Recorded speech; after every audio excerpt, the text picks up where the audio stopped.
Hello, everyone. Let's turn that down a bit. I can maybe get away with that and have the song because the songs are a bit quieter. Hello. Good morning. Good afternoon. Good evening. Well, let's go to this one first. Hi. Still a couple more things I need to do before we get started. Closed captioning. Cool.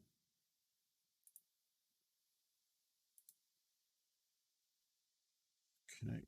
Turn on. Cool. We got hair poking out. That's better. Hello. Today will be interesting. Tarkov servers have just been down for 5 hours, so they're back. Like I can connect. I did some stuff earlier to test them out, and they were very laggy. But that is to be expected when they come back. Everyone like jumps on and wants to do a billion things, like buying and selling and crafting and all that. But then also, like, as soon as they're back up, I don't even know if they've actually posted to say they're back up yet. They hadn't when I last checked.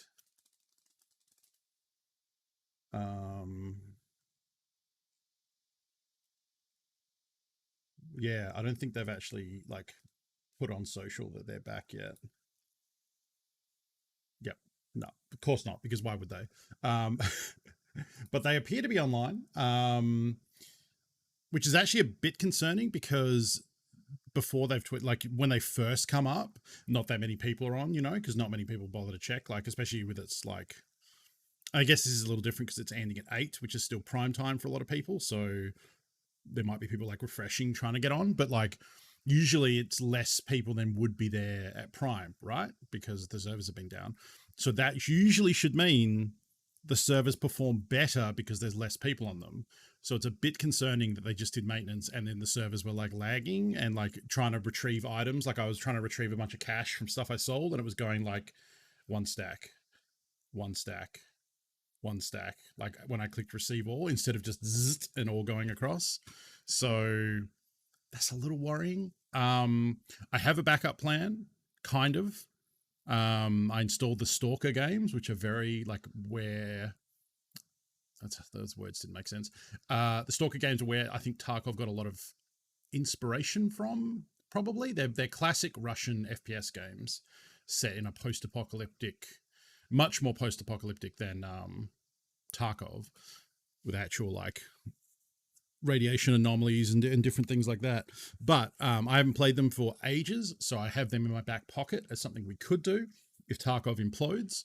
But hopefully we can just play Tarkov because I miss it. It's been a couple days and I would like to get in. And I think the goal for today will just be to have fun.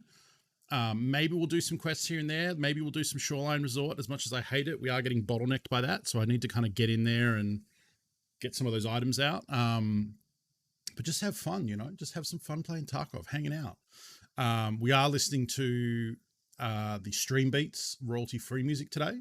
I talked about this a little earlier in the week. Yeah, Tarkov with Mutants, exactly. Which is related to pushing for Twitch Partner, like playing the like copyrighted music is probably fine. It doesn't go into the VODs and no results for the tourney yet. No, I think it's going to take them a little while to process all the applications. The tournament is what, 2 weeks from now? 1, 2, 3 weeks from today, actually. It's the 8th of April. So 3 weeks from today. And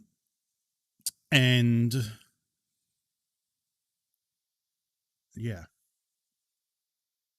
So I'm guessing we'll find out like next week or the week after. Fingers crossed, But yeah, new music. Because it may matter for Twitch Partner, and I actually quite like the Stream Beats royalty free, like lo-fi stuff. So servers have been down for maintenance. So they just came back up. The ETA for the server maintenance being finished was the stream start time 16 minutes ago. So we're in. I just don't know, like every time someone does mate, like, could be a good one, could cause problems, could get extended, could, could a lot of things. Um, so we'll just, we'll hang out, we'll do our thing. My stash is a mess because I have not cleaned it up at all. Let's grab everything that I want to keep.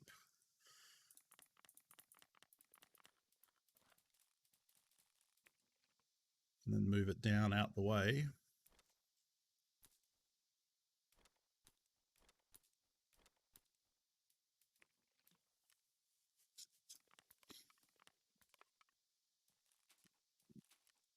And then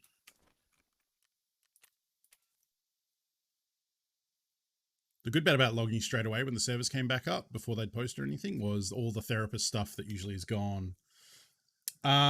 Yeah, Tractor, I kind of did. I think overall, the theory of the smaller resolution being better for bitrate is probably sound.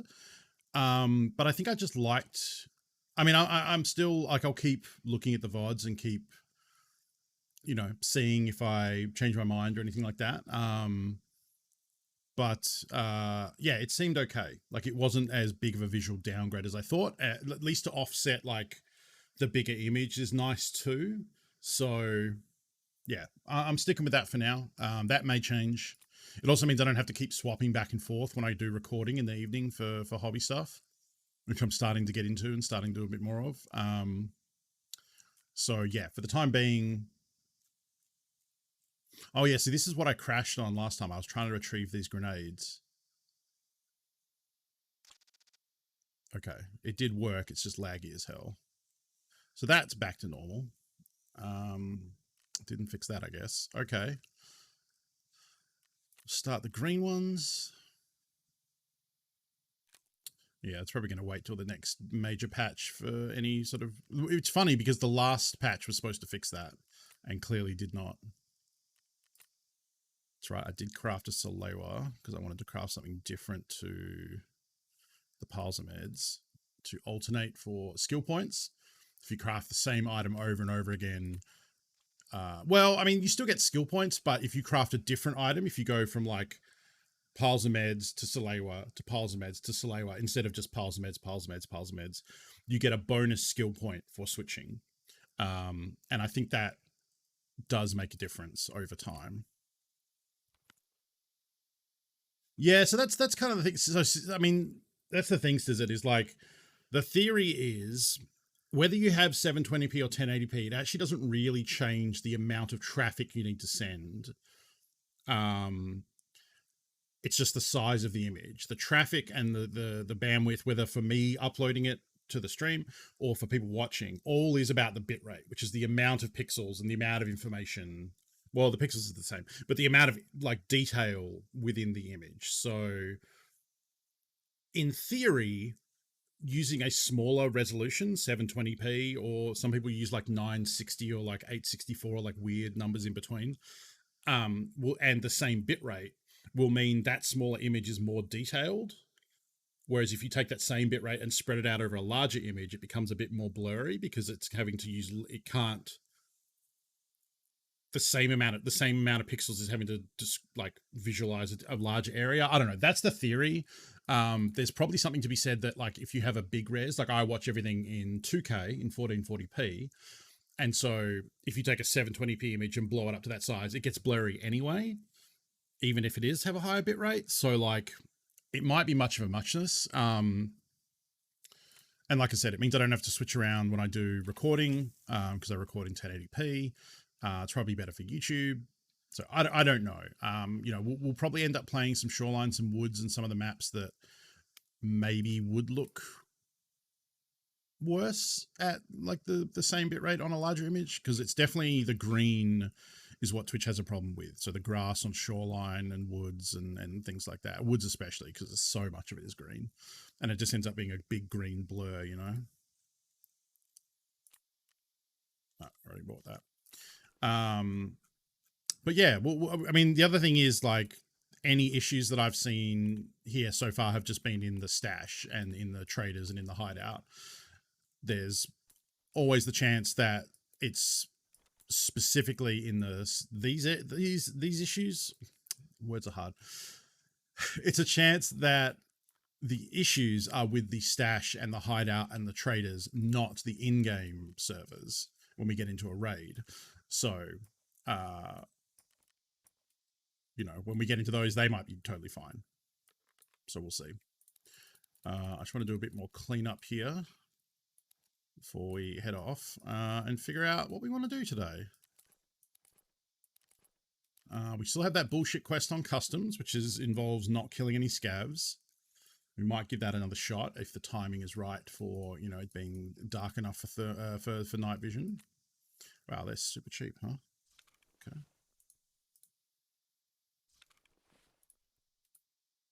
No, I can't switch casters from my TV on the TV farthest away from the Wi-Fi router. I have to do 720 for that, not to lag. Totally fine, all those. Yeah, so that's the thing is, like, as I understand it, it shouldn't really make a difference between 780 or 1020. I guess if Twitch is downscaling the bitrate as well, maybe that would make a difference. I don't know. I'm not a scientist. But when I looked at it, I didn't think the 1080p looked like much worse. I thought it looked pretty good. So if it looks pretty good, then may as well roll with it, So we're just going to sell all that and that and that.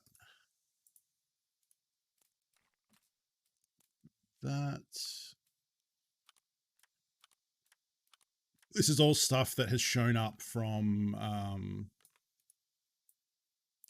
a scav case. Lots of little random items that I just haven't done anything with yet.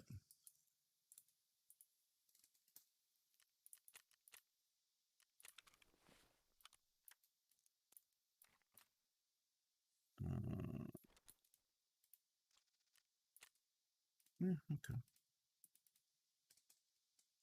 Hope everyone had a good couple of days while I was away. It's my weekend, but I know for a lot of folks it is not, because it's definitely not a weekend. For me, it's Tuesday and Wednesday. But for some folks, it's Monday, Tuesday. Didn't really do much. Like, I watched James play some Tarkov on Monday. What else did I do? Did some Warhammer stuff. I didn't really play any games. I mostly just did crafting for Tarkov. Like, when I'm not streaming, I don't really play raids. I used to sometimes play scav raids, but I don't even really do that anymore. Mostly I just log in, check my crafts, retrieve them, start new ones, that sort of thing. So I've mostly been... I have been trying to hit the therapist reset quite a lot. Because therapist reset, which is in half an hour. So I'll set myself a little reminder here, because we do want to do that. Which is going to be in, we'll call it 29. Well, no, let's do 28 minutes. Yeah, we'll do 28 minutes. And so that's going to be an annoyingly loud timer alarm when that goes off.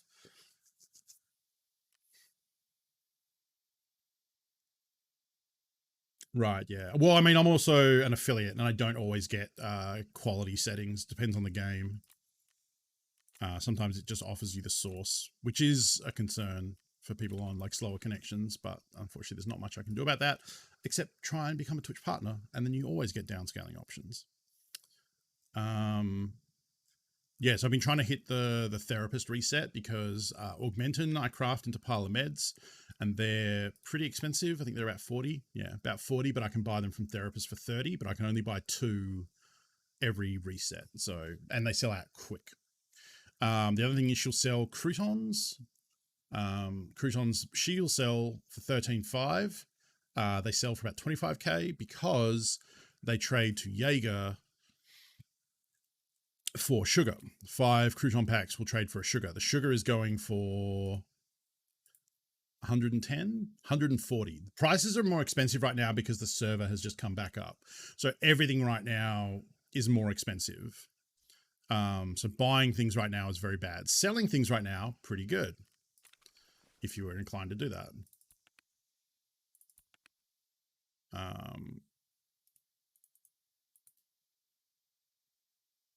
Yeah, gunpowder hasn't actually moved that much, though. That fuel.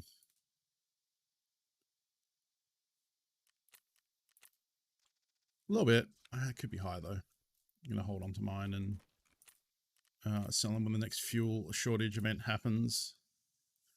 Got to make sure to use the unfound in raid ones, not the found in raid, because the found in raid I want to sell. Hey, Gilnox. So we'll probably start off with a scav run today.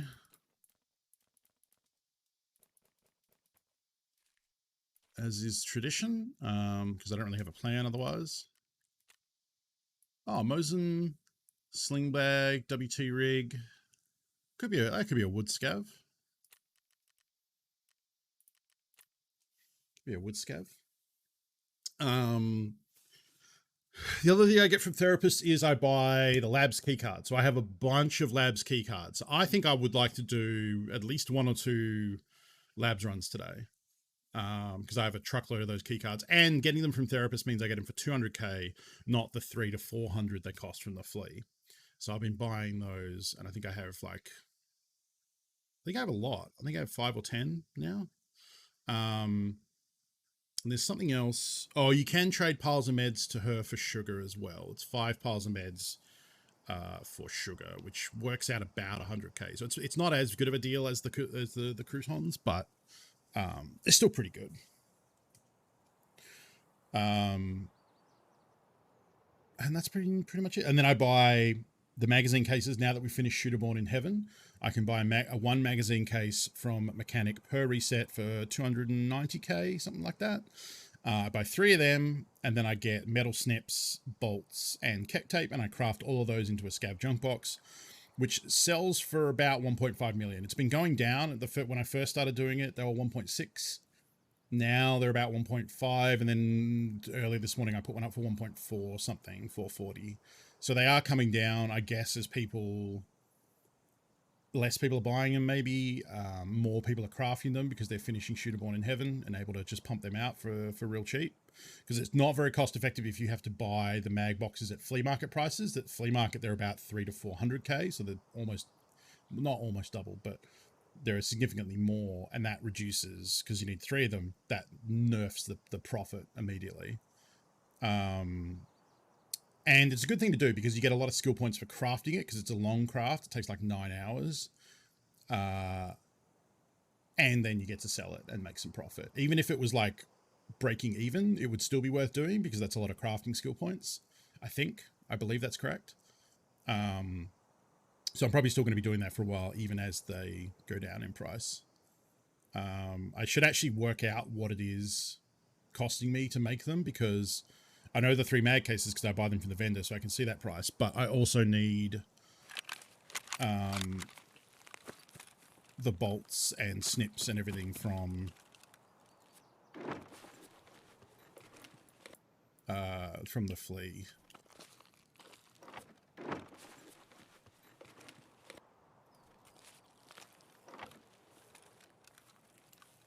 All right, 44 minutes. Wow, we are basically at the start here, which is a little scary.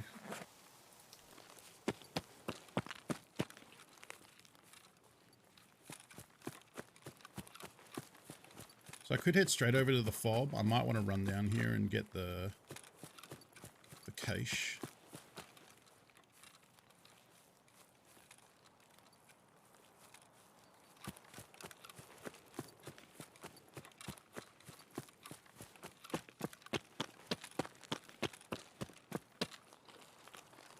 Also, I've not played Tarkov in a couple days, so this will be interesting.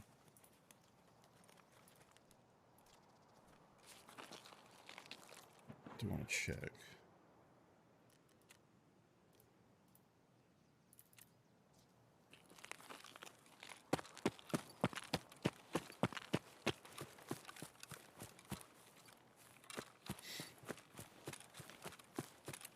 Interesting. Interesting, does it?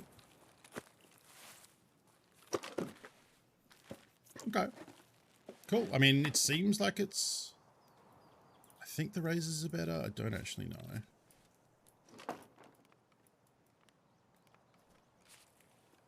Where'd they go?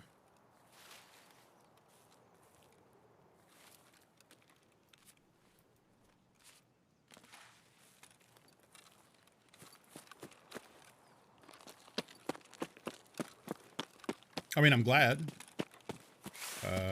It sucks that we waited this long to figure that out, I guess.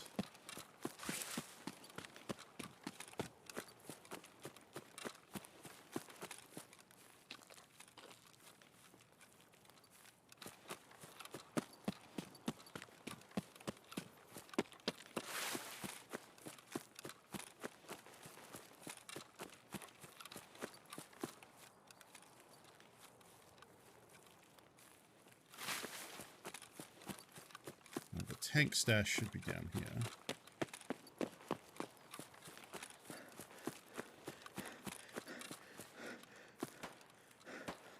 Ooh.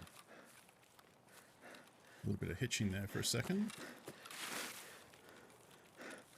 No, I mean, that's the thing, is like nothing can ever be done about the grass. Like even on like Shroud and like big streamers like that, it still looks shit.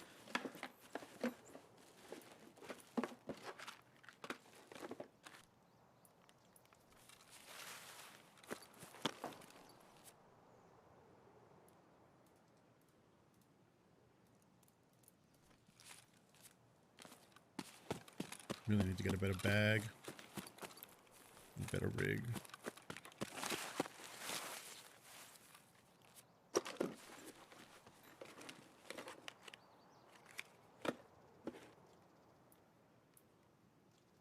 Probably not worth it for the size they are. I'm gonna run up here quickly and check the weapon crate before heading down to the forward operating base. Oh, the grenade definitely sucks, yeah. Yeah, I should be throwing that out.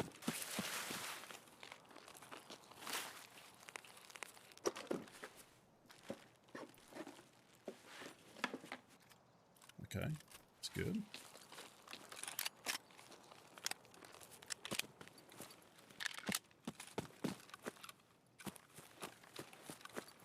Definitely getting some hitching and stuff.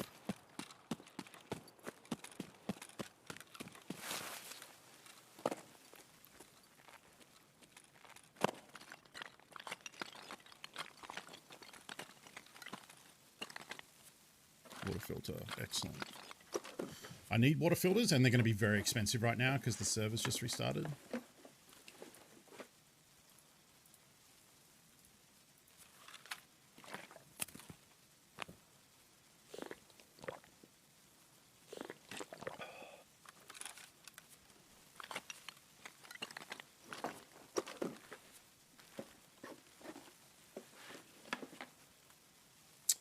Man.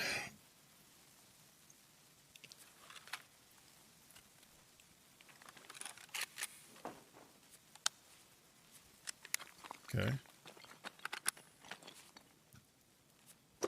Gotta hope those first few sprays hit with this thing.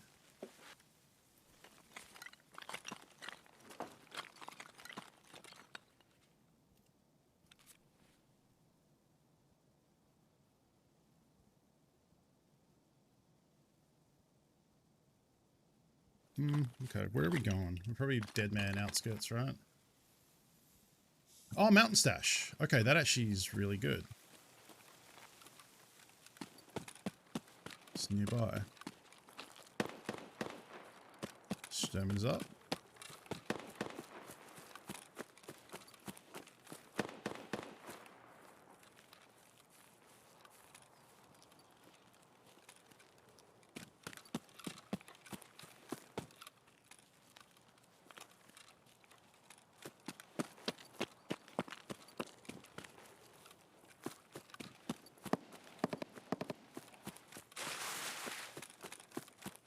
We have enough stuff that I can just run to the stash and leave, I think.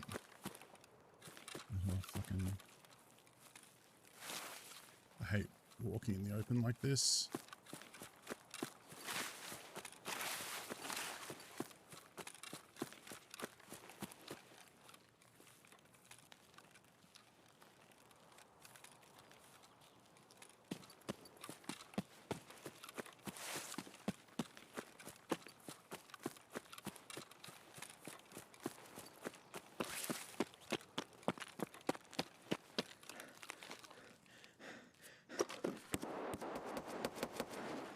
someone nearby too.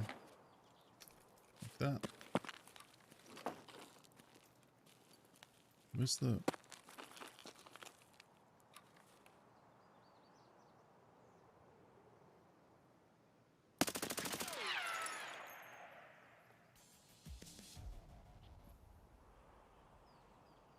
Oh, was I also Eastern Rocks?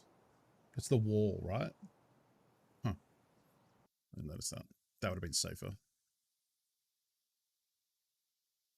Alright. Yeah, just, you know, good little bit of profit. Nothing amazing, but... Yeah. Okay. Alright.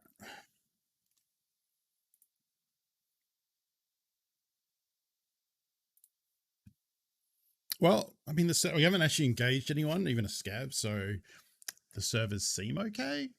I guess we'll find out.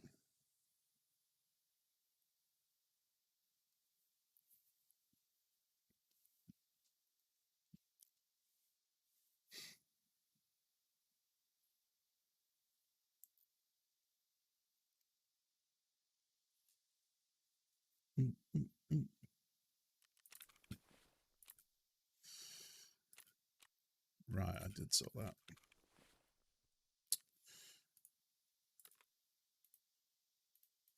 Yeah, it's definitely the oh, I can probably just sell that.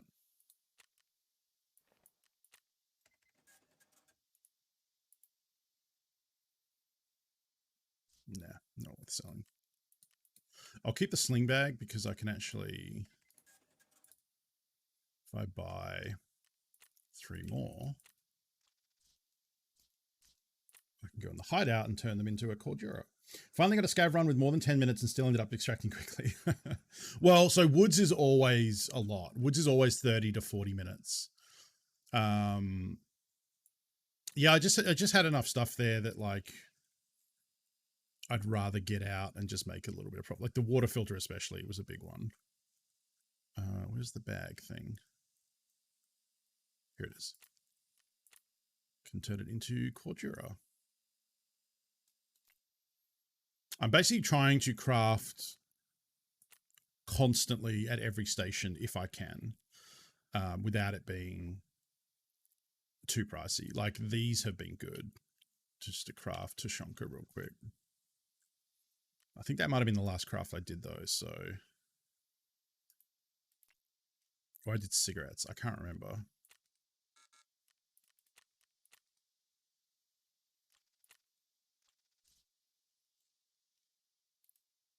I just have to make sure I don't craft using my found in raid Sacriel tea, because I want to keep that for the collector. So this one's found in raid, but I can use these other ones.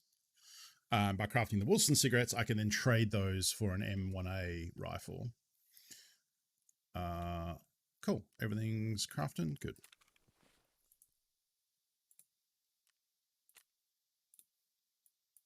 And, you know, I don't really need money. You can see I'm at 15 million because of the Bitcoins and crafting the scav junk boxes and everything else that's going on. But I do want to hit 30 here so that I can have 5 sales up.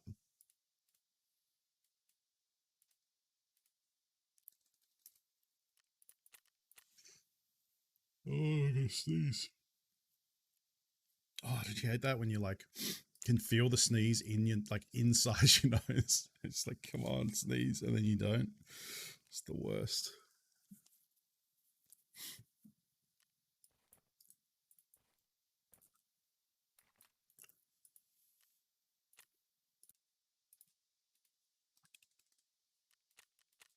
So how much would that filter have cost me right now? Because the other thing is that's the main thing is I don't want to buy filters right now. Yeah, 200k they're going for because it's after server reset and the prices won't settle down for a while. So like that's the main thing. If I could give you any piece of advice, if you're in endgame or even mid game, and you know there's server maintenance come up, go in and like buy all the consumables you need for the next little bit. Like forgot to buy a filter for the skills, and I pale to think what they're going for right now. Okay, so it's about 100k more. So it's not too bad. That's fine. But that's an example of like that water filter. I guess sugar if you're making moonshine. Any workbench stuff you need, like stuff for CPU. Like if you're gonna have a CPU craft finish, you're gonna need like CPUs and circuit boards and stuff. All that's gonna be very expensive. Um,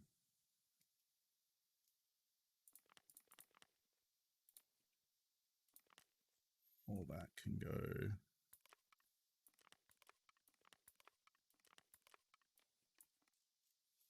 Those will sell that.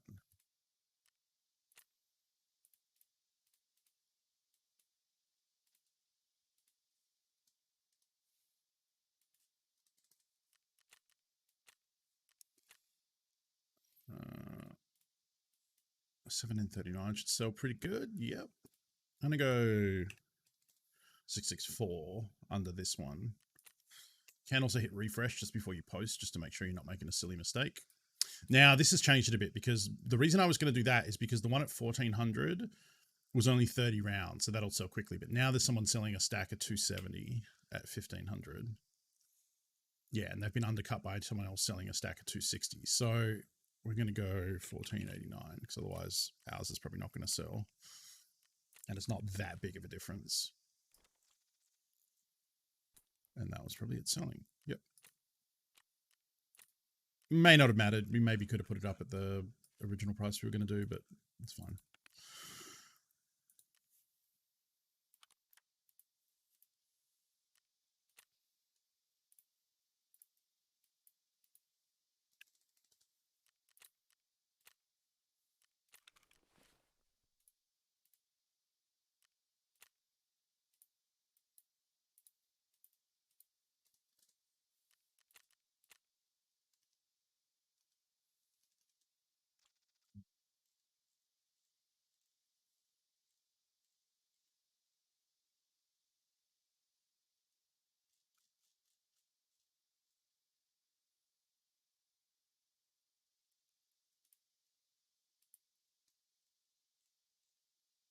Sorry, 1 second.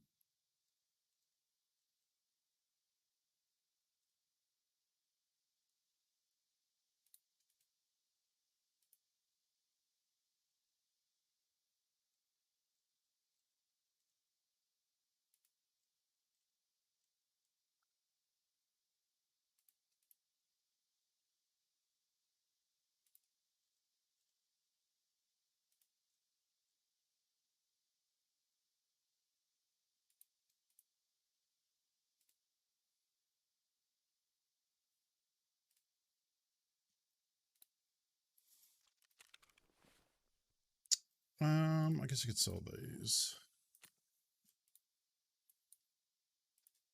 Did we end up? No, we ended up ditching the tax sport, didn't we? I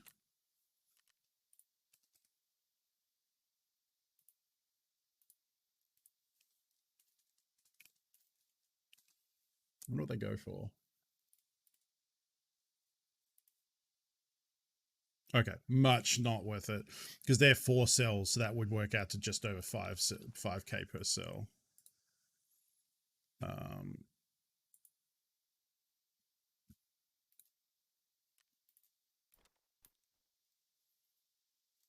So that was correct to drop those. Even contacts, I don't think would be worth looting. All right, so I don't really have a plan. Oh, 2 splints in there for some reason. I don't know. Does anyone have any suggestions? Let's see, what have we got to run?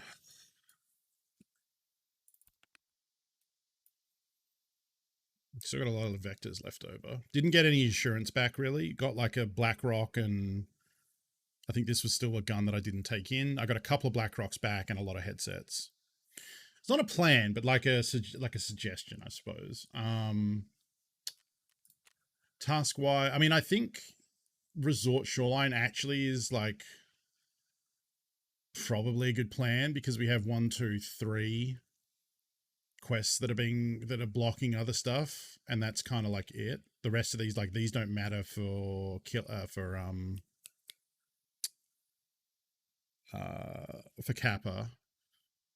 This one we need to do. This one will just kind of get done. This one is a tricky one. 3 PMC operatives with the bolt action and woods. And then it's resort. And then by getting this one done in particular, we'll unlock some other stuff. So I think resort is probably a good call. It sucks. So probably what we'll end up doing is going to shoreline, hanging out on around the map until later in the round, and then going into resort and trying to get those quest items when hopefully all the sweaties have left. 3 Wilson short of the M1A.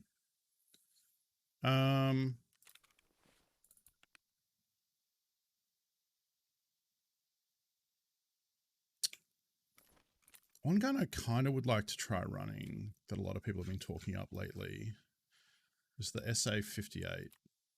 This one.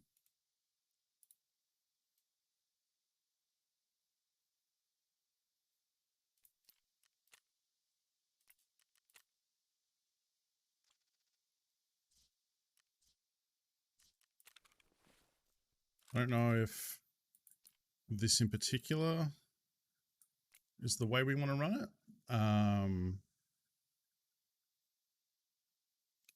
You know what? Let's take a moment. Fuck, what's the dude's name? Pretty sure I follow him on YouTube. I know his name is Jesse. I don't know if that's what his YouTube channel is called.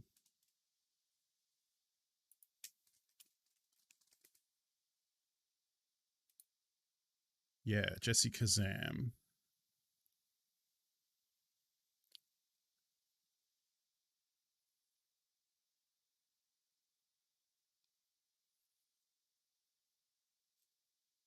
Jesse Carho SA-58.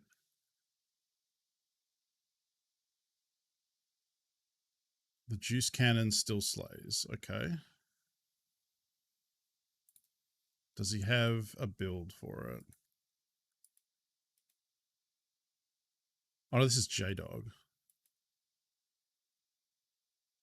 SA-58 builds, low and high recoil. There you go. Low recoil builds.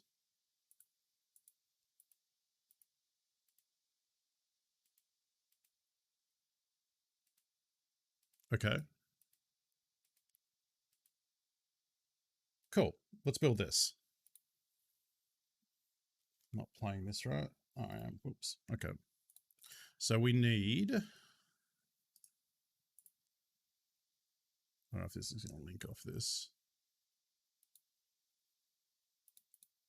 No, it's going to be off the barrel. And also I think I need to replace the barrel.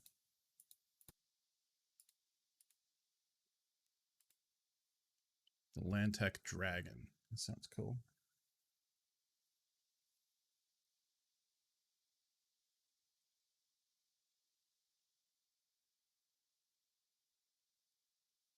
I think that's the right one.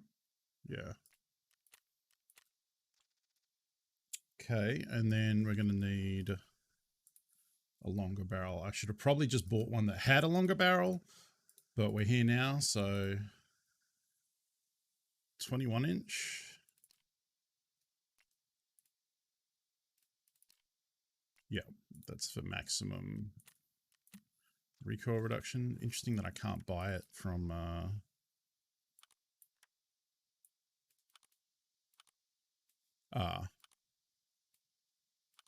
can't use that short handguard with it though.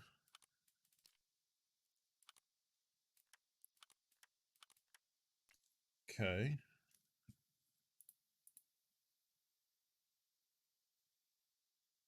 Oh, you could also go with a suppressor, huh? Thank you, Mac. Yeah, this is oh, there's a lot of different suppressor options, huh? We'll just go with pure recall.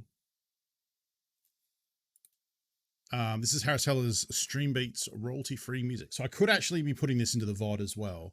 The only reason I'm not is that I was a little worried if I put the music into the VOD, I would forget and go back to Spotify and then having to delete a VOD because I put real music in there. So it's just a little safer. Mechanic level 3.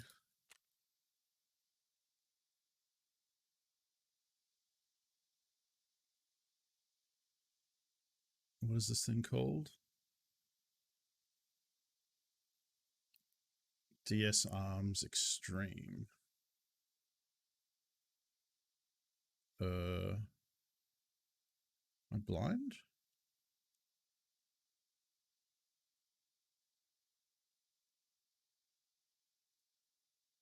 Oh, maybe it's down here.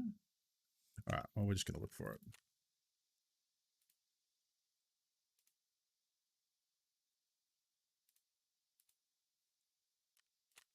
Okay.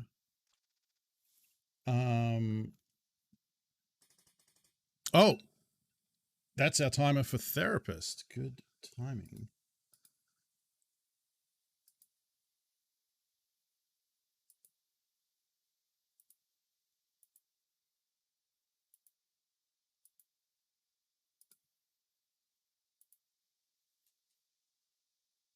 I don't know what front guard that is.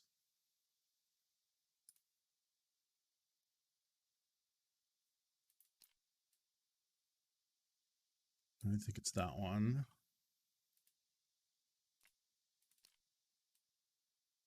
It's not that one. It's not that one.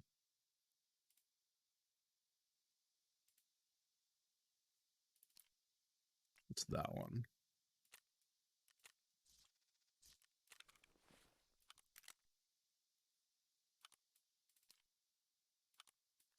Oh shit, we already had one. Well, fuck. Okay. Let me quickly do the therapist thing.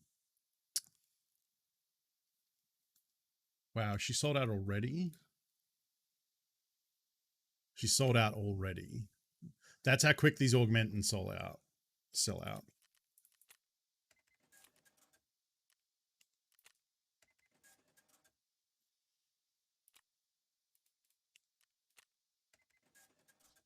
All right, well, we got most of what we needed there.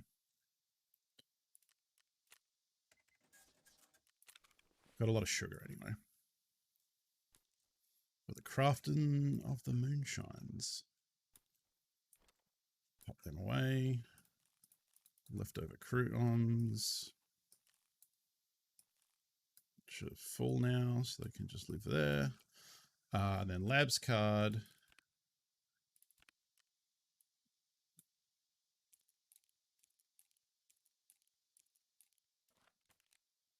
We got a lot of labs cards. Got another labs card. So we got what? 1, 2, 3, 5, 6, 7, 8, 9, 10, 11, 12, 13 labs cards. Hey, Real. Welcome. So definitely labs on the agenda today. Let's finish off building this foul. We're going to want that, I think. I don't know what the 5-inch is for. This should be for... Oh, we do want the 5-inch. Interesting. Guess that's for handguards.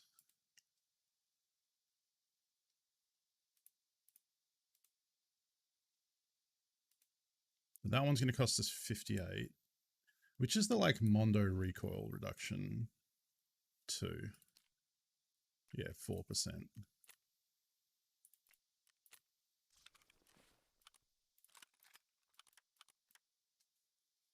Go. And what goes on this little one? Lights and stuff? Yeah.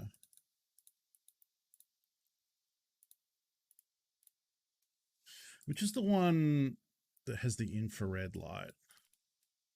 It's not that. It's not that.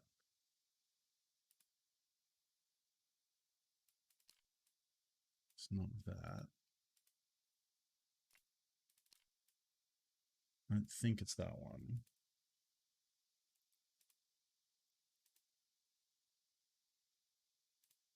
When I looked at it, it had like a red, like a visibly red IR searchlight, huh? It's one of these fucking things. Maybe it's this one.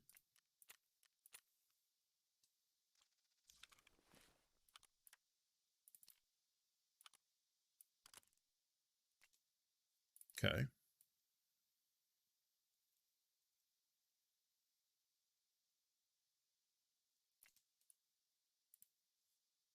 What have we got for mag options? Could take a drum. That's probably a dumb idea, isn't it? Negative 20 ergo. Ergo's already 40. That's not good. Can we do better than... Nope, that's 13. That's pretty good.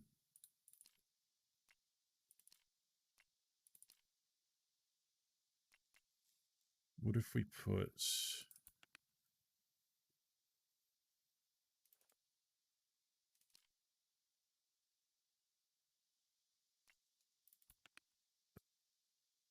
What if we put one of these on? 3 plus 2 versus 4 minus 3. Yeah, I think we're going to have to go expensive here. Look at all those chickens. Husk! Thank you to Manfred. Manfred 909 for my sub gift.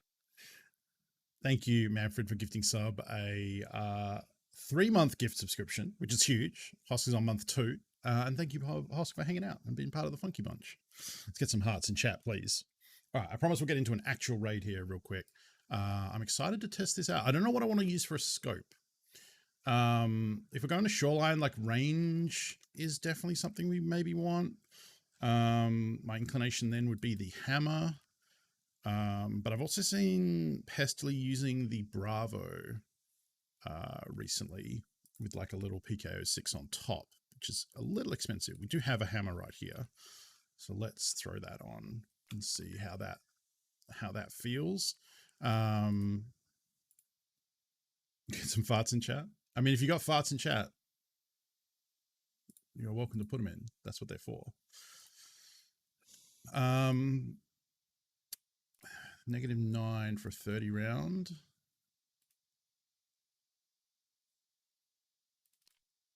Negative 8. Negative 2 for the 20 rounders. So we might do like, I don't know, we'll buy one of these to test it out. We'll buy one of these and buy one of these.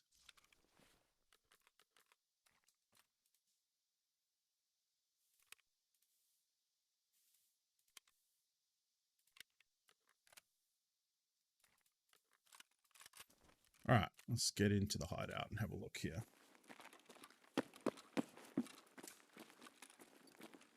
Sound biddies are broken? Really? Oh, sorry. You probably tried to fart in chat, huh?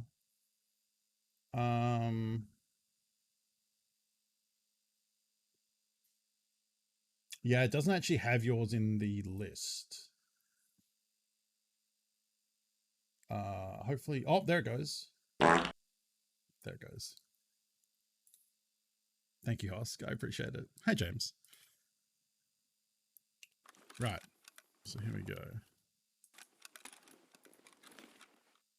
It's not like, I wouldn't say that's like snappy, but it has a drum mag in it, so that's kind of to be expected. It's not like, that's not even that much faster.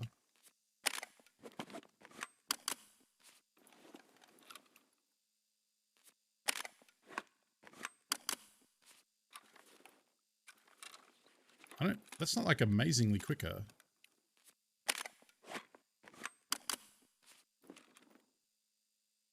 Okay, so how's the recoil?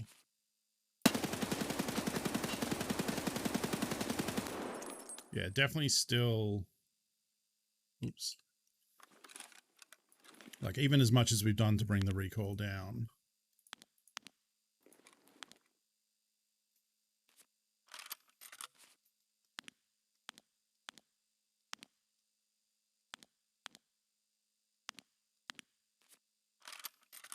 It's Control T.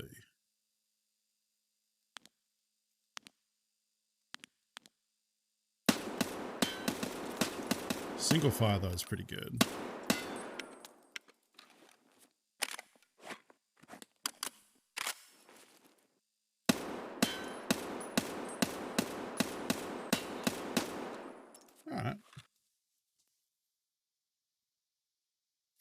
Trying to build an SA-58. Apparently, that is a very good, fun gun.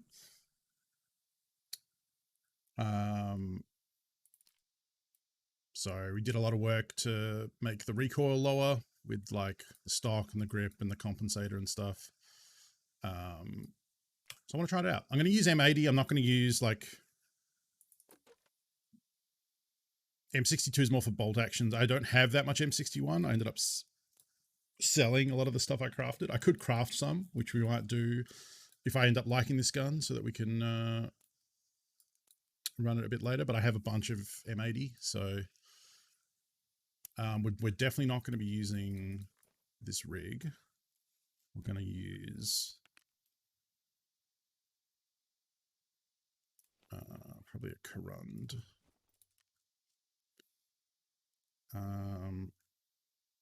So I'm going to buy a second drum.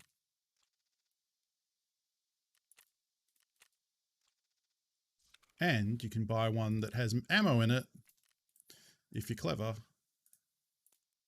and get a free stack of M80.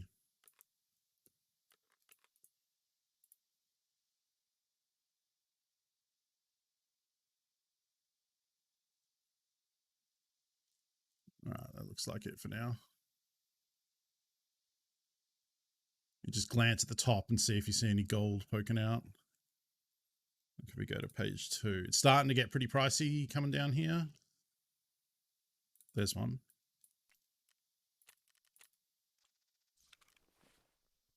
Yep, it's full. So what would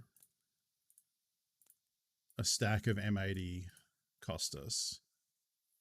I mean, it cost me $3, but rubles wise, it's 900. So what's that?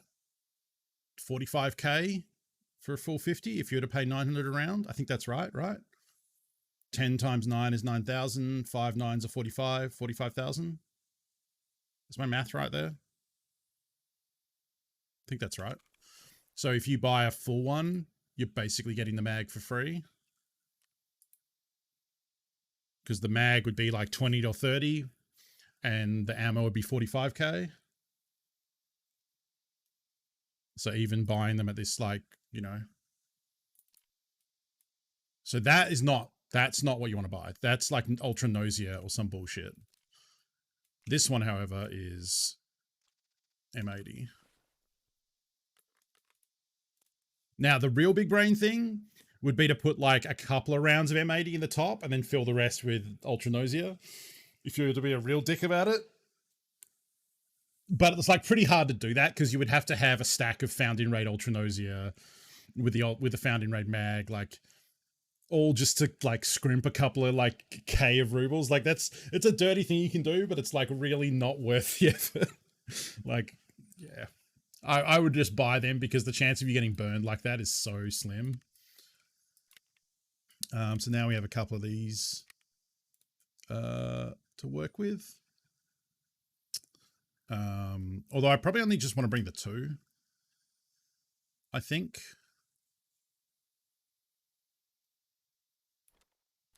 I'm trying to think. And then like a couple of stacks of ammo. Because I can bring 80 rounds in the space it takes to make it to bring one drum, and then do this for backup. Or you just so you can't do that because if you buy the mag, it's not found in raid. Or you just, or do you mean like instead of like trying to scam people with like ammo on the top? Well, because like I was buying them there for 40, right? So like I think if you had because scavs, if they spawn with this gun, will spawn in with the like ultra nosy or whatever the shitty ammo is. So you might already have a stack of it. You mean why scam people? Yeah, it's pretty marginal. Like I don't know. It's just one of those goofy things. It's like taking the sights off a Mosin and selling it.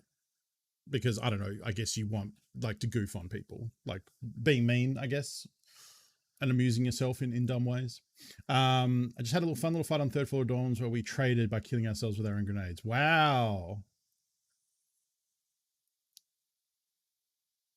Thank you, Jackal. Good morning. Yeah, you could. Yeah, that's what I was saying. Is like you could fill most of the mag, like 47 bullets, with bad ammo, and then put 3 good bullets on top. Because when they buy it from the flea market, most people just do this, and you can see like the first 3 bullets there. I might even just put the single top bullet good, and then have the other ones bad. So if they were really smart, they could look and see the trap. I don't know. It amuses me. It's dumb and cool that the game would even let you do that. So like that stuff amuses me. Like I said, it's not worth the time or effort to do it, but I think it's kind of funny. It's like the same people, like when you like a couple of times I've killed someone and then like unloaded their pistol, and like their pistol had a PST GZH round in the chamber, but then a mag full of like AP6 or 7N31. So they bought a gun off the flea that someone had, used on a scav.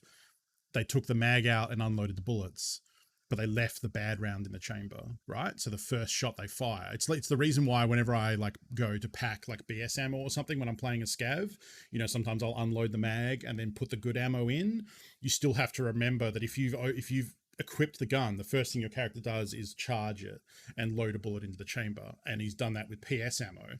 So when you take a mag out and then unload it and put good ammo in, if you just put the mag back in and go, cool, we're good, the first shot you fire is weak because it's still PS ammo. So you've got to do that Control R or whatever the button is to actually brass check and get the actual bad ammo out. Then you put the mag in with the good ammo, and then he loads the good round. Do you think Tarkov is a good solo game? It's harder to play solo. I play solo and I enjoy it. And this is probably my favorite game right now. I mean, not probably, it is my favorite game right now. So like if the choice is between playing solo and not playing at all, I would still say play. It's a great game. But it is definitely true that it is harder solo, and you will come up into situations where you'll die because you went up against 2 other people or 3 other people, and there's not much you can do about that. Certain quests are harder to do, like the one I'm trying to do right now, bullshit, where you have to plant some items in the dorms without killing scavs. In a group, you just have everyone else kill the scavs for you. It is similar to PUBG in that solo Tarkov and duo plus, like duo, trio, quads, squad Tarkov with multiplayer friends, plays very differently, and both have good and bad parts. I know people who, only want to play solo, and I know people who only want to play squads and never play solo. Like Pestily is someone who almost always plays solo and prefers it that way. He will duo with people from occasion, but he doesn't like doing anything more than 2s because he thinks it's too hard to keep track of, and he prefers, he is a solo player. And Julian is an example of someone who only ever plays squads and doesn't like playing solo. So, yeah, it is good with a friend. Like both are good. I don't think neither is necessarily better. I think you have kind of an easier time playing with multiple people because you can cover each other, you can loot each other's stuff if one of you dies to a scav randomly, help with certain quests, things like that. But I don't think it's like the only way to play. And as I said, if the choice is ammunition, and lots of people do squads. So yeah, I don't, like I said, if the choice is like, I don't have anyone to play with, therefore I'm not going to play, I wouldn't say that's necessarily the right attitude to take. I mean, you can do that because it is tough, and doing things like delivery from the past and different quests like that are pretty brutal solo. So, yeah, it's a different style of play, and it can be good. I mean, because I play solo, I think I prefer watching solo players because then I can learn more about how I'm going to play. Whereas squads is more of a novelty of like, oh, this seems like a cool, weird thing that people can do that, you know, I don't have access to, you know? So it depends. Yeah. I think the game is good enough that I would play it no matter what your situation is, or at least I would recommend you play it no matter what your situation is. But yeah, your mileage may vary, I guess. If we're going to be running this, we probably want to buy a bunch of ammo. Let's see. Right, so if we go into shoreline, we actually want to take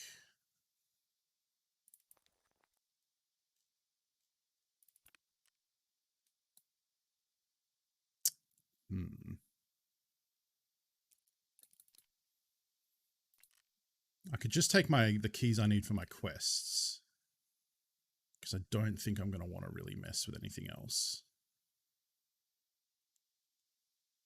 Just go like that, because I need 216 for a quest and I need 328 for another quest, and then the quest on the bottom doesn't need a key.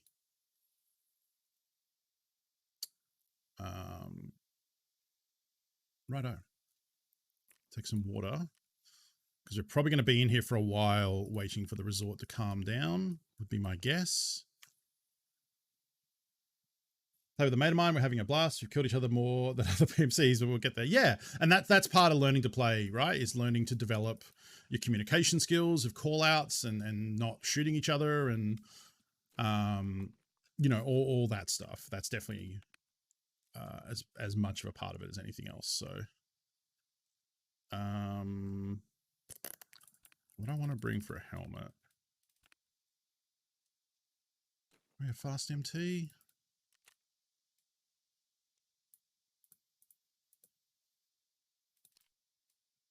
Yep. All right. I might bring one. Actually, I'm gonna not purchase them. The fuck. Oh, fair, fair. I've blown through all my US dollars. Give me.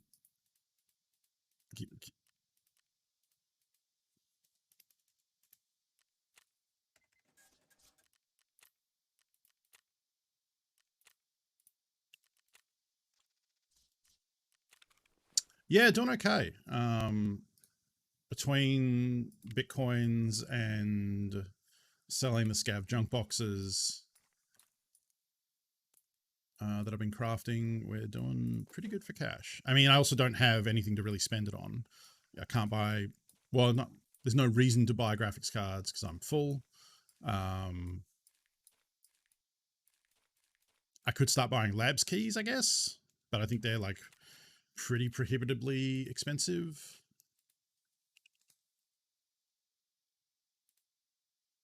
Uh-huh.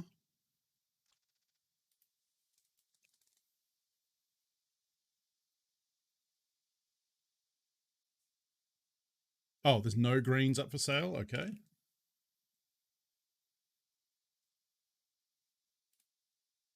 Uh-huh. 100 million. Oh, black is going to get the phone book, isn't it? Yeah. Black key card. It's not too bad. But I think this is just for the arsenal room. This isn't actually that important. They get access to different rooms. So within labs, there is a treasure room, which is the red key card. There's the green is. Oh no, black is for the isolation meds area. Green, I think, is the meds room that has a lot of stims and different things in there. I forget what blue is. There's like a whole bunch of different rooms you can access with the key cards. So yeah, that's what those are for. I think I actually need to go to the bathroom before we kick this raid off, because who knows how long we're going to be in there for. But let me grab that. And I guess I'm just alternating with Salewa crafts, because everything else uses piles of meds, and I don't want to use. It's going to be 4 of them. Therapist reset happened already. I set my alarm for it, and I actually wasn't quick enough to get the augmentin. Surprisingly, you got to be real quick on that apparently. But I did get another labs keycard, so I have 13 labs keycards right now. I think I have a lot. So we'll do labs today as well for funsies. Make sure I use the ones that have got 2 or 3 uses.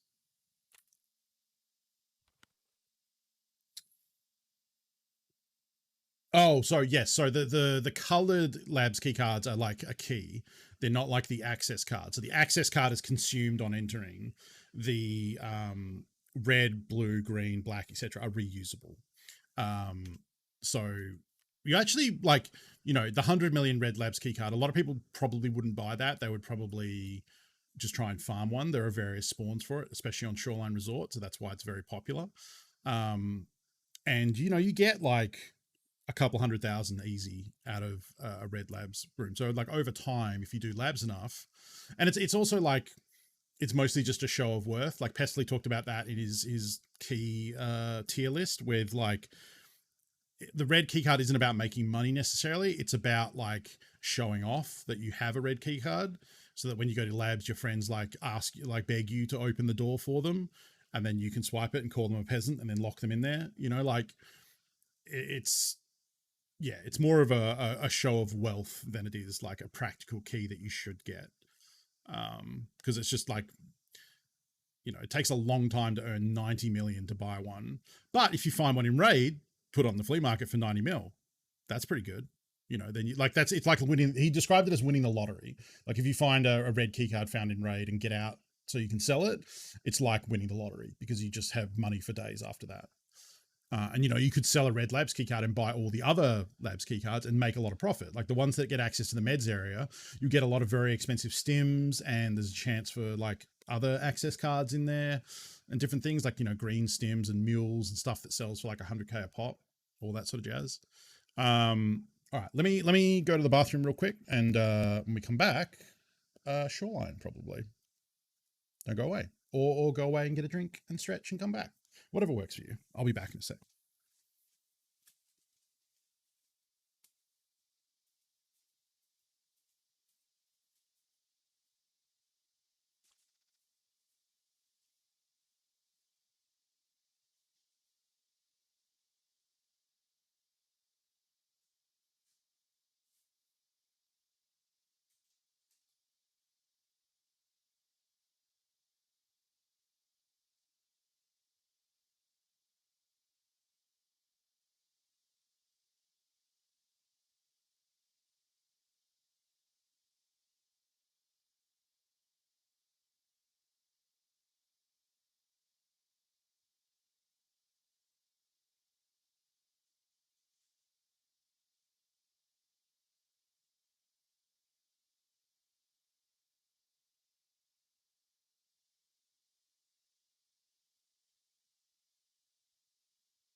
Okay. Okay.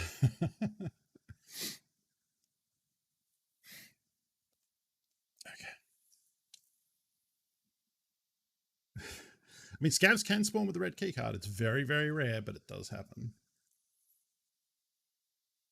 Oh, no worries, Jay Anderson. Glad to hear that. Yeah. That's been the coolest thing about doing Play It Forward with James, is hearing all the folks who, hadn't heard of this game or had heard of it or had a completely different impression of it, and then, trying it for themselves and really enjoying it. Like, that's awesome. Because it does, I think for anyone to get into this game, not for anyone, but for most people to get into this game, it does take someone kind of talking them through it, showing them like, this is what it is, this is how to do things, because it is like, it's a lot to come in without that sort of intro, I suppose. Alrighty. Do we maybe want to bring a better bag? Can I fit a tri-zip? Actually, doesn't really help, does it? Oh, it's actually a better current. Let's go with that one. There should be enough room.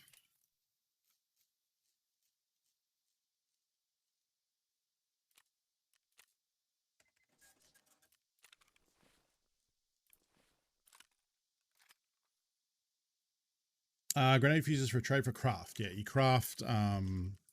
So 5. I don't know if I have the other parts to it. No, I don't. But you craft the 5 fuses and 5 of the 40 mil. They're probably a trade as well, but the craft you do is 5 fuses and 5 of the 40 mil grenade barter item, and then you get 8 Vog 25s back, which have a really short fuse. So actually, I should really be taking them instead of the F1s. They're just a little expensive if we die with them, but that's okay. Usually I prefer to keep them in my secure container. Like, we can maybe do that. I don't hate that.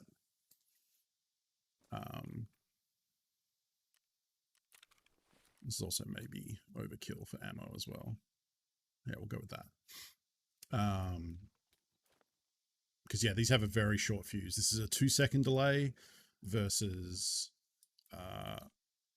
3.5 seconds, which doesn't sound like a big difference, but it's basically the difference between hearing the tink of it like landing next to you and being able to like duck behind cover or reposition, and like hearing the tink and then just dying with these ones. Each one is different. The M67 has the longest. It's a 5-second fuse, so these are basically useless. Like, these are you would never. It's rare to kill someone with these. These are more about pushing, and arguably, like, that's probably the main difference. Like, Vogs are for killing people. F1s and the little Russian ones, and these M67s are more for displacing someone. So you put a grenade on them and it forces them out of cover if your throw is right, and then you kill them. So it's not the explosion that kills them, it's them moving for cover and you getting to shoot them. Whereas these are about putting it right on someone and there's no time to react. They're just fucked. You cannot cook grenades, no. Right? You can do weird shit, like you can. I wonder if we can do this in the hideout. So you can. It's like the. I don't think I can throw a grenade in here. Yeah, I can't. Can I switch to? No, I can't.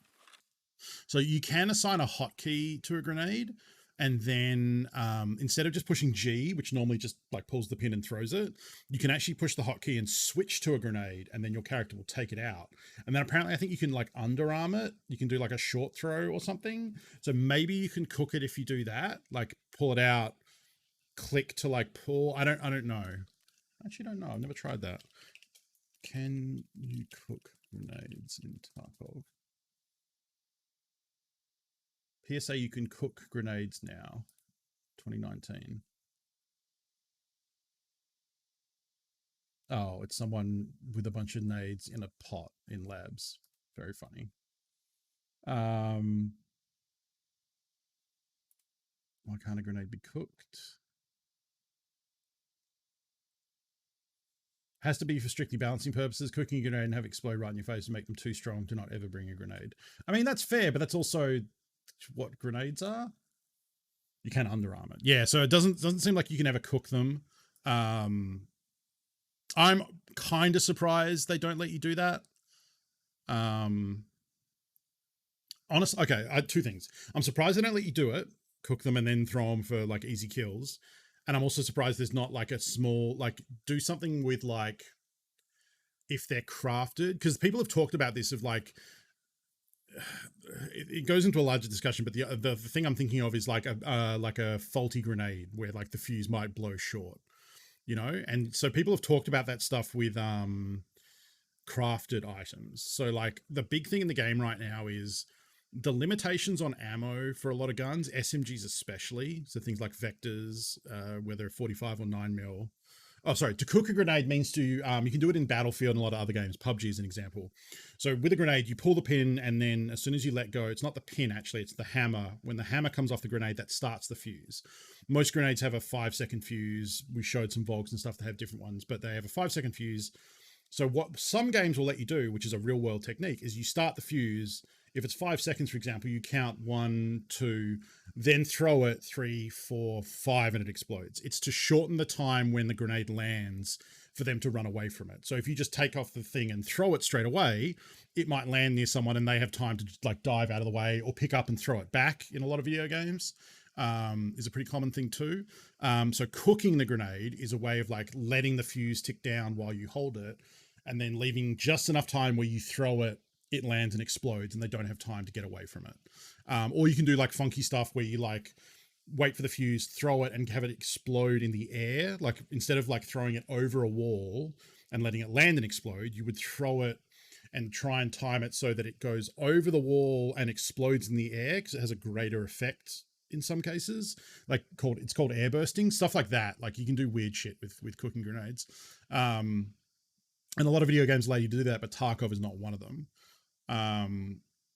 So yeah, I don't know if they'd ever add that. It seems like something I was kind of surprised they don't, because yeah, I can understand people saying like it would be overpowered as hell, but it's a skill thing, right? Like, yeah, so that's the thing is that Hosk is getting at is like most people don't do that because grenades are fucking dangerous and it's just like a burning fuse. Even very advanced grenades, it's very dangerous to like try and time it to the second. Like you're better off just throwing it. It's like that scene in Saving Private Ryan where they're doing the sticky bombs where they stub all the demolition explosives in their socks and like coat it with tar and then stick a fuse out that they light and then they're trying to stick them to the tanks to blow the treads off, right?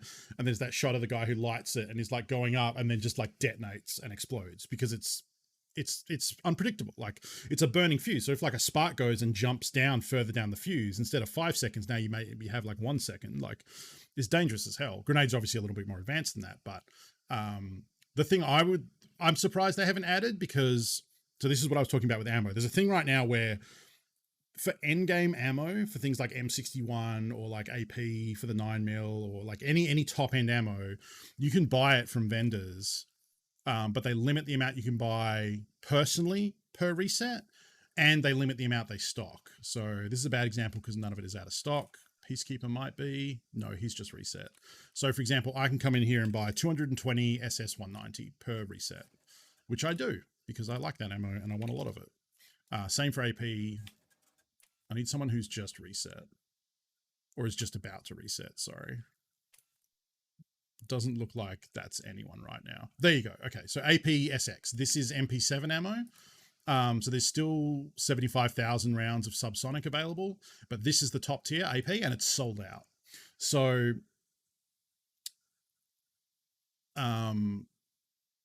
that's the way they kind of control how often people can run top tier gear because by limiting the supply of ammo. And the way to get around that is you craft it because that costs resources and time. So if you like, for example, know that you want to run a lot of 7.62 BP, you can craft it and get yourself some, as well as buying it from the traders. And what some people have suggested doing is that, you know, right now there's no difference functionally from crafting ammo or buying ammo. And so what ends up happening is the flea market is full of crafted ammo. So for Ilgolnik, for example, again, you can only buy a certain amount from traders, or maybe not even at all. Some ammo you can't actually buy from traders. Okay, yeah, you can't buy Ilgolnik from traders, apparently. That's interesting. So the flea market is entirely supplied by people who find it in raid, get it from raiders, get it from scav bosses, from ammo boxes and weapon crates, or craft it. And one thing people have suggested as a way to kind of further to make a difference between to basically make it so that someone can't just craft this nonstop or buy it, and if they have enough money and run it forever, is make it so that crafted ammo has a fail rate. Because if it makes sense, right? Like if you're a Russian like PMC in your basement, like stamping rounds in your homemade workbench, chances are they're not all going to be 100% versus something that's come out of a factory, right? So it's interesting that they haven't like done that, and it would be grenades. I think would be one of them, because a large part of the grenade supply for the game comes from either raiders, because raiders carry a lot of grenades, but for VOG 25s, it's mostly crafted. It's mostly, where is it? This craft here: 5 fuses, 5 40mm grenades, and then you get yourself a VOG 25. So having these fuses be a bit sketchy, like varied a little bit, would be interesting. So I don't know. That's something that people could do. Again, Tarkov doesn't really need more reasons to be like super fucked up, but hey, they love their realism, so I could see that coming in. So they do have gun malfunctions. It's weird. It's so rare that it almost never comes up, but they do actually exist. Do I have enough cases to start another scav case? Although I guess if I'm like sitting here playing all day, starting off a 9-hour scav case craft is probably not the best use of my time, when I could instead be, I don't know, crafting bleach, for example.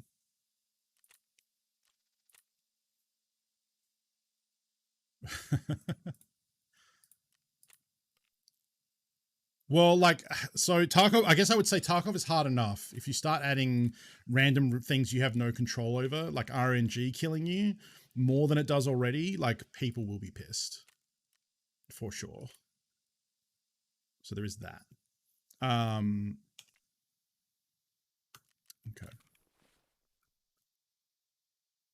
Oh man, there's a lot of shit in here now. Oh right, I just bought a shitload of this stuff. That's why.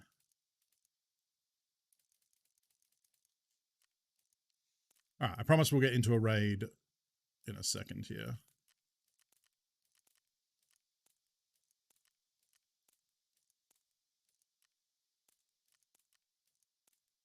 All right, shoreline. I think that's good. Heavy, heal, splint, pain, surgery, spare ammo, grenade, keys, food. Not forgetting anything, am I? I guess literally food. Probably stop playing. I would never say like not work. That would absolutely suck. I've done one scav raid. Excuse you. I have done a scav raid. In a single scav raid in 90 minutes, and I was only in there for like 15 minutes, so don't even worry about it. All right.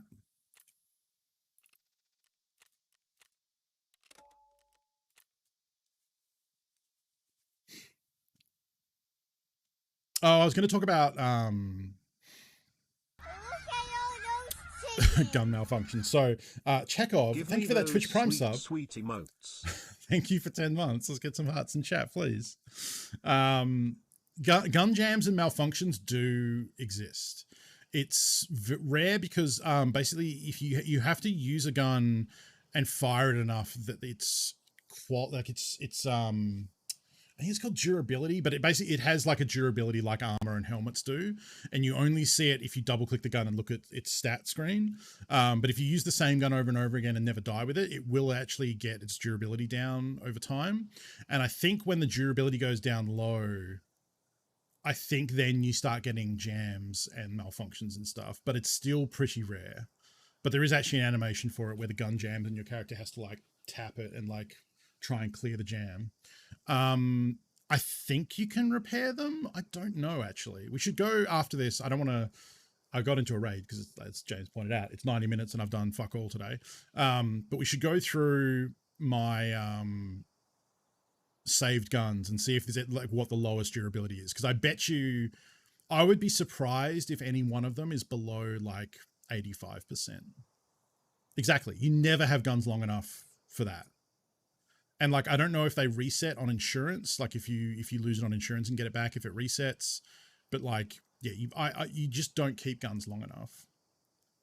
Yeah, scav guns have like worse durability, and I think that's the idea, is that when you find guns in raid, I think that's where it comes up a lot. They've talked about it'll be probably a feature that is more developed later on. But when you find weapons like in gun racks and in weapon crates and stuff, they will spawn with random durability. So I think even really good players, like, you just don't keep guns that often a lot of the time for that to become a factor.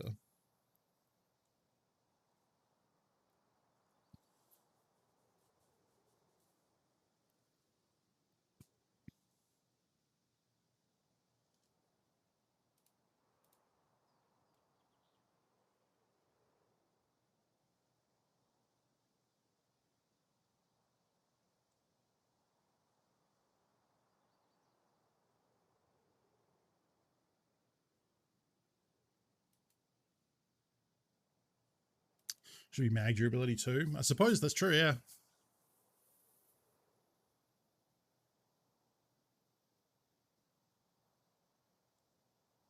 I think that, like I said, I wouldn't be surprised if that becomes a thing later, but like, boy, that's going to suck. I mean, I guess you're encouraged then to make sure your shit is all new and repaired and everything, but oof. Dying because of gun jams. It's going to be bad.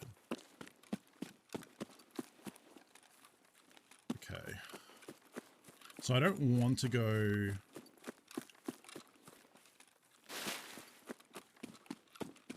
I also don't want to get run up on from behind.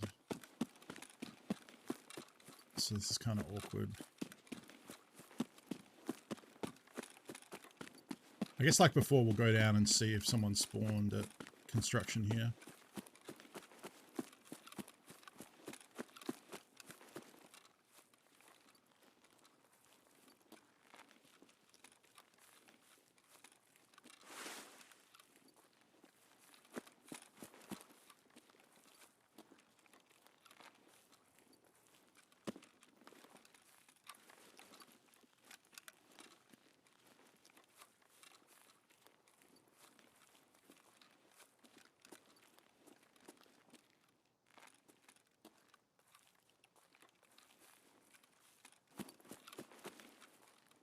Doesn't look like it.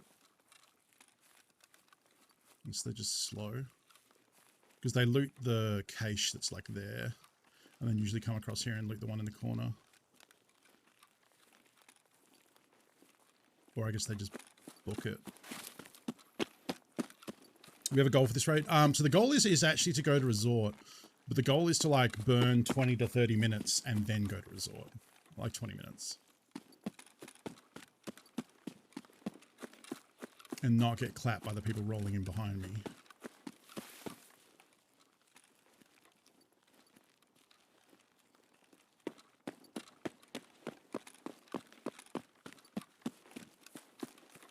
So I'm not really sure. I don't really want to go out and sit on the tower.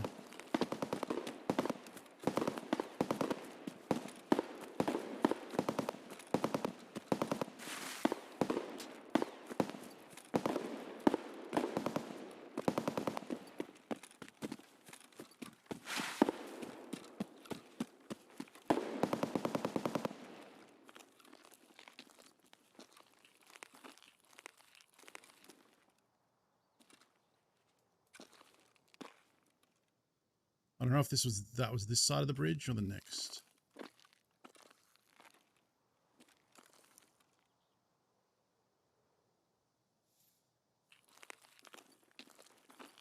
I don't really want to poke up on this rock because it's like the most obvious spot to check.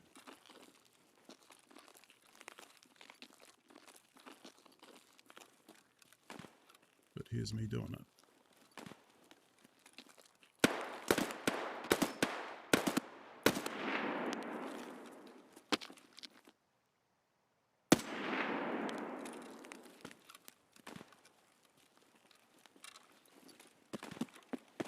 Alright, well that was a lot of noise.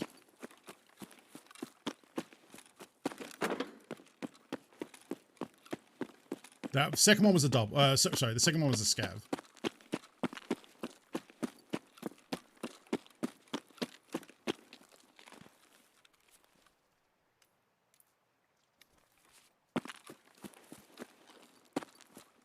Yeah, it was just one player killing a bunch of scavs. Oh, you fucker.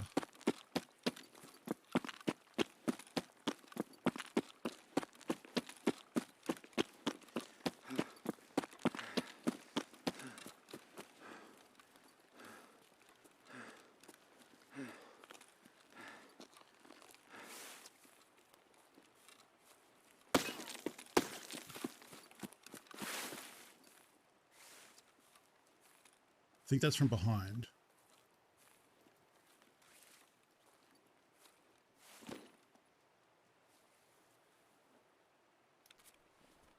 It's so fucking heavy. I'm not.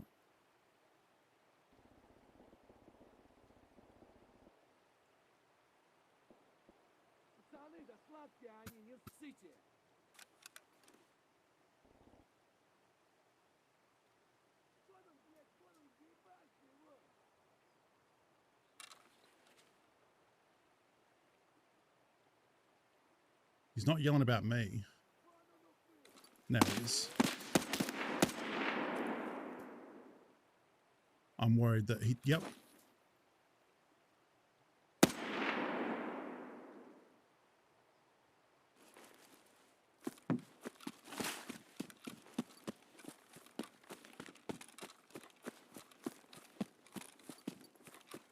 Yeah, the way the scav was looking and taglining means he saw a player.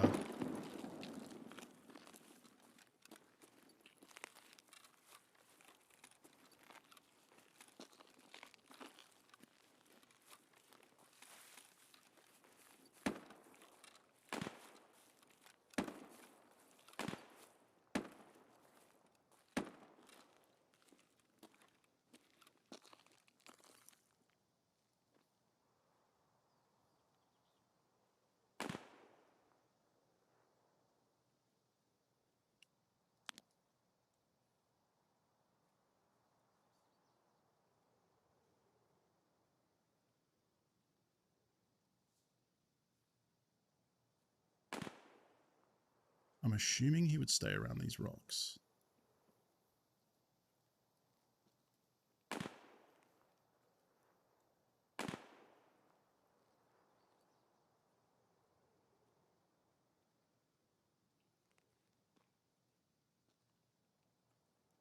Also assuming it's just the one.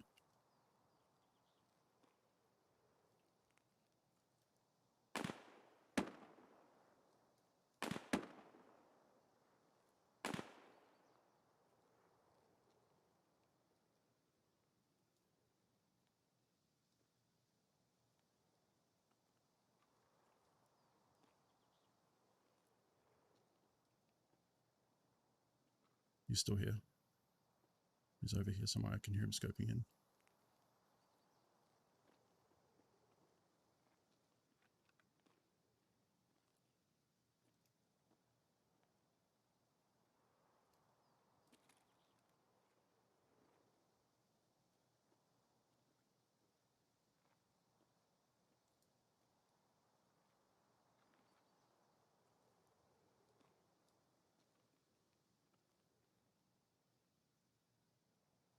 He's like right in front of me. Which is weird because I heard footsteps run off to the left, so they could actually have a duo partner.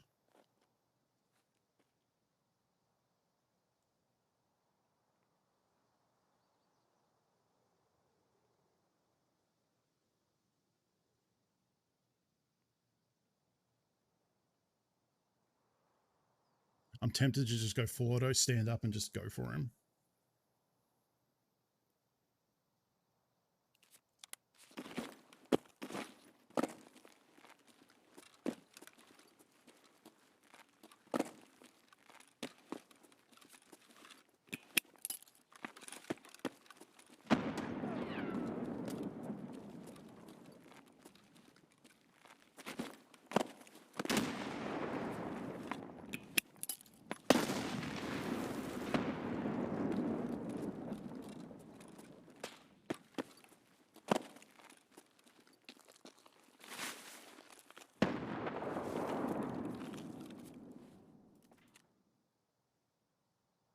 Didn't come with a nade. Fuck, this is dangerous.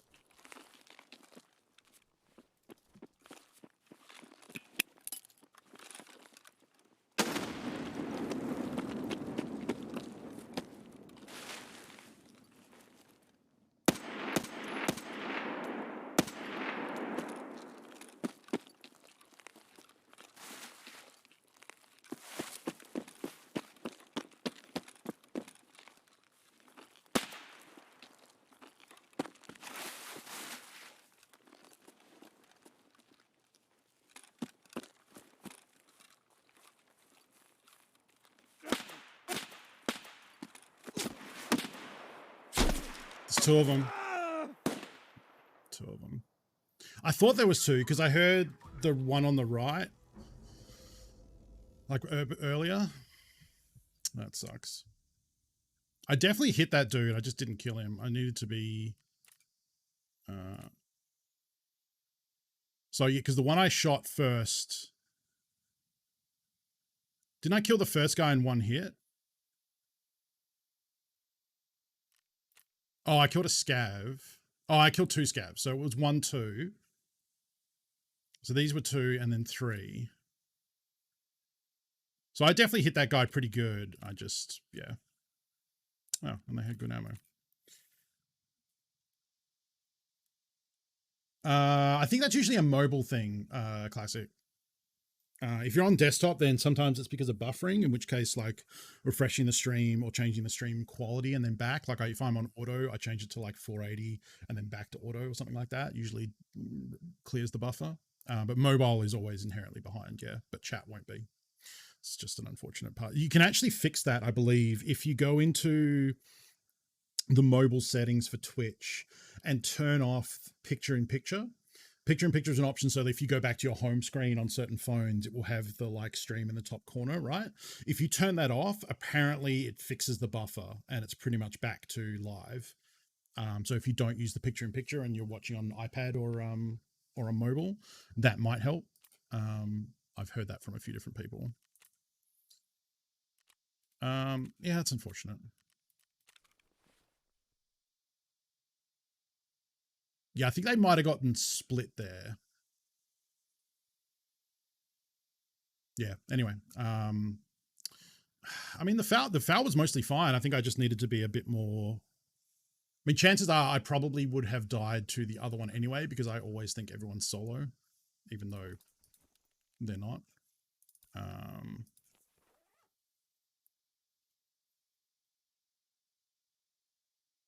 Oh, fair enough. I mean, yeah, you could look into the picture-in-picture stuff if that helps. But yeah.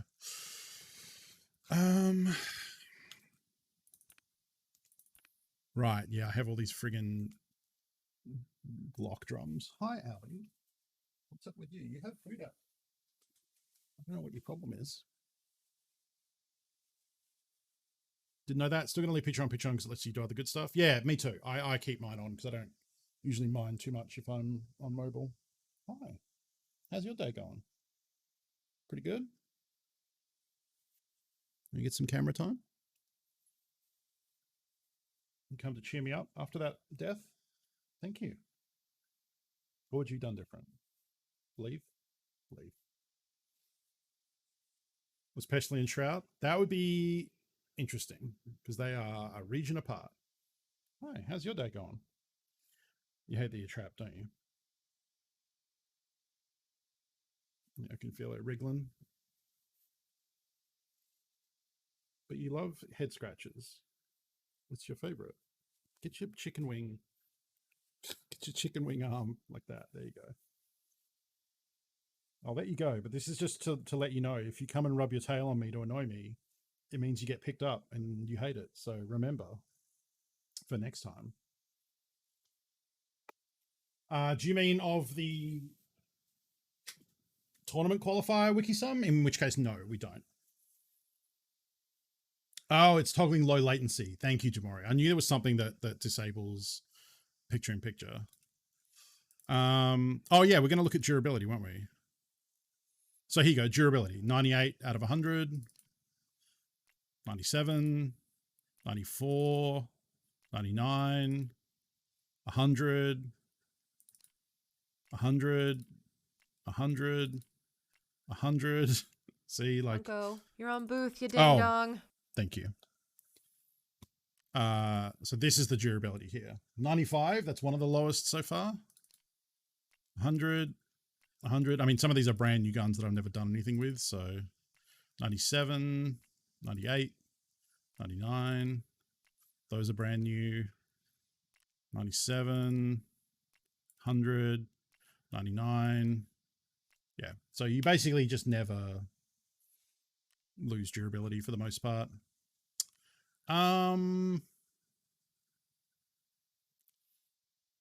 No, so we did the second attempt and it went horribly.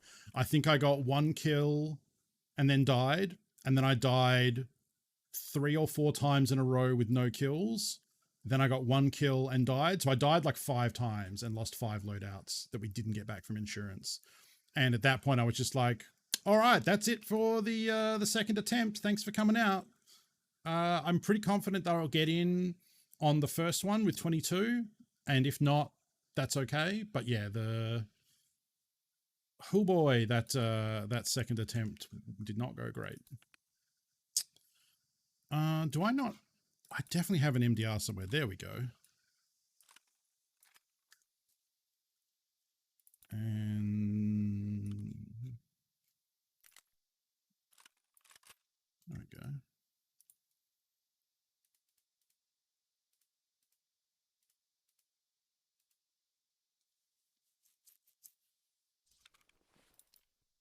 Oh, it's off the handguard. Okay.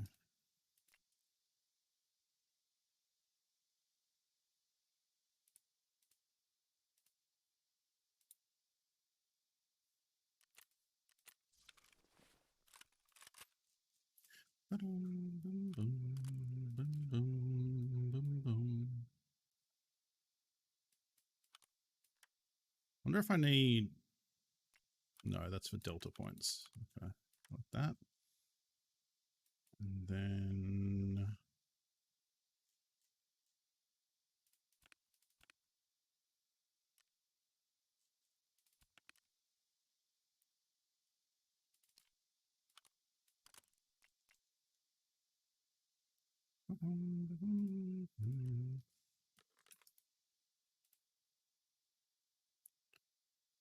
Actually, I guess if I go linked, what are the other mag options for this gun?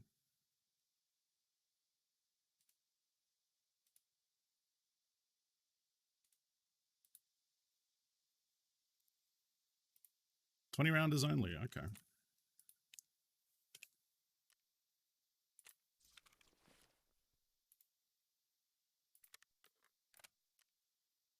I might have died there also because I brought M80 instead of like M61. M61's so fucking expensive though.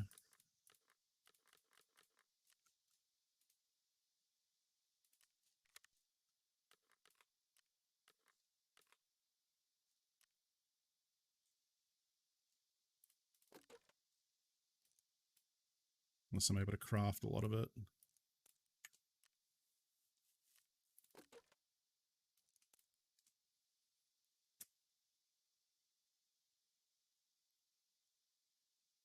Okay. I think we're going to go attempt the same thing and try not to just get bogged down in PvP. I think that's the plan.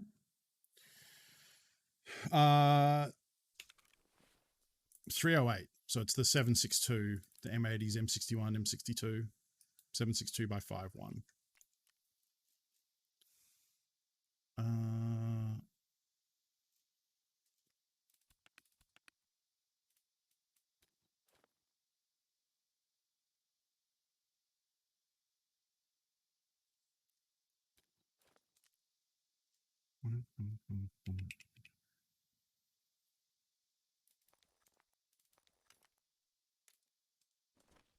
I definitely fucked up by not killing that person when I had... I should have like waited for a better shot.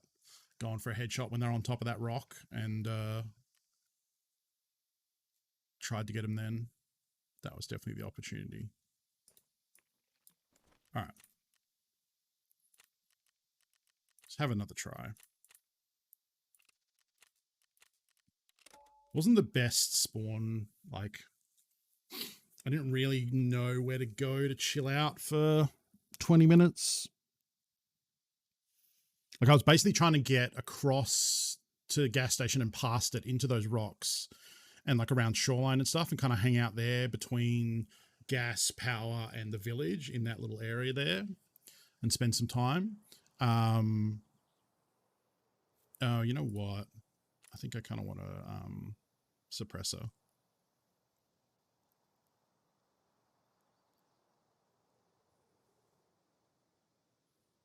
Yeah, so didn't submit a second application, but hoping to get through on the 22.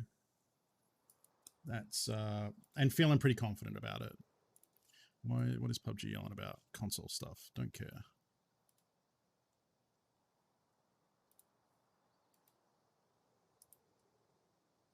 Uh-oh.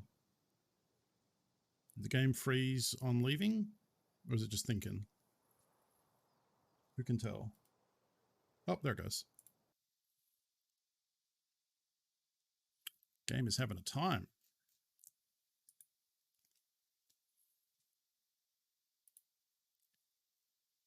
Yeah, I'm guessing the maintenance today didn't do a lot to fix the server issues.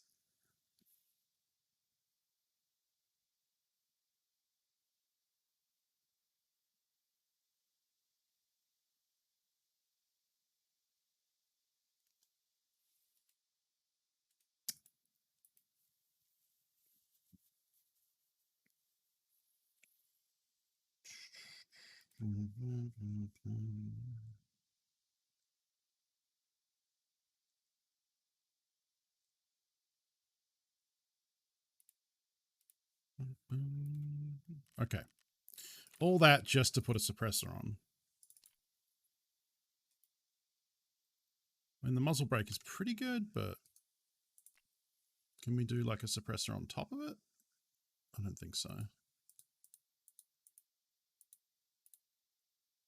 Oh, we can. Sick. Oh, sick. There you go.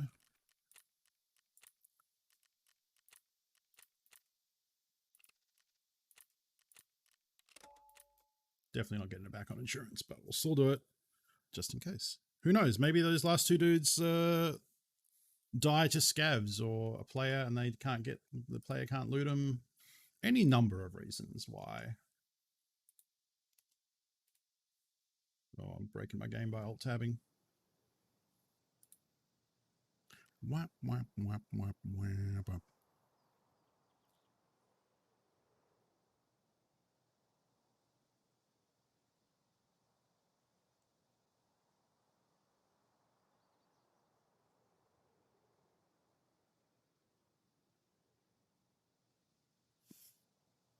Maybe the play was to slow creep around the rock.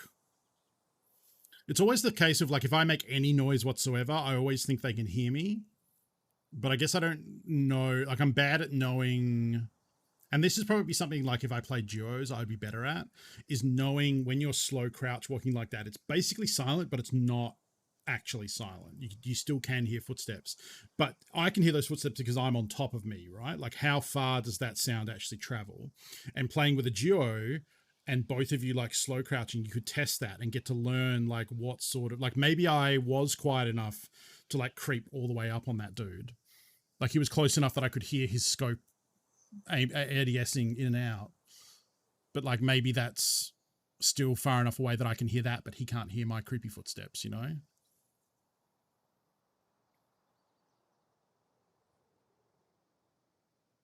Yeah, I don't know. I definitely, when I like went loud and like went to start rushing and jumping over the rock, I definitely made a lot of noise and didn't like cover and check. He was obviously sitting just in front of the rock on the other side. I've really used this gun that much, so I've had it sitting around in my inventory for ages, so I'm just trying to, you know, use different stuff.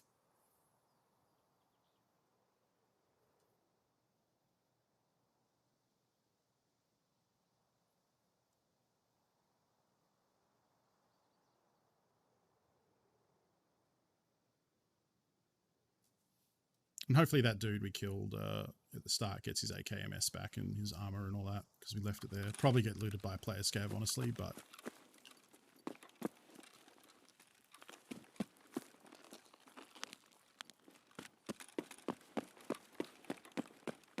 Alright, I'll come up here and check for a graphics card and look the safe.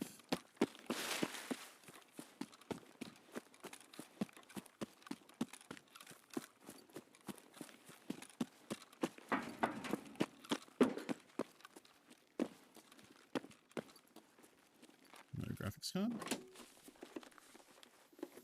It's true, I am giving other players gun options when they kill me. Yeah, it's a nice thing to do.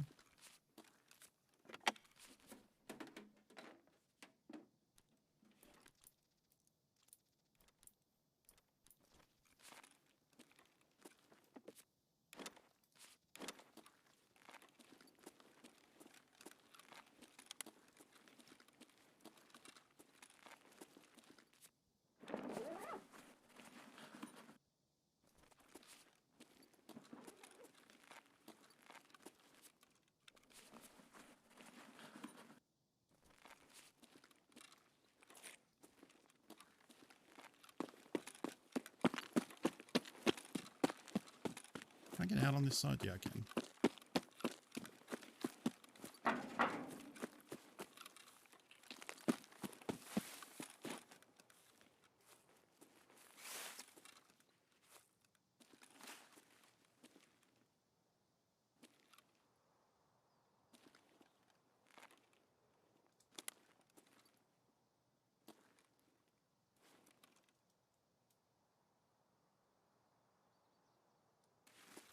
Did he stop there in the bush?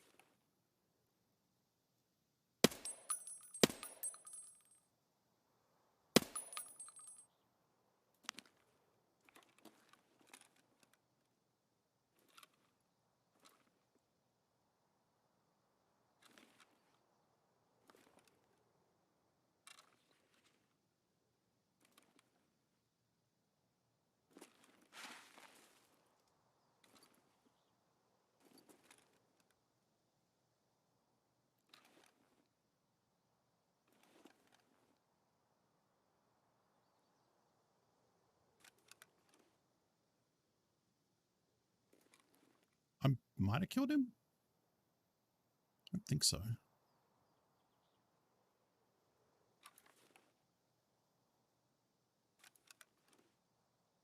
I saw like the red of his scab backpack, so I shot.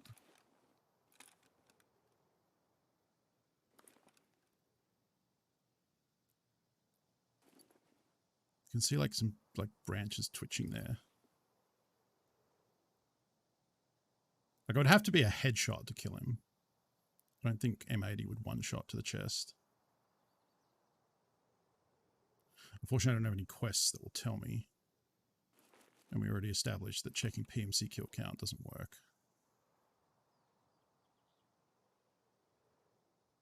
I mean, headshot would, but I don't know if it was. I just kind of guessed.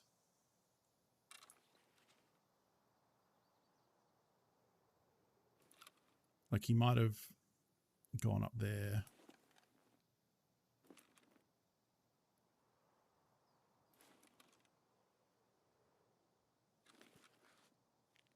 Oh, I realized I was like completely exposed to that.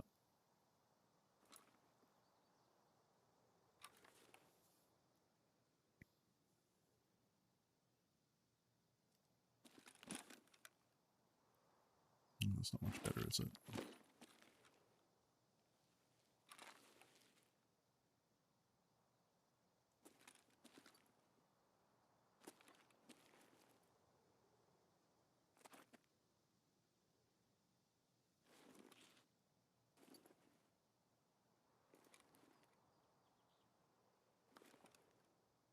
Well, we got time to kill, so. Yeah, I know there's one way to find out. I mean, more likely I would rotate to the right and get a better angle where this friggin' tree is not blocking me.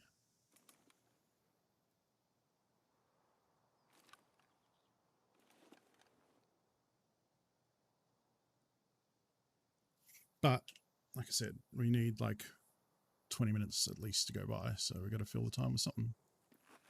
Hanging out here and trying to catch people moving through this forest from gas to extract or from start to gas works for me. Go with the body. I mean, we'll hang here for a few minutes just to see, because you never know how patient some folks might be.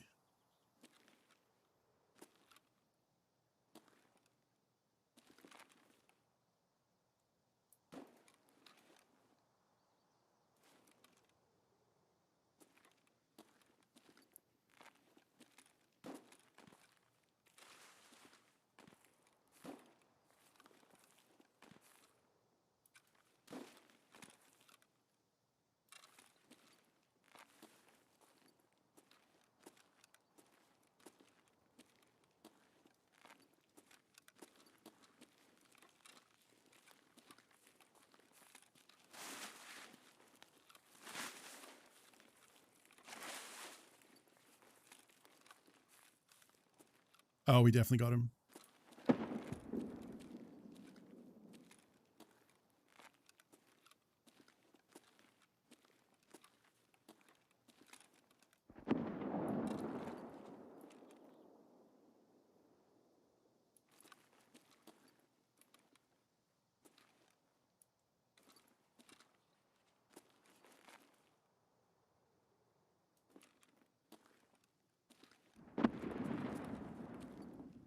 Must have been a headshot.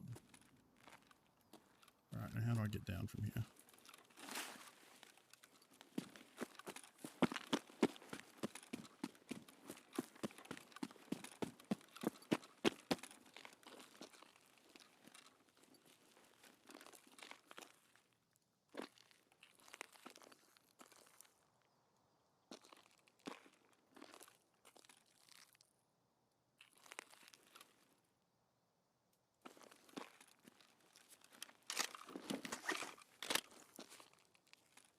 I mean, he like stopped in a bush and I happened to see him go in, so that was pretty unfortunate for him.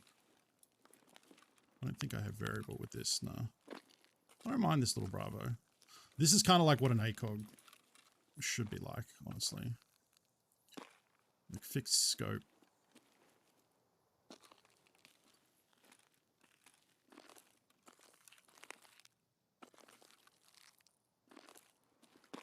Can I get down? No, definitely not.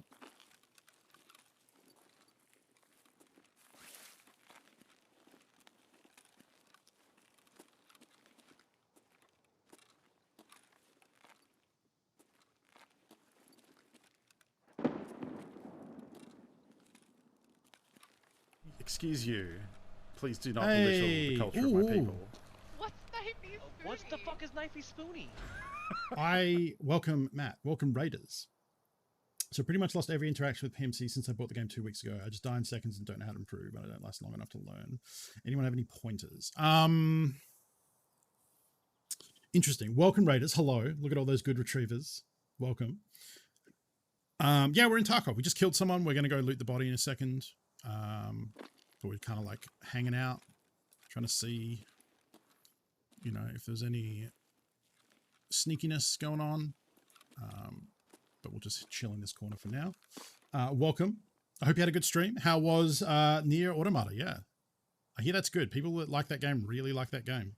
I finally have min views enabled for shout clips. So I think I have it set for the top clip of the last, or a random clip for the last month over 5 views.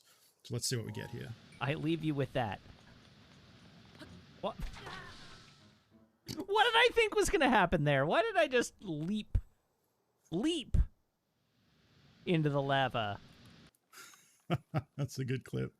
Welcome, everyone. Please go follow Matt. Matt has finished playing Zelda Breath of the Wild. He's onto Nier Automata, which is also a very good game.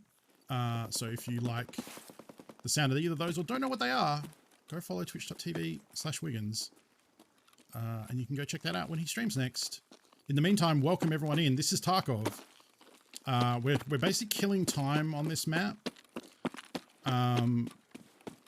so that I can go to the resort, the health resort on this map for some quest items, and I don't want to go there while the sweaty boys are all fighting over it.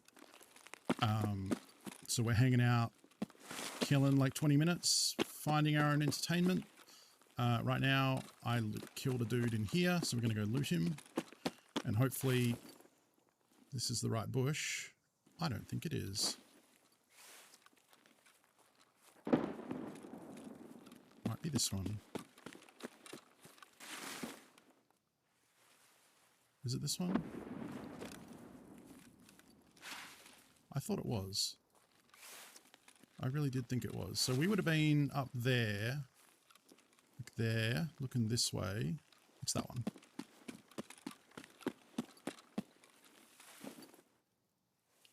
Sorry, bud. Killed by me. Nah. He looks like he was low level. Nah, 17. That's not like new. Sorry, was it Mad Chicken? Yeah, Mad Chicken. I do have an answer for you. Ammo matters, that's true. But early on, like, that's kind of tough. I would say, yeah, this dude. You know what? We're going to leave his gun. He can get that back because it's unlikely someone will find this body. So we'll leave that and let him hopefully get that back from insurance. So I would say, watch Pesley's Raid series because that is him playing through, which is my answer to a lot of things, but I think he is one of the best teachers of the game. And I think the Raid series is a great tool for that. Now, specifically, I would say the weeks that are PvP focused are very good because he does a week of questing, a week of money making, and then a week of PvP. So he does 5 episodes a week. So based on that, the first 5, like 1 to 5, were questing. 6 to 11 would have been money making, and then 12 to 17, I guess, would have been PvP focused episodes. And then it repeats. So you can work it out based on that. I think he's got like 40 or 50 episodes up now. So there's quite a lot. So I would suggest go doing that because in his PvP episodes, he talks about why he chooses different loadouts. He analyzes a lot of the fights and his decision making after they happen. So he'll go back after a fight, after the raid ends, whether he dies or, you know, what have you. And talks about why he did certain things and what changed in the dynamics of the fight, which is interesting. So that's a pretty good learning tool. Other than that, unfortunately, you've just got to play and get experience. And that involves, you know, getting things wrong and dying a lot.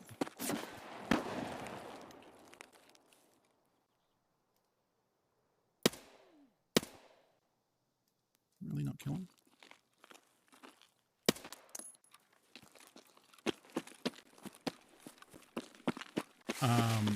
And that's, you know, that makes it tough because, like you said, if you die in the first few seconds, you don't really get a lot of experience. And unfortunately, that is also a result of the wipe as it currently stands, because we're like 2 months in, right? 2.5 months. So a lot of people do have ammo and guns and things that are going to kill you like in one shot if they get the jump on you. And your ammo, if it's bad, is going to take a lot of shots to kill them. So that is unfortunately the state of things. Yeah, no, I mean, you can ignore those ones. Like there are some where Pestely's like, oh, I heard a single sound. Like this happened in one of the recent ones where he's like, I heard a sound. Here, I'll play it again. Do you hear it? I listened to that thing fucking 6 times. And I never heard the footstep he was talking about. He plays with his sound like cranked way up to deafening levels. It's actually kind of bad for his health, and he will be the first to say that. So like oftentimes he'll hear something that I don't, basically.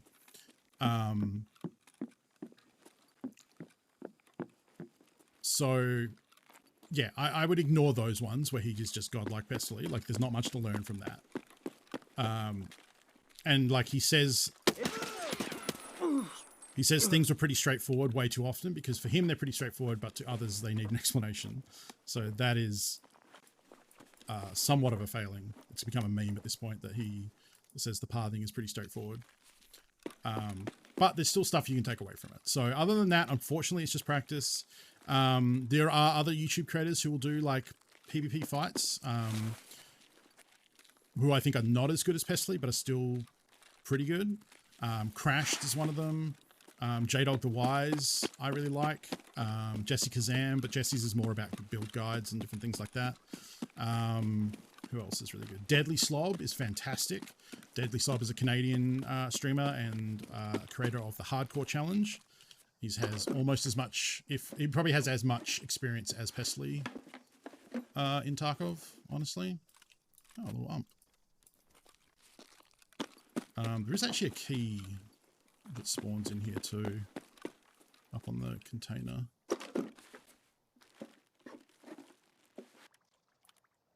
Don't want that.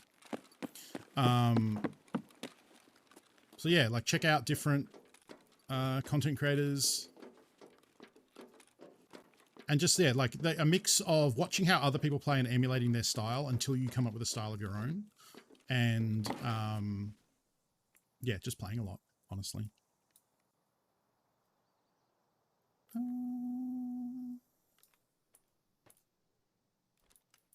don't know if that's technically a correct thing to do, but we're going to do it. I don't think this is a great scope to be coming out here with.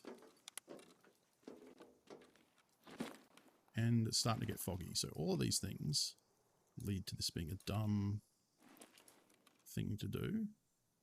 But we need to kill time, so. Just have to suck it up and get the hours to get a bit full. So what I would say is, like, as someone who came in late into a wipe and learned the game, it's going to suck because you do, like, you will find new players. Like, we obviously killed that dude who was level 17 with, like, some kind of average gear. So a fight against them with PS ammo would actually be a fun fight, you know, with equal gear. And that's an example of someone like that might happen to you. You know, you got shot by someone, you're just walking around, you crouch in a bush for a second, someone happened to see you and they got a headshot. You know, I don't know that it's a headshot, but we'll see when the raid ends. I'm pretty sure it would be for him to just drop like that. Unless it was like chest or something with the 2 shots that I did. I don't know, we'll see.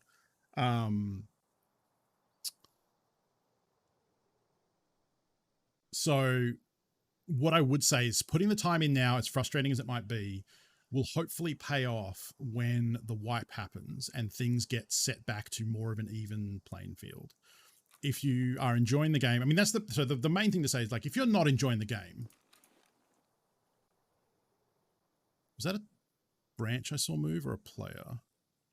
I saw a shadow move for a second at the top of this rock, but I have a feeling it might have been this branch moving here.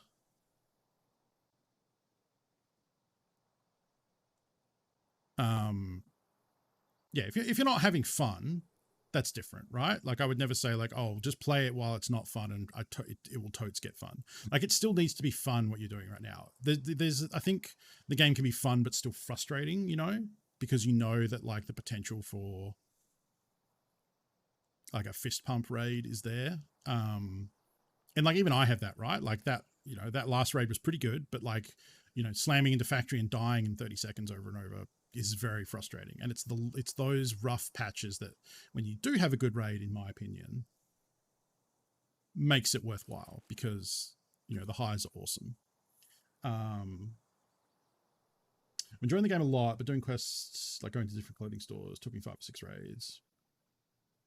Yeah.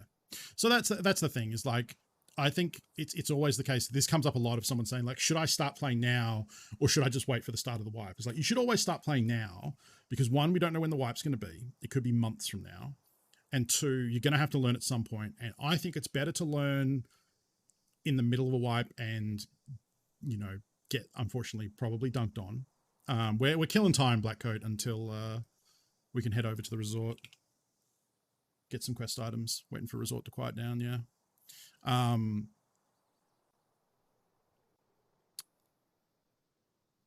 because if you were to wait and then start at the start of the wipe, you're still learning and you don't get to enjoy, you don't get the full payoff of an early wipe start, you know? So yeah, unfortunately I would say just like, it's something everyone has to go through.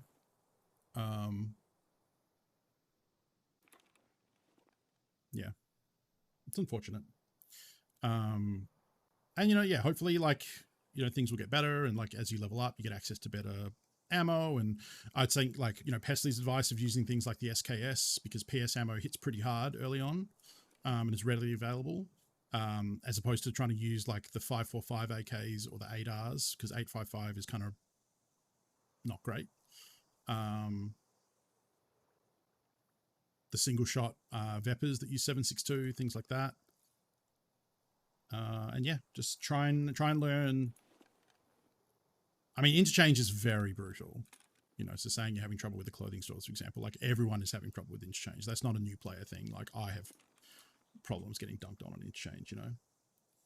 Maybe also be watching Pest just breeze through things that makes my struggle feel a completely different game. So I have to disconnect from those realities. Yeah, I mean, it also like, you know, each region is different. If you're in the US, and what time you play at is going to be, you know, it's going to affect like what people are there doing, and who's playing. And like, there are so many factors, you know, and it's just timing. Like there can be instances where like, oh, I'm going to stop to loot this item, or I'm going to go back, you know, like I'd take 30 seconds here to do a thing and then move out, as opposed to moving out.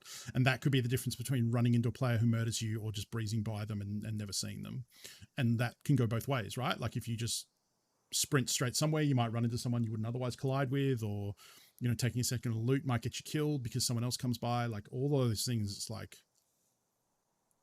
the butterfly effect in Tarkov is real. You know, you delay somewhere, so then you get into a fight, which brings someone else, gives someone else time to come in because of the noise, and they fight you and all that, you know. Yeah, comparing yourself to someone who has been playing the game for years and knows all the ins and outs is always a recipe. Like, I don't think I'm an especially good Tarkov player, but I've still played the game for like 2 years pretty solidly. Like I've taken some breaks here and there, but like I have quite a lot of experience at this point, you know. And Pest has years of experience. He's been playing solidly since like 2016 or 2017, something like that.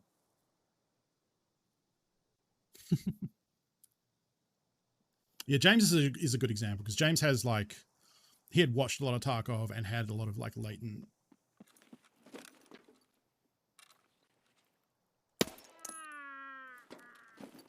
I did not even see him show up.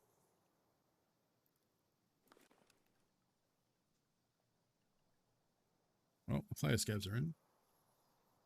We'll probably wait till 20 minutes and then go.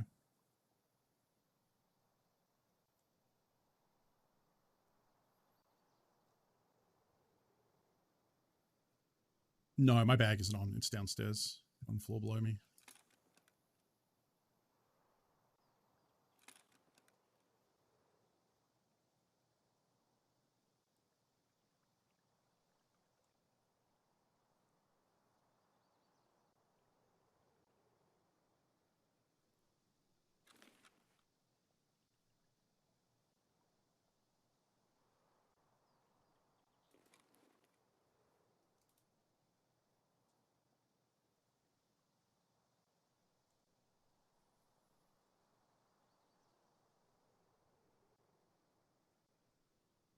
We're going to have a wipe system.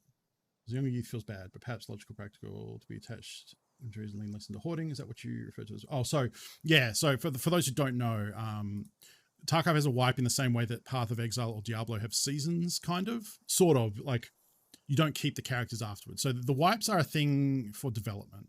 The game is still in beta, and they're still adding features and maps and changing skill systems and economy and, you know, different things like that. And when they do a big change every 6 months to a year, they will do a wipe, which is to delete all accounts back to level 1. You lose all your gear, your levels, your skills, your hideout, everything. And it resets the player base to like they're all starting from scratch.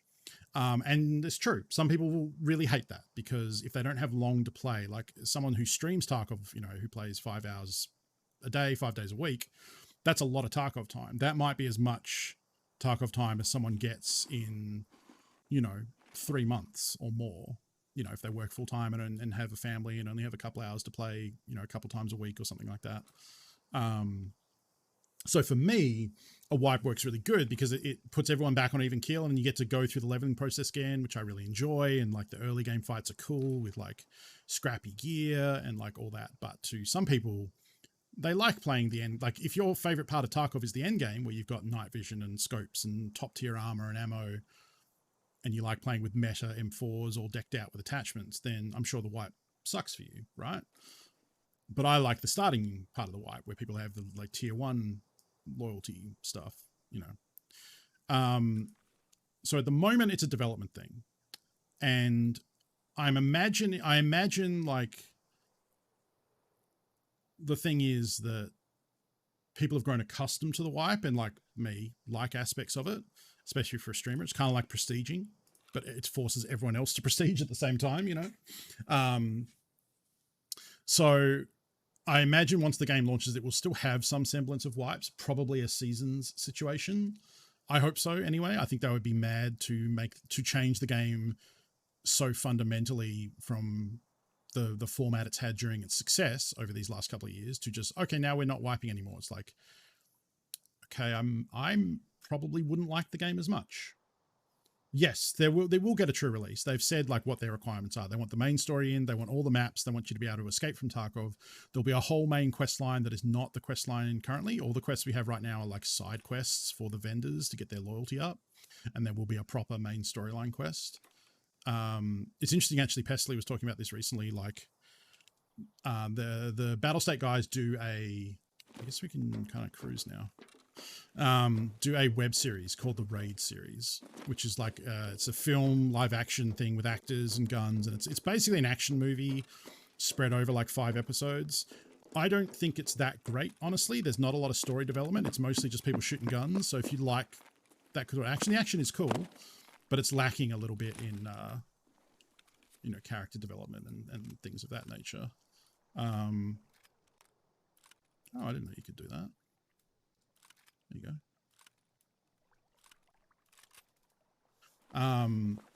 Ooh. This is gonna make me real fucking heavy. Yeah, it is. This might be a dumb pickup.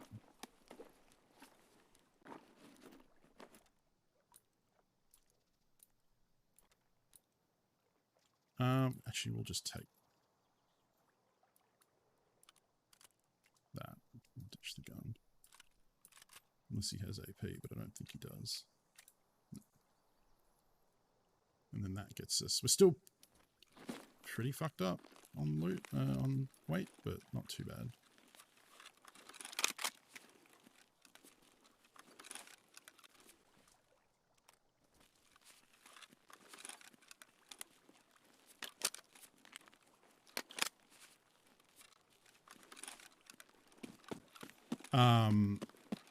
So the hypothesis Pest came up with was that for those who've seen the Raid series, the last episode has a bear and a USEC banding together to try and get out of Tarkov by doing a deal with they have like some piece of tech in like a fancy suitcase that they want to get out with.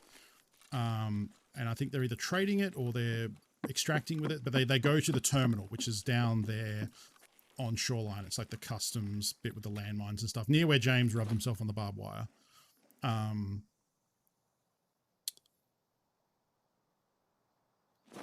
And what happens in the episode is that you have to hand over all your weapons. Oh, that was a player scav, yeah. We shot him while he was looting the crate. I'm actually not going to go the beach way that I normally do. I'm going to go this way and maybe die.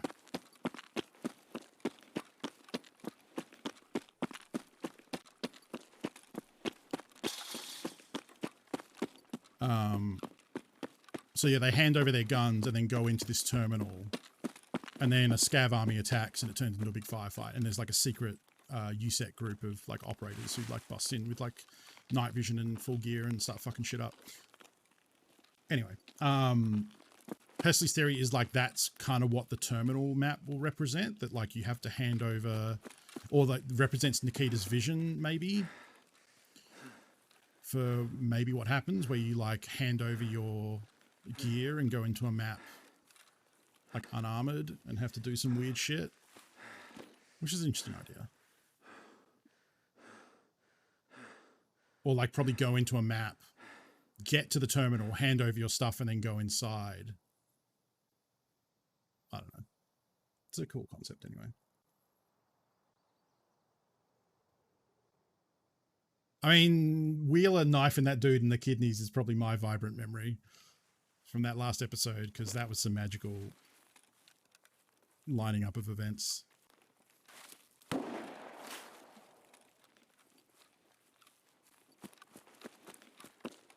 don't think that was at me.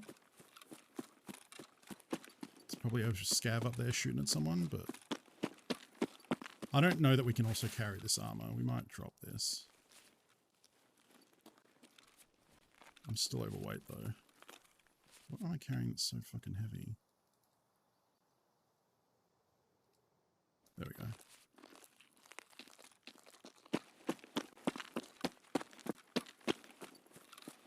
I do want to take the ump out because the ump's kind of cool. In a like garbage way.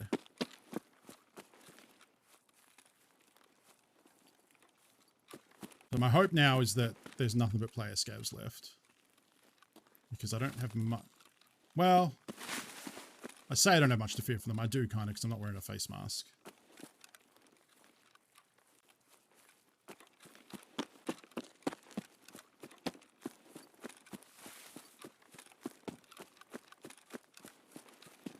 Alright, so we're going to 108 on the east side.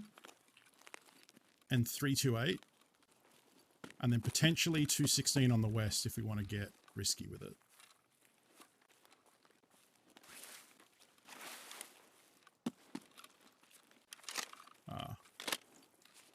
Yep.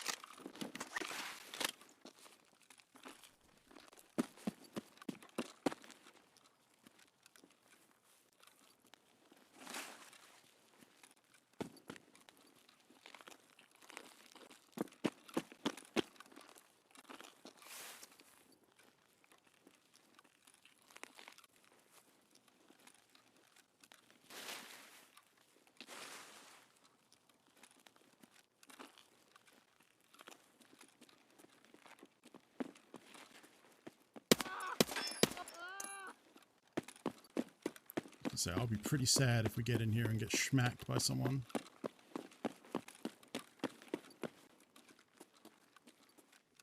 After waiting all this time.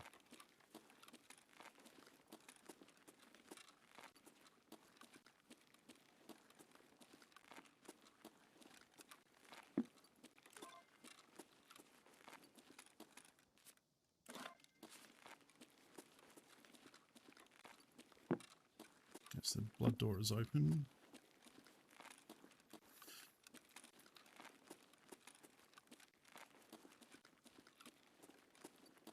So now we go all the way up.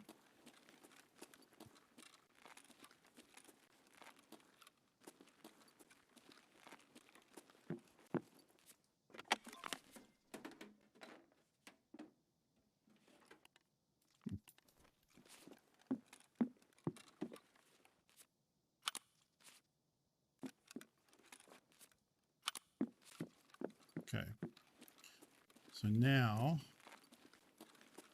we need to go across to the other side of the resort. Now this bit's pretty fucked up.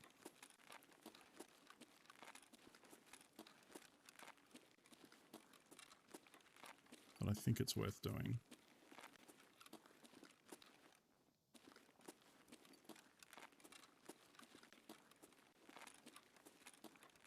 So there's no one rashing it up in a corner somewhere.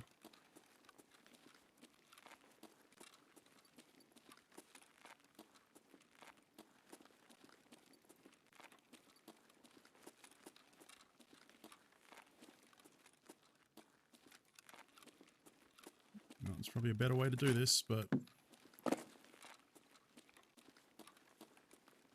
fuck it.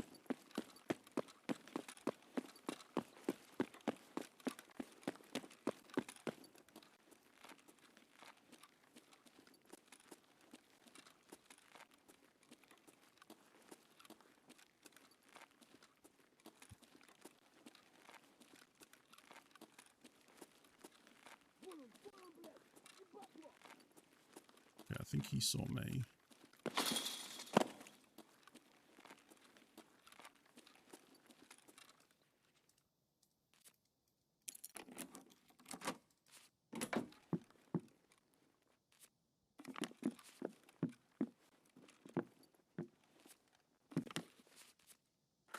The fuck did I come in here for?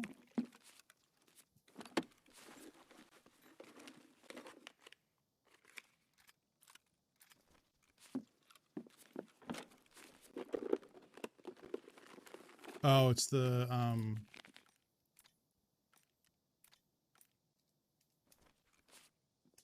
it's the thing in here, isn't it? Yeah.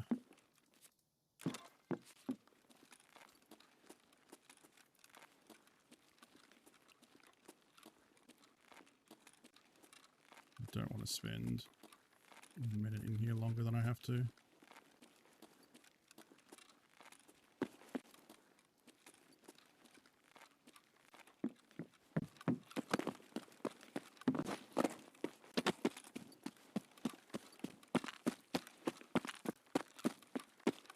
Could try for tunnel extract, but I worry that that's going to be camped to fuck.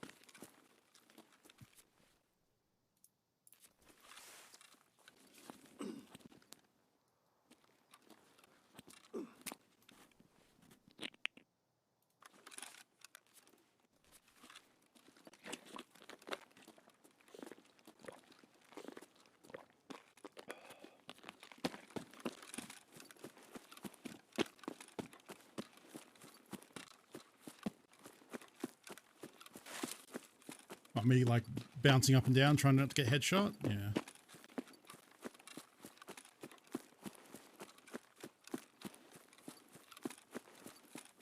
Bringing an SJ6 for this run out wouldn't have been a terrible idea either.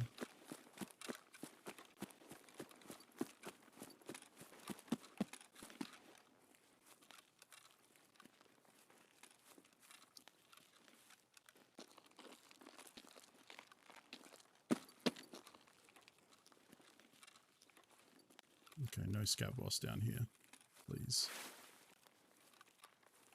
Do not need that action.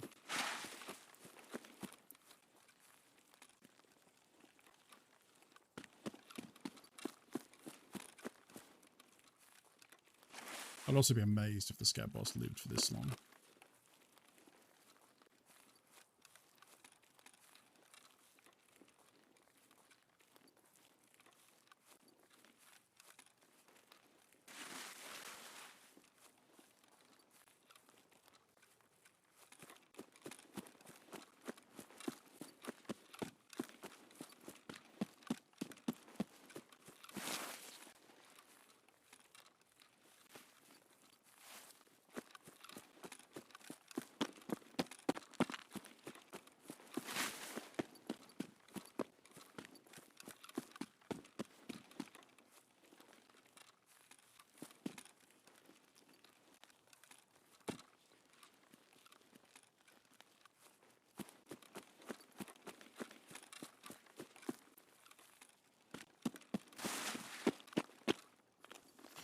Okay, let's go to get to tunnel.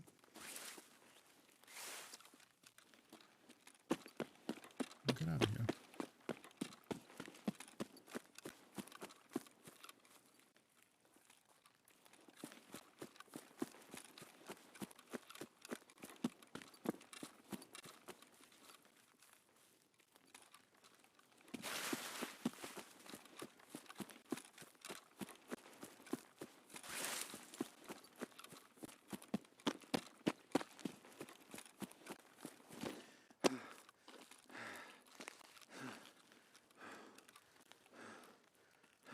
Wow, all right. Fucking finally. I've been sitting on those resort quests for a long time. Well, it's usually like it's readily, like the hard drive is on top of the computer. There's one with a flash drive sticking out of a laptop, a suitcase, different things like that. So that was one where I was like, wait, where is it? Oh, headshot. There you go. It was over 100 meters too. And that first dude we killed.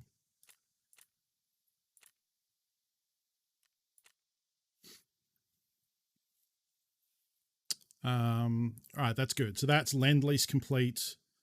whatever wet cargo we're up to, and not wet cargo, cargo X and wet job.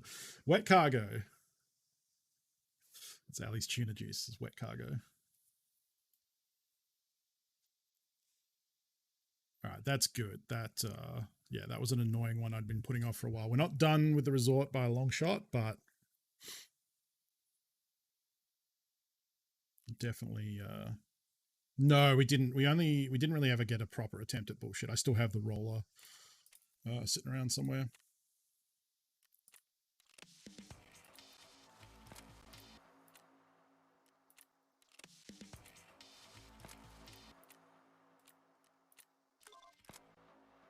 Yep, so we got to, what the fuck that is.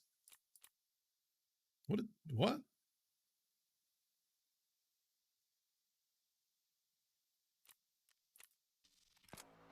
Okay, they've broken this in the most recent patch. Or like,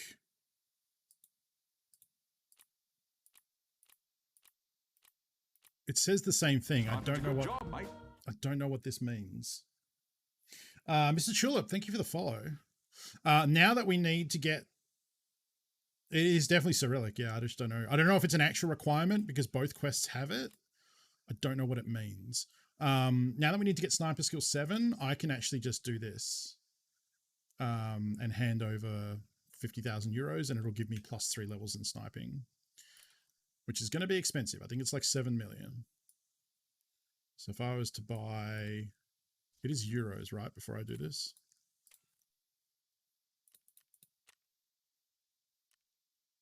Euros, yeah.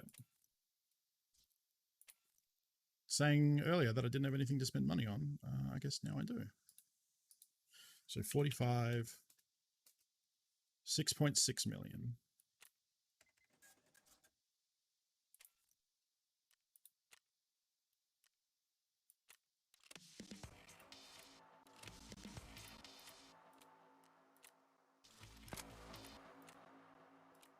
And now we have the guide. Possibly the most hard quest in the game. The most difficult. You have to survive every single raid in the game, one after another. And if you die, it resets and you have to go right back to the start. This quest is pretty fucked. So you generally start with labs because that's the hardest. And then it's a lot of night raids, I think. Yeah, it kind of seems like every quest right now has that weird Cyrillic thing in it. So yeah, I don't know what this is, but obviously they've busted something with the maintenance that has made that show up. And now that should lead to peacekeeping mission. Oh, I need to do Land Lease Part 2, maybe?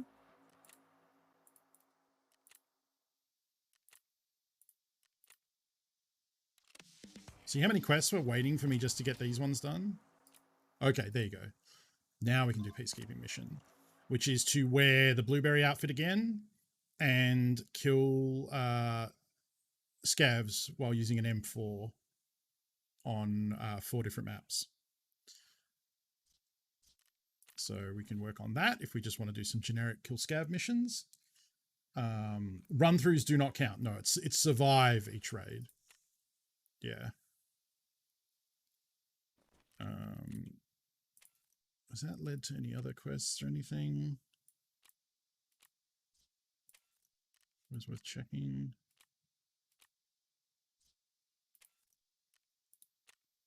Psycho Sniper, there you go. Have level 9 sniping, and this you get 2 intellect, 1 stress, and 1 perception, which I think actually will maybe... Oh no, I finished the stress quest, didn't I? Yeah, I need charisma. Find the hidden valuable cargo, is that what it means?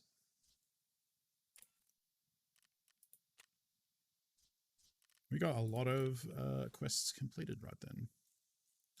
All right, let me move some of this crap.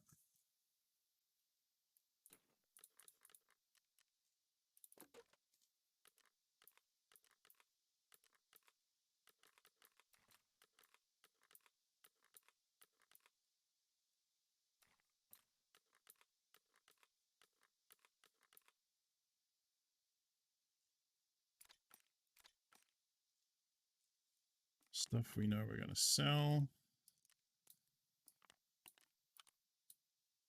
Might end up getting vended. EPs.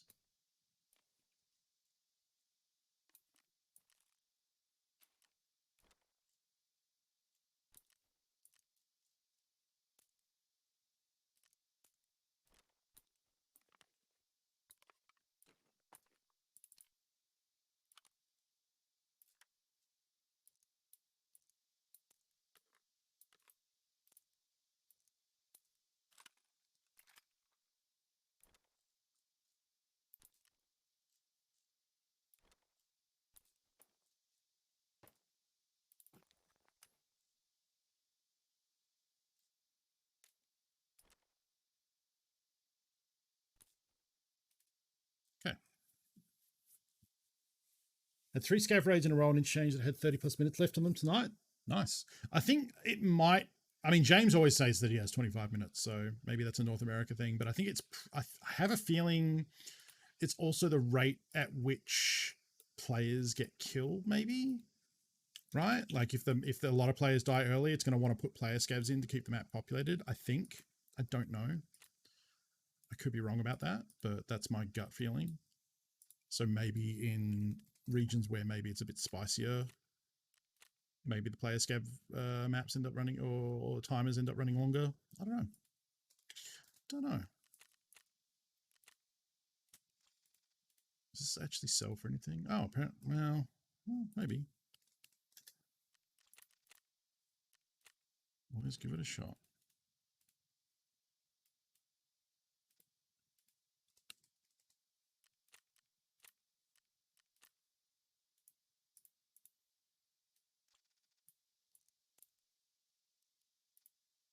Wow, 60k, really? Dang.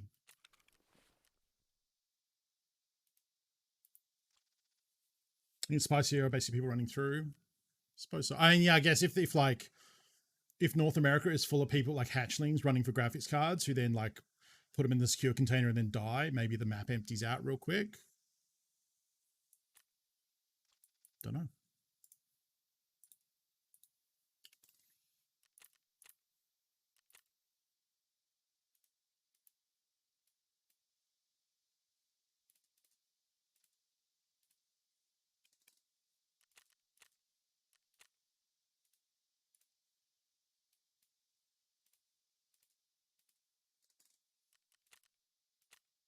This hat is really hurting my head. Hey, Mr. Cuba. Raids have been okay. I think we've done like 3. It's been a slow. I mean, it's been a lot of downtime between raids talking about stuff, which I enjoy, and hopefully folks enjoy watching. And then the first shoreline raid we did was pretty quick, and the second one was quite long. Where we spent probably half an hour to 40 minutes in that one. Probably 35 minutes waiting for the quest to become available and to get it safely and get out. Which I think was worth it because I've been sitting on those 3 quests for a while now, and I'm glad they're all done. There is one more we have to go back into Shoreline Resort to do, but I think it's downstairs in the admin building, which is hopefully a little path less traveled. We'll see, I guess. Let's check in on the hideout. Probably have a scav case to pick up, among other things.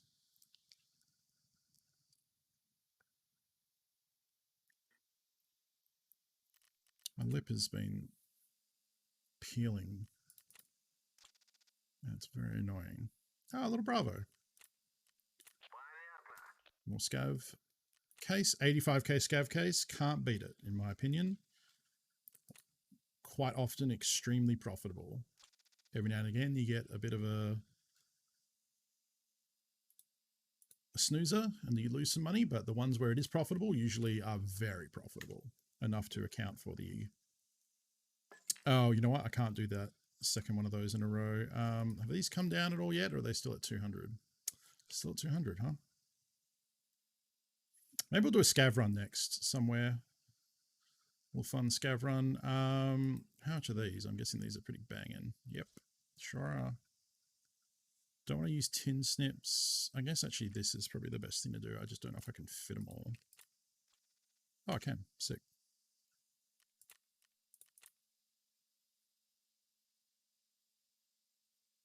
There we go.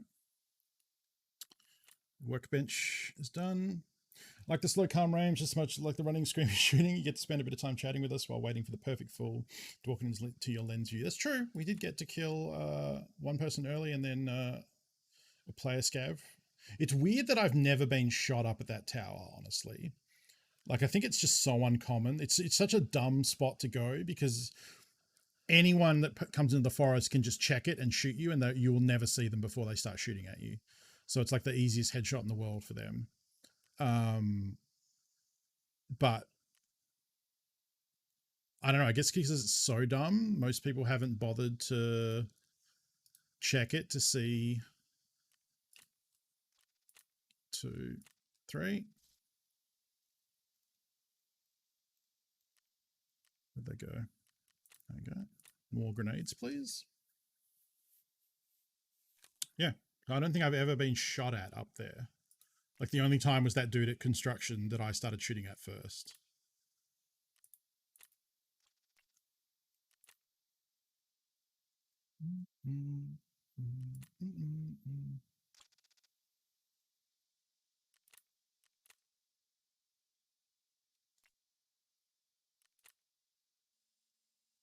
I'll probably lose massive amounts of money doing that craft, now that I think about it. The turning the Tushonka into the little Tushonka, but it's a craft. It gets me XP. Like, I'm not really doing it for money, honestly. It's just something for crafting XP. Oh, speaking of... Oh, 8 minutes till a reset, huh? Let's hang out for a couple minutes because I would like to try and pick up some Augmentin if I can. Let's try and file some of this crap away.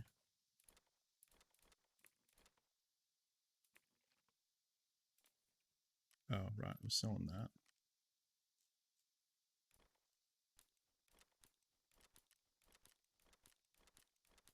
We'll trade the cigarettes for a gun.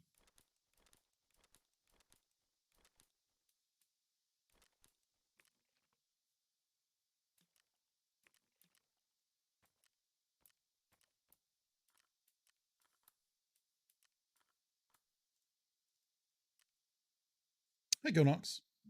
Oh, you might have been saying bye to Mad Chicken. Thank you, Mad Chicken, for hanging out. I hope your raids go better. As always, you can hit me up in the Discord between streams. I might be asleep at the time because of the time zones and what have you. But if you have questions and stuff, there's also people in there who have played a lot of Tarkov as well. So if you ever have any questions, also the Loading Ready Run Discord as well has a Tarkov channel. Both of those, my Discord and theirs, are good places to get advice on stuff. Hope that helps. I hope you have a good sleep. I'm going to hold on to that one. I'm not going to hold on to this, and I don't think it sells well. I don't think that one sells well either. This is just the stock tube, so that's not going to sell. I don't know what the fuck we're going to do with that.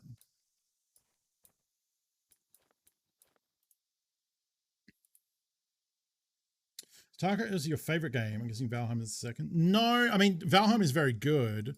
I just haven't played enough of it. I think it's a very good game. I haven't actually played a bit. I haven't played Valheim in a hot minute. It reminds me, I need to check and see if Will... The server I play on is run by Will Smith. And it's been offline the last couple of times I've tried to play, and I've been meaning to...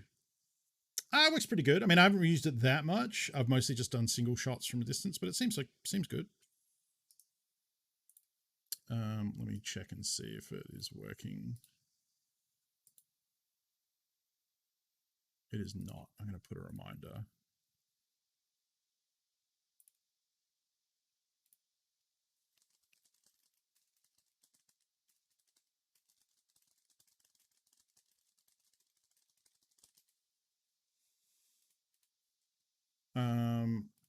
Yeah, I do like Valheim. I have an idea for a project in Valheim that I think will be very cool. But like I said, the server hasn't been running for me to be able to actually go in and do it. like my favorite games, like PUBG is up there. Like a lot of the friends that I have right now have come through PUBG, even though I'm not playing a lot of PUBG right now. You know, there was a probably like a 2-year period where I just played PUBG and not much else. So there's definitely one of my favorite games. Then it starts to depend, like if you're talking about favorite game in particular or like franchise, because I've really enjoyed, say, the Diablo franchise, but it'd be hard pressed to pick a favorite. Both one, two, and three of Diablo, I've had really good times with at really different points of my life with different friends. You know, like Diablo 1 was when I was in high school.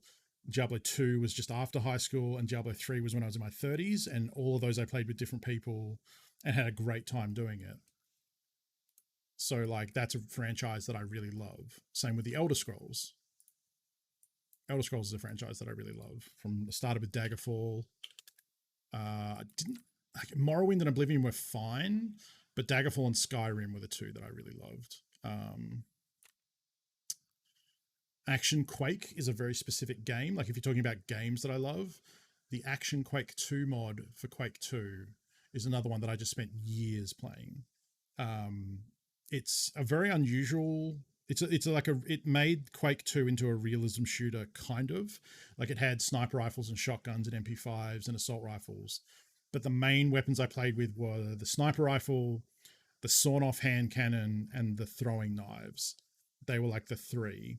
And the good thing about that game is it had the Quake 2 style strafe jumping, where if you jump in a rhythm, you gain small amounts of speed each time you jump until you're going faster and faster. And so the game was about the maps being designed in a way that had these jump paths you can take while strafe jumping to zoom all over the map and launch yourself up. Like it was almost like an acrobatic game as much as it was a shooter. And that's why I like those weapons, because the sniper rifle was a long range shooter, very accurate. It wasn't, it was hit scan. So once you shot, it was like pinpoint accurate. There was no travel time. And a headshot was an instant kill. A chest shot, if they were wearing a vest, would wound them to 20% life, but they would still be alive. And a stomach would wound them, but they'd die in like 3 seconds. And that was the main thing. You could also leg people as well, and they'd be limping. So it has elements like kind of like Tarkov, actually. And the main thing about that game was like jumping around the maps, and the maps that had really good jumps to get from one side of the map to the other, or to get like elevation and get yourself out of trouble, were the best ones. So that game, it doesn't really exist anymore. Like I think there've been a couple of attempts to revive it. There was also Action Half-Life, which is kind of the same. The concept was to make Quake like an action movie. That was the base concept. I think Action Half-Life did that way better because it had like diving, like in Max Payne and like John Woo movies and stuff. You could dive and shoot. And that one was more closer to an action movie. The Action Quake 2 was more like an acrobatic arena shooter in a way. It's a very unusual game. I don't know if you could ever really find footage of it because it kind of predates streaming and it predates like recording game footage. It's a very weird game. Like it was a very high skill ceiling for sure.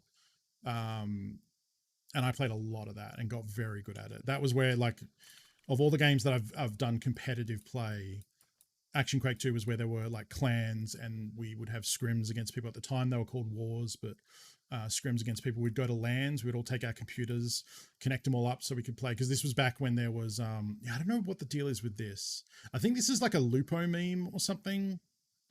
Or like it's the only way people can sell the book because it's the euro price is cheaper than rubles, so rubles won't show up. I don't know what that is. I don't care. I'm not participating.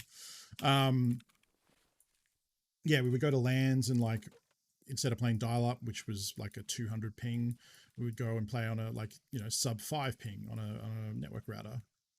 And that was a good ass time. And I really missed that game. I would love to be able to play it again. There's been a couple of attempts to revive it.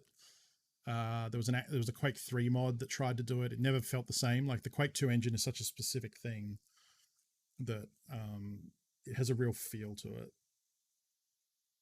Oh, thank you, Madurito. I hope you didn't go and bug him. I did message him in the server so he can get to that whenever he needs to. It's not urgent. Yeah, I have an idea to build like I saw, it's not my idea, I saw someone else do it. They like tunneled through a rock with the pickaxe. Morning, Sin, hello. And made like a tiny little opening down with some stairs, and then carved out with the pickaxe a big cavern for like a little cave thingy, as like a secret, like little underground hidey hole. And I like that idea, so I want to try and do that.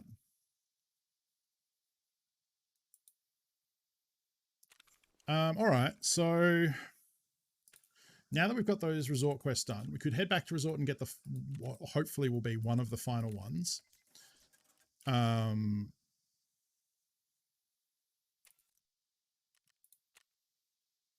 X Part 3 to find the hidden Terra Group cargo. I might look this up real quick. Cargo X. And see if this leads to anything or what it leads to. Okay, it's not. It's the final one. So this is actually literally the final resort quest I think I need to do, other than like surviving on Interchange.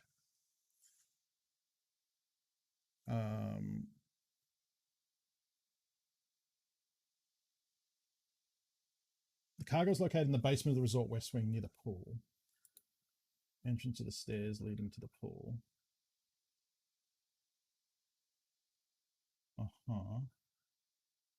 Not as clear as you might think.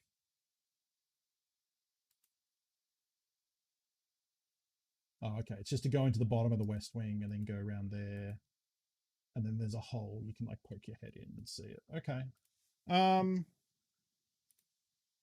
Yeah, I don't know. I think this is just find the hidden cargo. I don't know why it's ticked. Because it's showing up on other quests as well. It's actually showing up on all quests right now, I believe.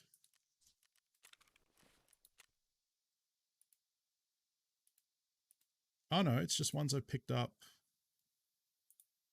Oh, it's also not showing it here. So here it works, but if I go into this, it's doing this. So I don't know what this is. It's kind of broken. But I don't think it's like actually breaking anything, so it's okay. We'll just leave that for now. We have got a lot of quest items to pick up.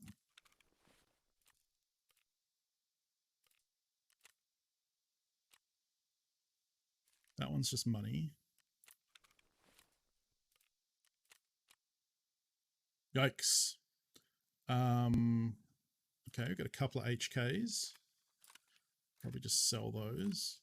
We've got an M4 that we can use for the quest, as well as the blueberry outfit. Got some drum mags and 60 rounders. Got a crap ton of cash.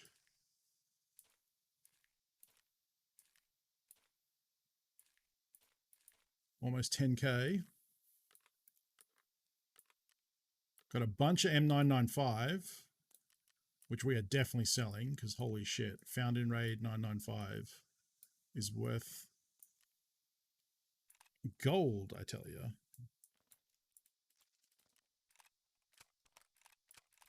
DVL I'm a fan of too.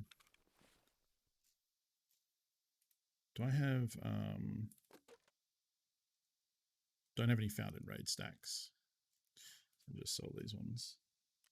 I've been meaning to say thank you for using the closed caption thing, even if I don't use it. Always happy to see streamers using it when possible. Yeah, I think so. Like it doesn't work amazingly for my voice and the rate at which I speak. I speak too fast and I mumble. So a lot of the, and I have an accent. So between all of those factors, it misses words a lot. But for those that do use it, it's pretty cool. I have been meaning to check out one that Lonnie uses, which puts it in the VOD, which is kind of cool. Because the one I have right now is just a live service for an extension. But there's a way you can do it, which will put it in the VOD as well, which is kind of cool.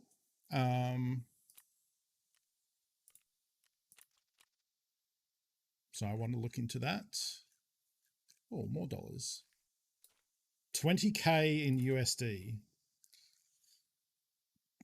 Righto. Oh, someone bought that like straight away. Almost 1 million rubles in 995 ammo.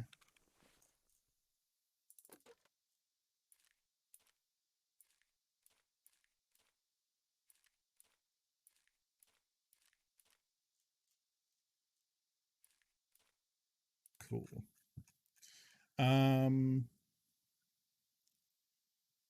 Well, I did say we were going to do labs today. So let's have a crack at that, I think. Actually, before we do that, I need to sell these two. Thank you, Midorita. I appreciate it. It was not necessary. I didn't really want to bug Will while he was live, but thank you for letting him know. Sim 4999. Okay. 75k. Do these sell? 10k, sure.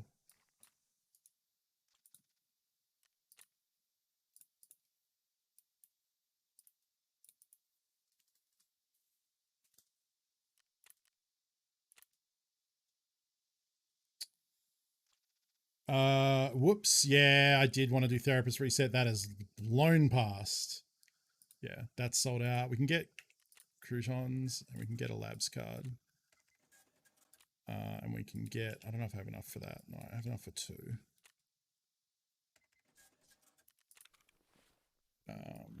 That's okay though. Which probably means I have enough for a sugar from the man. There we go.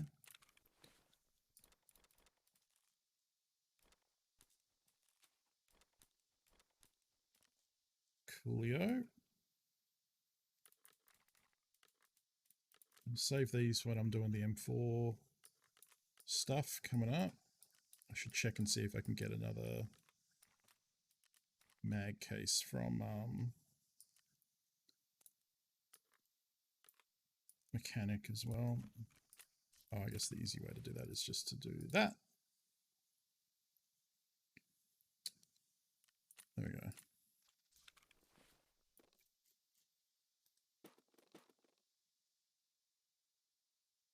Don't add some scavs. Yeah.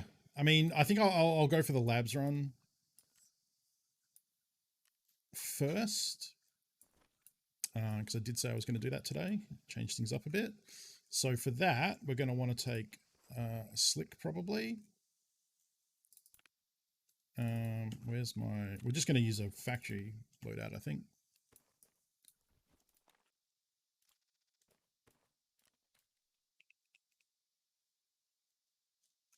And then bring...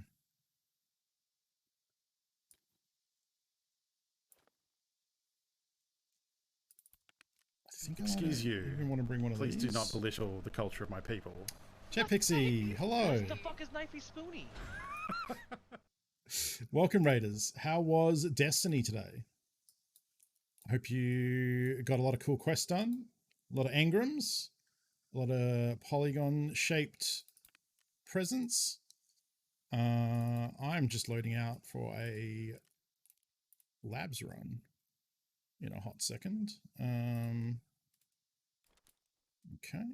Man, taking the Serve 3 kit really crimps me on space, doesn't it? Welcome, welcome. Got lots done? Nice. Let's, now that we have the ability to limit shout clip to a minimum view threshold, if I do a shout clip for Jet Pixie, we should get a cool clip from the last month from Jet Pixie stream. It's at random, but it has to have more than 5 views. So it's thinking about it. Or maybe it's broken. It might be broken. Did I mistype it? God damn it. Why is it not working? Oh, maybe because I'm not logged in? It was working earlier. Did it break? Okay, now I'm logged in.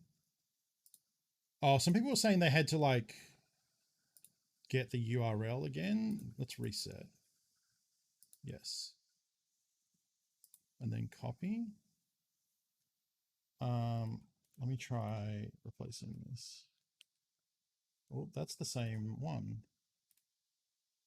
Okay, that's different. Copy.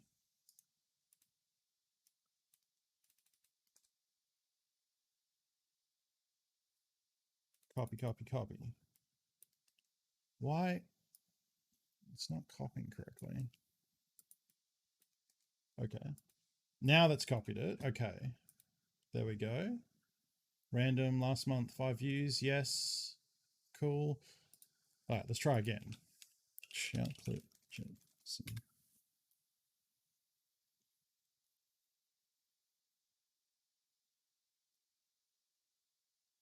I was under the impression that if it can't find one, it should just default.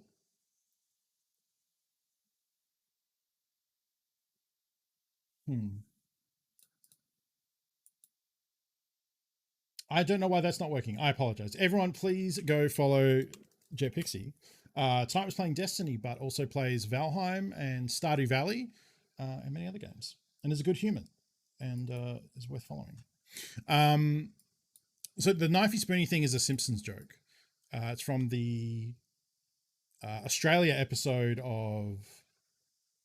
Oh, yeah, that's a good point. We should test. Let's test with Will.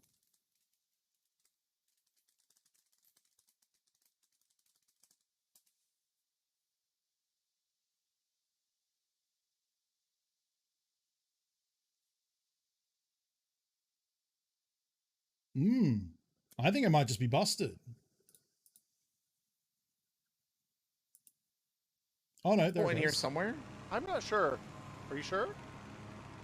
Okay. Nobody's shooting good. at us. We're doing some stupid shit right here.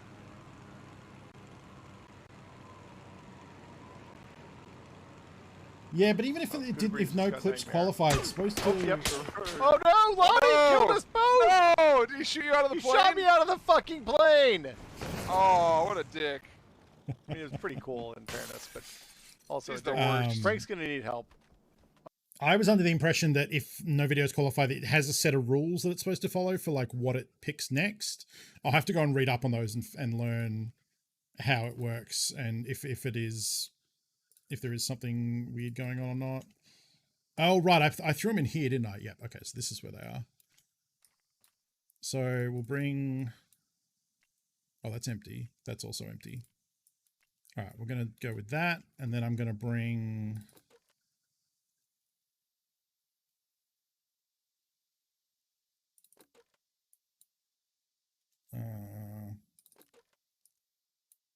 I don't know if honestly, if even bringing us like... That's just going to take time to load. And maybe like, I just kind of hope... I kind of hope I'm like, I've killed stuff and got a replacement gun by the time I use all these. I don't really want to be sitting in labs packing mags, but maybe I do. Oh, do I go off the barrel, do I? You suck.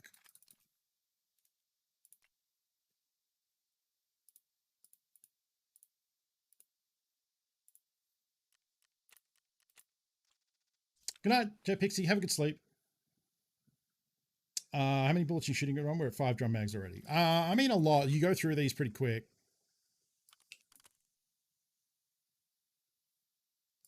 Maybe we won't do that. Maybe... I mean, the good thing about bringing in ammo is I can top up a stack of ammo. Is I can top up... I mean, maybe the Serv 12 is a little extreme. Maybe we do that, and then I can also bring that. I like that. So this way we can top up mags that we...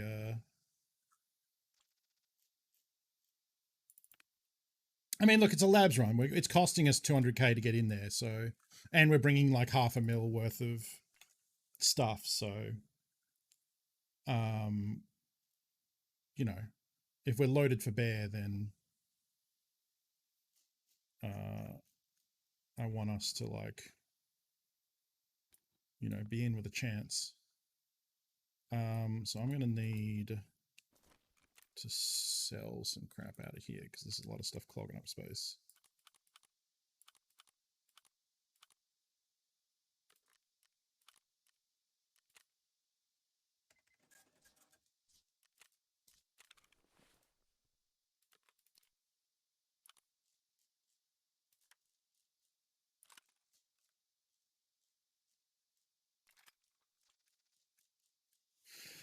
Okay.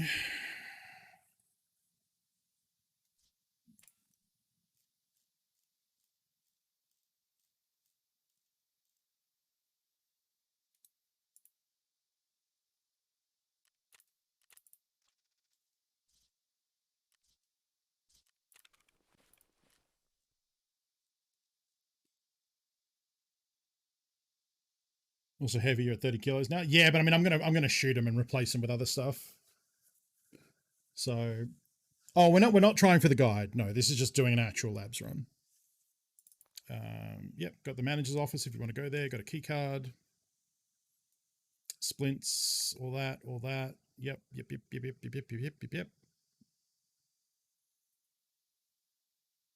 Yeah, no, if we were doing it for the guide, we would just hide down the bottom and probably extract via the sewer. And I would learn how to get there to do that, because I think that's the rattiest way to do that. That'll be a whole other stream where we try and do the guide. That will be advertised as such, probably. Yeah, not launching straight into that one. It also could be like if we just leave it there, we might get to a point where we've got like half them done, and then I go to labs, and then if we have labs done, there's only a couple left, and we might luck into like, you know, doing the guide without really trying to do the guide almost, you know. I need to eat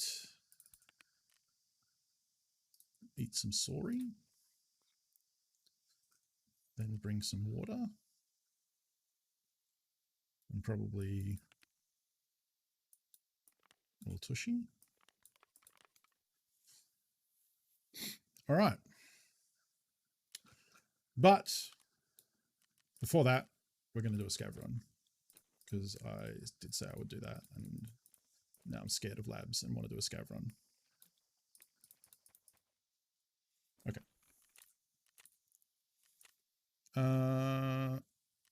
We'll go to woods with a little VPO bolt action. I like the sound of that. Plus, if there are people who are like, hell yeah, labs, now that you got a stinger, now you got to hang around. If you're like, oh, but I want to see labs, I got to sit through this scav run. That's how I get you. Don't touch that dial. Labs raid coming up right now. Ratted up on woods with this crappy bolt action.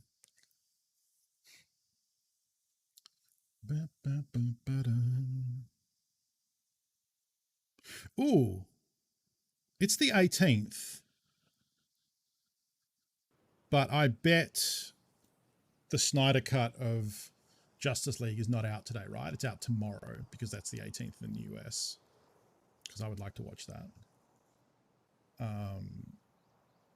Okay, I watched Justice League on my days off, and oh boy, is that not a good movie. I had forgotten how annoying it was, but I was reminded very quickly. Night Doodler. I don't know, Carson. I'm so curious. I don't think it's going to be like I'm sure it'll be better. Well, I wanted to refresh myself with like what a piece of shit that movie was, and like I'm fascinated about the whole experience, because it's weird that like an angry mob. It's weird that an angry mob would get a studio to do this in the first place. A 4-hour movie is not good, and I'm pretty sure like it's weird to see people come out initially to review it saying, oh, it's actually pretty good now, and like comparing it to Endgame is like, fuck off, no way it is. Like that movie has so many problems that aren't like, the edit is one of the problems for sure, because it doesn't, like it has to move so quickly, and it doesn't establish anything or resolve anything. It just goes from one thing to the next like a fucking train wreck. And like, yeah, sure, if you make it 4 hours, you can kind of fix some of those problems, but it doesn't stop the villain from being like absolute garbage. Like Steppenwolf is just a terrible villain and looks horrible. So I know they've spent a bunch of money, like they haven't reshot anything, but I know they've spent a bunch of money on... Okay, well that was a quick scav run.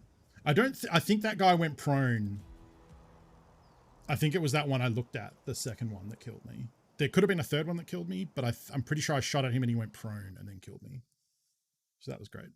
Never watched Justice League personally. The whole thing is so weird, and I'm sure doubling the left, make it unbearably long will help. I mean, I'm sure it'll help in some regard. I don't particularly care for Zack Snyder as a filmmaker. I think his style is like kind of what a teenage boy thinks is cool. Like it's very dated. Like 300 is a great movie for its time. And it really was the first movie. It wasn't the first movie, but it definitely like solidified the like slow-mo, speed up, slow down action style that he has. And he's just never given that up. And that's the thing that's like when I was watching the movie, I was just like, wow, this for an action sequence, this sucks. Like the first sequence where Wonder Woman is like breaking up the bank robbery. And it's doing that shoo, shoo, and then it has like the little like the speed up tape sound cut into the action. I was just like, this is so tacky and shitty. Like it works in a movie like 300 because it was the first one to do it. It kind of worked in Sucker Punch because that whole movie is like a weird like music video. It's like action set to songs, not in the way that it's not really got a story. I know some people really like that movie, so I don't want to like, and I'm sure some people really like Justice League and Batman vs Superman. Like, I don't want to yuck a yum or anything. Like, if you like that movie, cool. You know, I'm glad you enjoy it. But like, stylistically, I have so many problems with it. I mean, I think some things in Sucker Punch are cool. Set piece wise, I think it's cool. You know, the fight with the samurai and like the World War I style thing, and like it's just a bunch of, it's like a cool bunch of sequences, set pieces like strung together. And I know people who like that movie for very personal reasons, and like, you know, I'm not saying like you shouldn't or anything like that. It's just, it's that style of filmmaking, and it's definitely carried forward into like his Batman vs Superman. He did that, right? I'm very sure that's correct, because his has, it also has like the grimdark coloring on everything that I think is just terrible.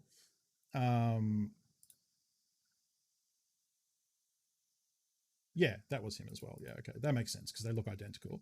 Yeah, and it's again the same sort of sequences and stuff, and like, yeah, just none of the writing is like, none of the writing makes sense, and it's all like atrocious. And so the main reason I want to watch it is I'm just so curious, right? And it's one of those things where like, there's no way this is a good idea for them to do, but like DC people are like so fervently adamant that the Snyder cut will be this amazing thing that fixes everything that's wrong with those movies and herald a new era. It's like, no, it won't. Like, it's still going to be a piece of shit. And those people who are like clamoring for that have already decided that they like it. You know, like they're never going to, someone who is that fervently yelling for the Snyder cut is never going to watch it and be like, oh, that was a bad idea. You know? My favorite description of Snyder as a filmmaker is that he wants the cool thing. He doesn't care about getting there from his audience's point of view. Yeah, no, absolutely. Absolutely. Like, and like, I think there's probably an element of it that's like, he starts with those set pieces in mind and tries to piece them together. And then through rewrites and editing and different things, it changes the way that works until like it feels like he's so close to it that he doesn't see where things just don't make sense. Like you watch Justice League and like, it starts so quickly and there's that weird bug flying around that just explodes and puts the symbols on the wall. Don't know why it does that. That's okay. It's not important. Now we know about the symbols. Let's go. And you know, like there's the bit where they're in the water and like Aquaman's in the like water tunnel thing where Steppenwolf like teleports out with a box, which he does a lot in that movie. That's like the very common thing. And Aquaman like stabs his trident in to like protect them from the water, and they're using that weird robot to like crawl out the thing, and then the robot breaks down. And then the scene just ends and they're out. And like, it doesn't really matter. Like, yeah, you assume they got out of it somehow, but like, that's so lazy to just be like, oh, they're out now. Like no effort whatsoever to establish like Batman like swung them out, or like they did something, or like Alfred came in with like some sort of robot that saved them. They're just out. Like the movie doesn't have time to go into like very normal things like that. And it's very nitpicky in a way, but it's just like, when you're watching it, just like, wait, what? Like so many times you're just like, wait, what? Like, it's just such a confusing, lazy movie. And so I'm curious if giving it 4 hours, like, do they bother to deal with any of that shit? Like there's the classic example for me is in the Batman versus Superman thing where there's a whole sequence where Batman also just uses guns on his car like constantly, which is weird to me. But anyway, that whole sequence where he's like chasing the truck to try and heist the thing. I think it's the kryptonite I think he's going for. And I can't remember. It's been a while since I watched it. And like he's like killing people left and right for starters. Like he's absolutely killing people, but whatever. There's this whole extended action car chase sequence where he like goes to steal the thing and then it turns out the thing's not there, but then it's in a different place and he steals it off camera and they just casually mention, like they show a shot of him leaving like the bat card where he stole it and they don't show him actually stealing it. I was like, why wouldn't you show that? Why don't you show Batman doing like a cool heist? Why is this like terrible car chase what you spend your time on? And then you're like, oh, for nothing. And then be like, oh, he just stole it. You didn't see that, but he stole it. Like, it's just so bizarre. Well, yeah. And like this thing, it is a nitpick, but like it's a symptom of the problems that movie has with the way like it tries to do so much. Rise of Skywalker is a similar problem where they try to cram so much stuff in.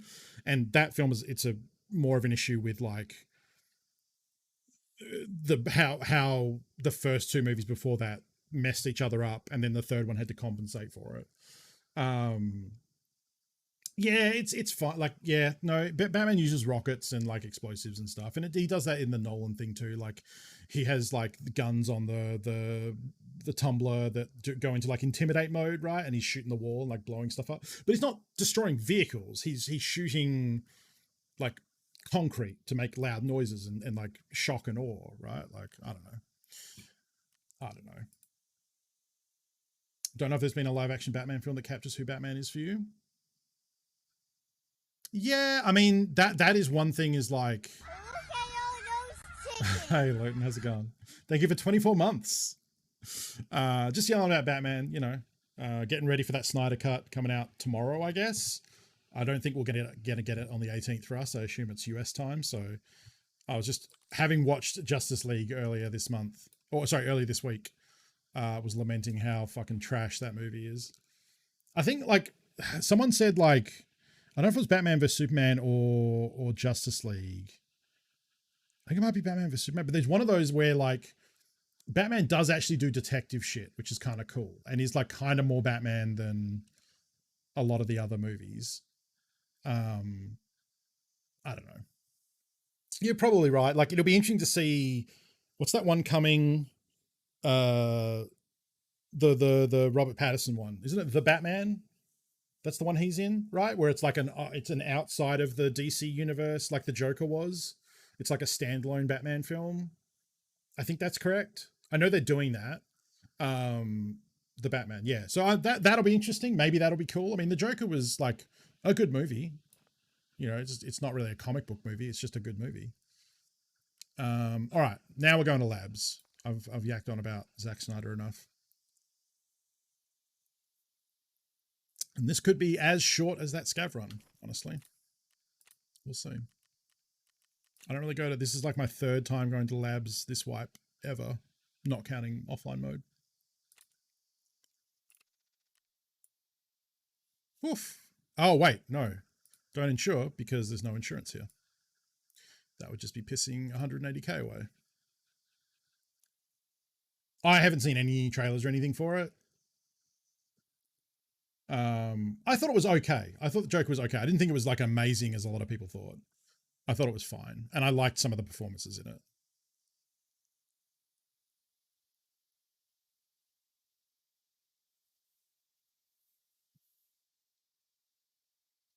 I'm not great at labs. So, you know, watching streamers who spend a lot of time in labs, like Trent AU is a good Aussie streamer who spends a lot of time in labs.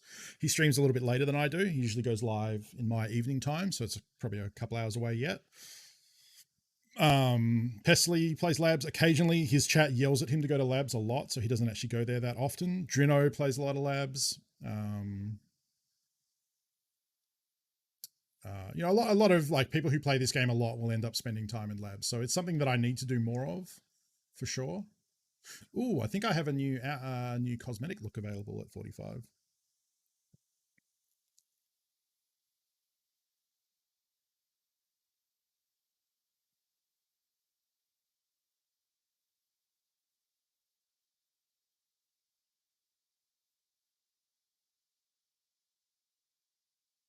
Yeah, we'll see. I haven't touched superstition and touch wood. I haven't encountered a hacker in labs that I'm aware of yet, so there'll be a first time for that.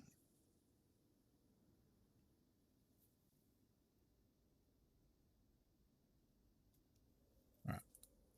So I think my plan is still probably going to be the same, to like get down into the basement area that I'm familiar with. And then just see what the...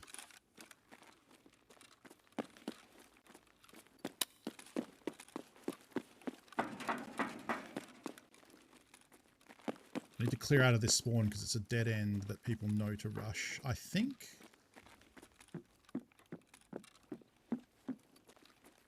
Okay, I'm here.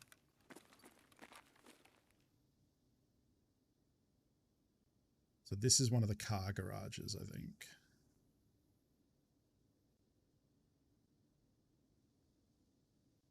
It's endgame, and it's very spicy and challenging, and good people go here, and it's easy to die. And it costs you 200 to 400k just to enter. Yeah, and you can't insure.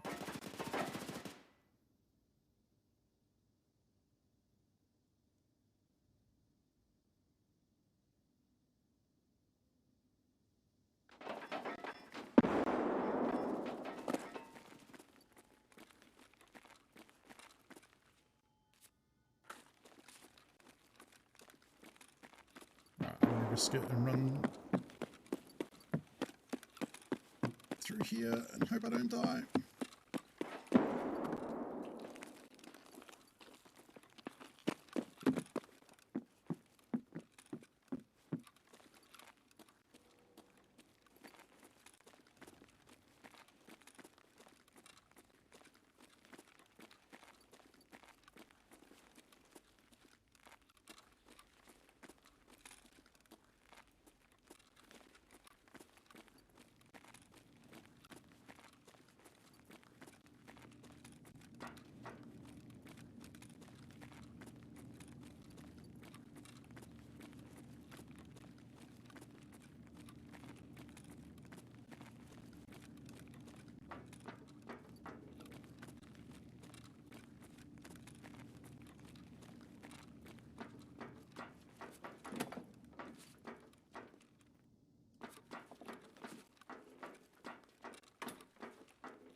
Okay. At least we're in... You cannot take a scav into labs, no.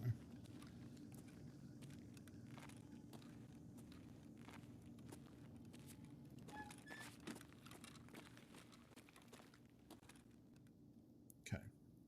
So we're in an area that I'm somewhat familiar with.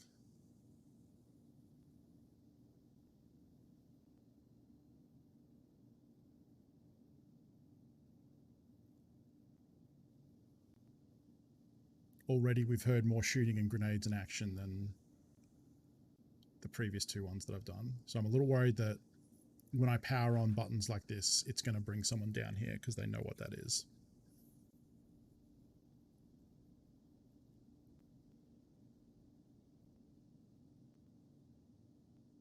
Yes, you can do offline, yeah. So I've played offline labs quite a lot to try and learn. And I've been, mostly my offline practice has been to come down to this basement area.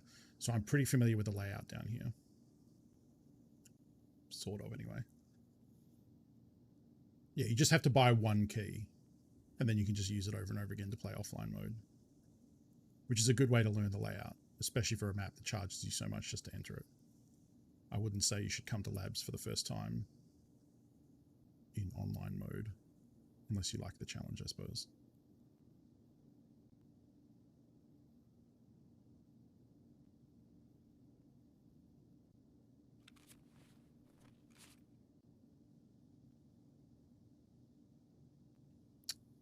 So I'm just sitting down here to see if we hear anything. If anyone else is planning to come down here and has taken a long time to get here, you might hear them.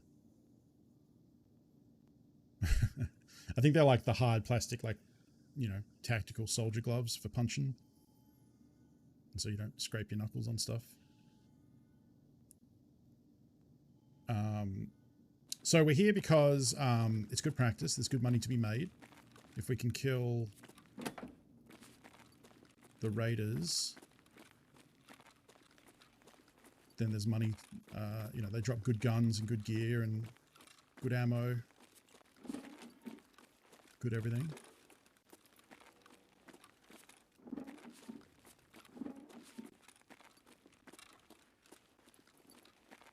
Scav raiders are a higher tier of scav.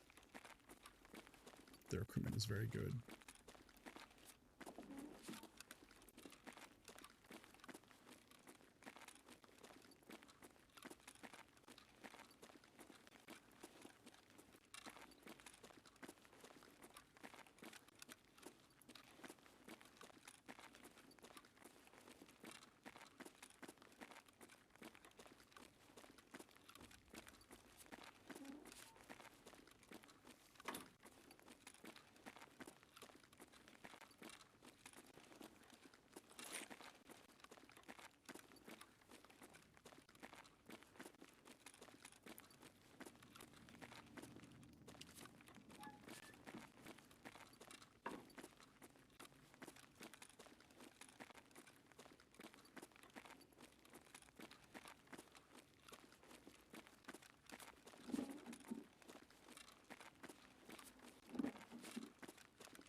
Okay, so now I've got all the doors open so we can see all the way down. Not great with a vector because I have to shoot long range. It's not going to go great. I don't really want to be the first person to push a button.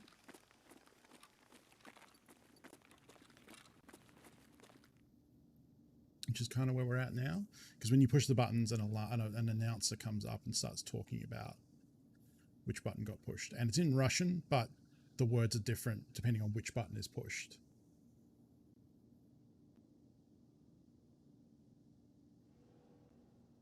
We could try Chekhov, yeah, we could try.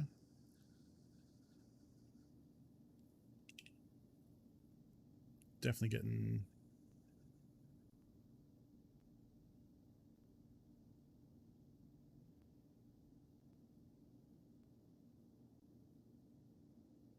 to where we, you know, if we kill one raider, we have enough XP to survive too. Yeah, I mean, it's also, there's only like 3 or 4 or something different things, so you would just learn them too if you played labs enough.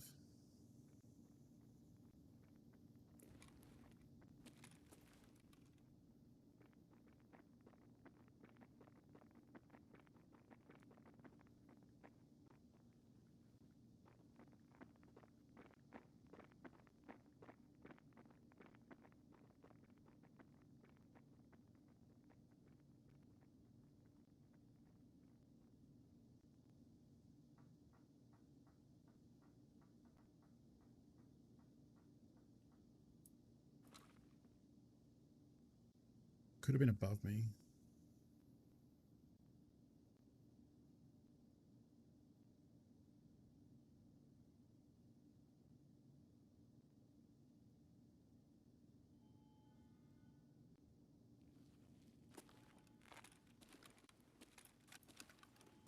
Don't know.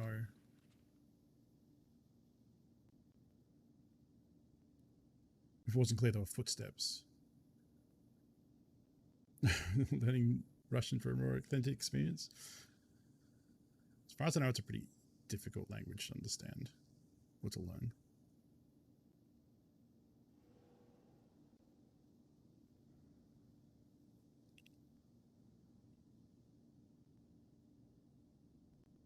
I mean, it also could be that the parking gate and hangar gate aren't always pushable.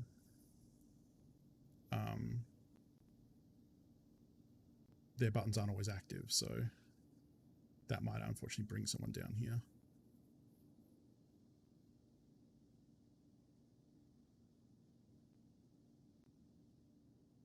All right, I think we're just going to have to bite the bullet and go for a push. And then maybe die.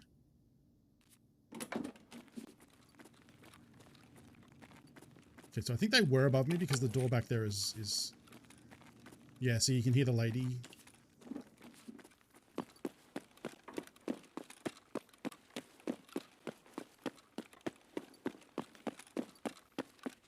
Yeah, so we might be about that. So I want to push this button quickly because there's a drop down in here to the higher floors.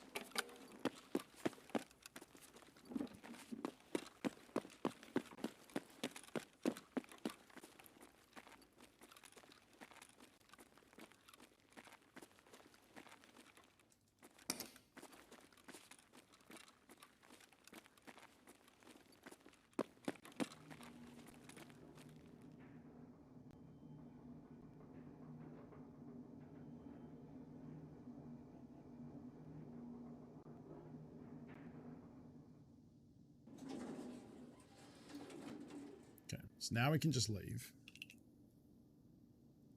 Can someone Google how long factory is? Like if you look, sorry, how long labs is? If you look up labs on the wiki, it should tell you how long the map is. I'm curious if we've been in 10 minutes now and can technically leave and have it count as surviving. Oh, Joe, that scared me. Thank you. 40 minutes. Okay, so we could dip out now and have survived it. 40 or 45, that's all fine. Because, I mean, it's costing me 200k to leave, but if that's the first of the survival, we could try and go for guide.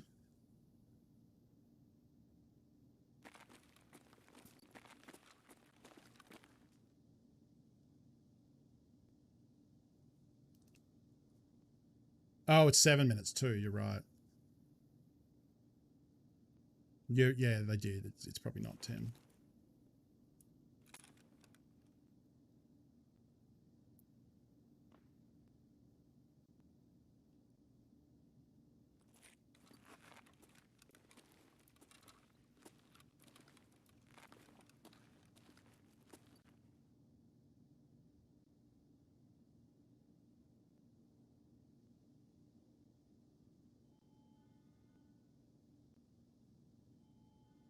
So yeah, it's probably enough to get a survival.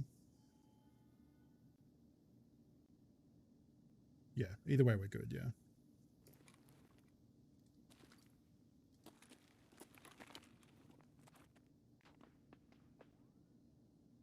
I mean, yeah, like the game is good, pretty good at putting people in now. There's definitely someone else here killing raiders upstairs. Alright, I think we just leave.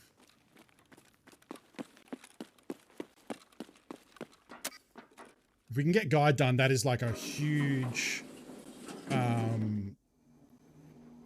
block for Kappa. And like if we got that done, I'd be much more confident about getting Kappa this way.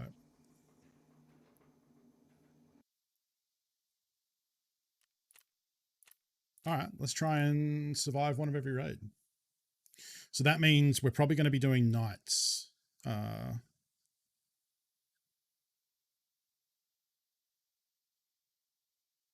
For a lot of these other ones, which is probably not going to be super interesting.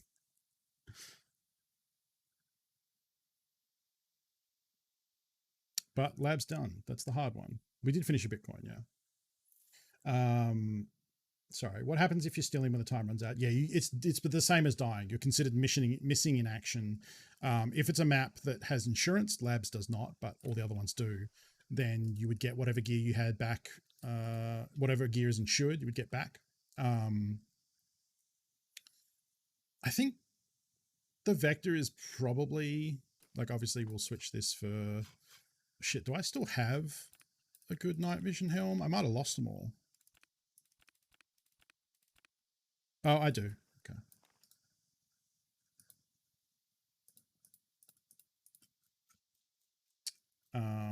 And then that should mean, yeah, labs survived. So I wonder what the strat is here. Like, I feel like laboratory, or sorry, labs and factory are the two tricky ones to do.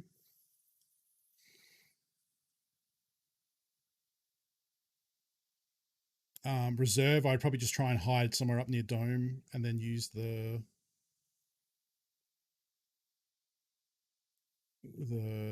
what do you call it? The Red Rebel extract. Shoreline woods are all big enough that I feel like I could just sneak around and then get out. Probably the same with customs and interchange.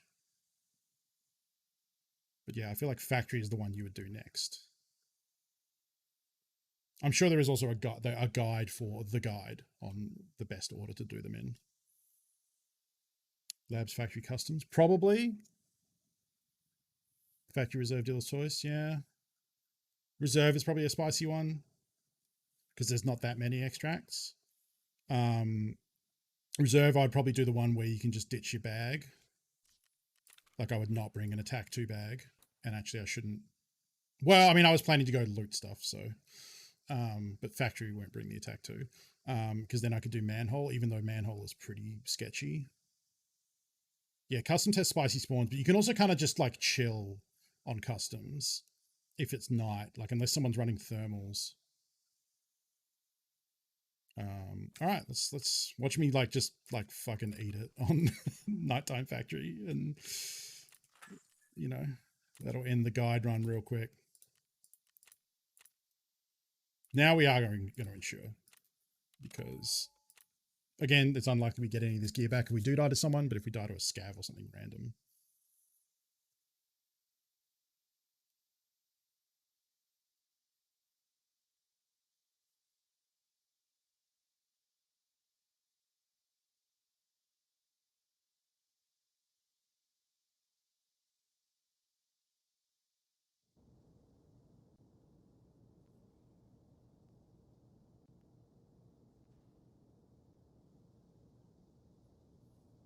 Yeah, so this helmet has ear and jaw protection. That's what the chops are. And usually it would run with a face shield as well, but obviously we can't if we're running the night vision. We did make it out in the elevator, so we counted as survive for that. So I'm now in a like quasi attempt at completing the guide because we did labs without, well, we survived labs, so may as well give it a shot and see how we go.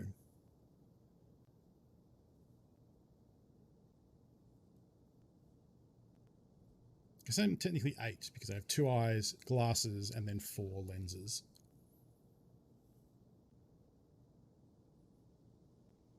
Yes, so if we die on any of these, Jackal, it resets the progress and we have to start over. That's why it's a very challenging quest. I've never even got up to it, I don't think. Well, maybe I have, but I've never, like, properly attempted it.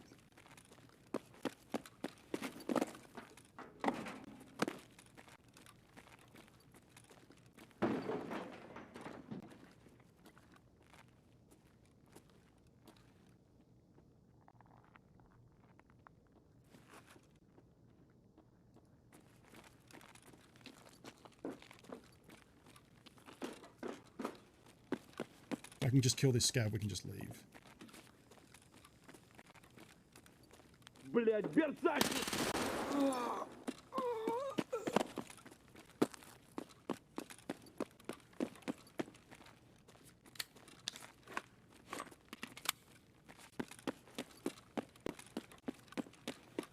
Gotta be careful that there's not someone camping this spawn here.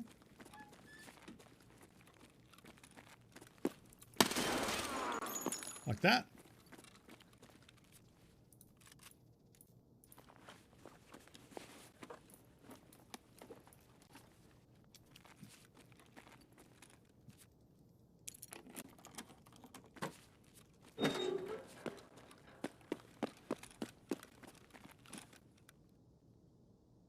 That was a player, yeah. They were crouched in the corner. That's why I took their dog tag off them. Yep, check those corners. It's also why we're wearing top tier armor. Because we ate whatever buckshot that was and kept coming. Luckily, he didn't hit me in the face, so that would have killed me. All right, 2 down. Yeah. Hit me with kind of bad buckshot, so. Look, I checked the corners, so I was ready. I didn't just walk in like, this will be fine. It's nighttime factory. People spawn and just crouch and stay still. That's how that goes. So I knew my time in factory has taught me that that is a player spawn. There's actually one nearby too. So I was, checking they weren't like above the little walkway as I came out. I think I did that. All right. So 2 down.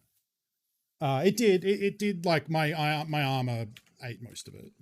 So my armor lost 8 points of damage, which will repair because it'll only lose 1 point of damage. Get rid of that. And that. Do you have a monocular? No, you have the shitty ones.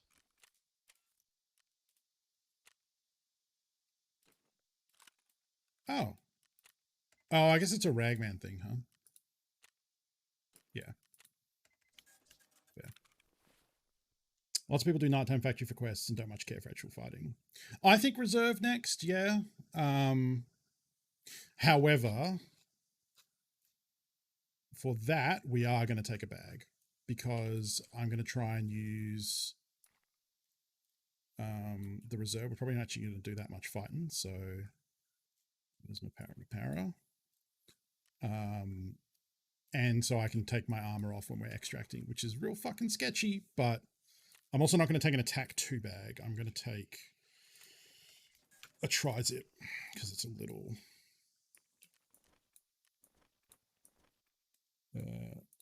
cheaper, so that if we decide to take the manhole extract, we can just ditch the bag and extract there. Because the problem with the manhole one is it's very exposed. The Red Rebel with the paracord just needs to not be wearing body armor, so I can just do that. And then hope I don't get shot. Reserve is probably one where we're going to end up waiting out the timer. So let's look at that before we go in. Reserve wiki. It is 50 minutes. So depending when we load in, but waiting 10 minutes should probably do it because it's apparently 7 minutes now. Because you used to have to, if it was 10, you couldn't just go like, oh, it's a 50-minute map, therefore I'll leave it 40, because you don't always load in at exactly 50 minutes. Sometimes you might load in up to a minute later. So I've been burned by that before, where I thought I was extracting having taken 10 minutes, and it was like 9 minutes and 50 seconds, and I got to run through, and that fucking sucked. I'm going to drink a little bit real quick here. That way. There we go.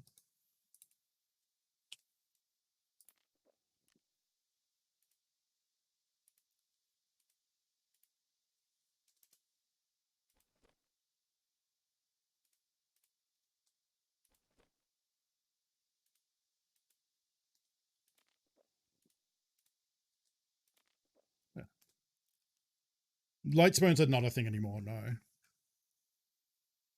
But, just to be sure. And hope we don't get fucked on by thermals, because there's a very real fear. That's okay. I mean, this is literally our first try, so we're punching well above our weight here.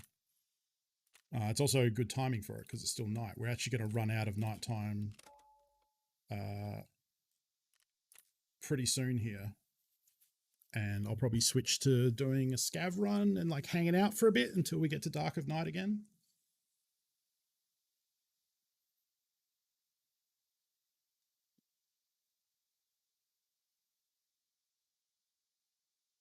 We could definitely get hosed by the spawn here, depending.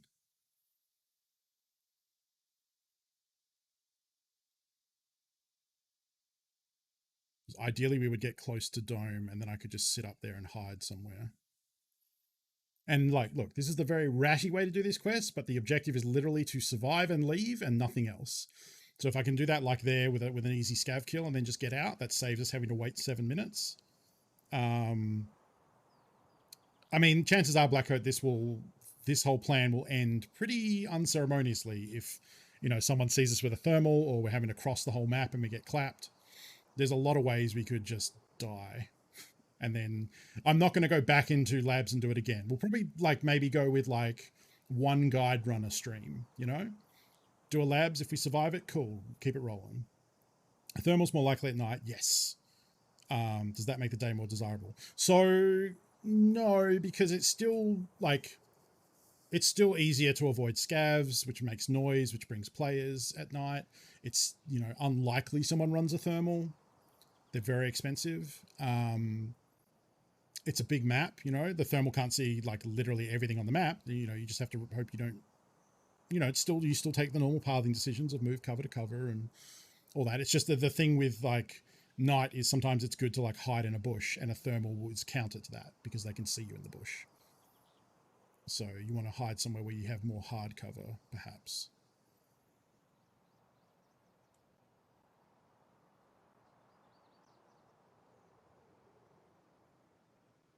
Most people just head inside at the start of reserve, just hold tight for a minute and then move out. Depends on the spawn. I don't necessarily want to hold somewhere where someone might get into position on me, you know. I still think that that tight window of trying to get somewhere quickly is probably fine. I don't know. Because if there is someone trying to do shooterboard in heaven, they are going to get up on the dome. They're going to get up on, you know, looking to, if we spawn in that big open field on the southwest, I think it's southwest, but the one down near the bunkers that, well, I guess either side, because you can spawn on either side with the bunkers.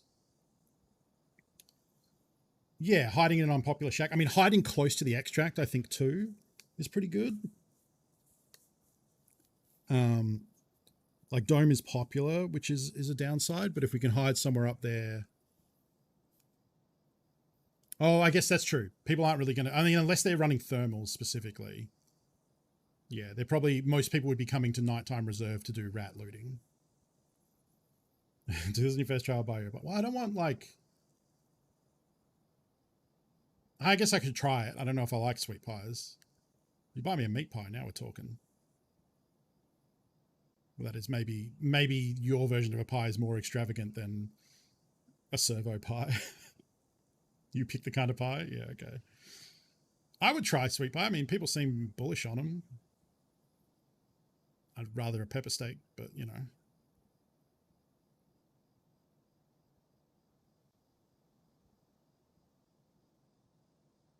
Okay. It's always disconcerting how bad the window fucks up when it tries to load in like that. It looks like it's crashed for a second. Okay. First try, easy game for babies. Let's go.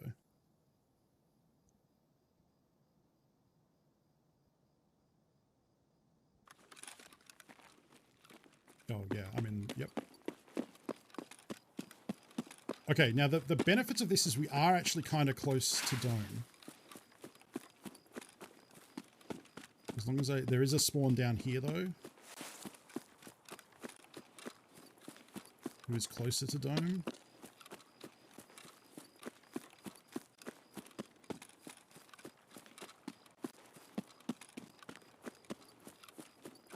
Didn't I murder someone in this exact spot, basically saying the same thing last time, and like I ran past them or something? Why did it just get really dark all of a sudden?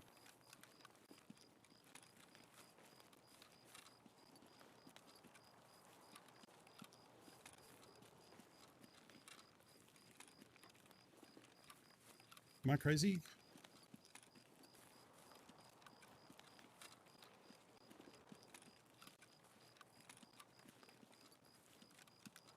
I like strawberries. That sounds nice.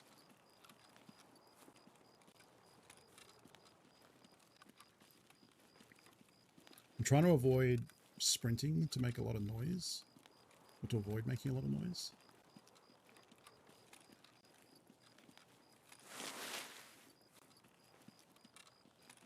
And there's a spawn up here too.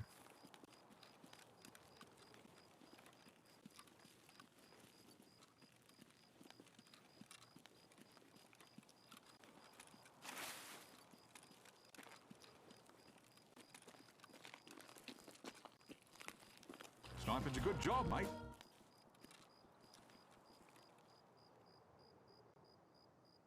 Victor, thank you for the follow. I can't tell if that was gunshots I heard or like faint footsteps. So my plan was to hide here because there's like low ground.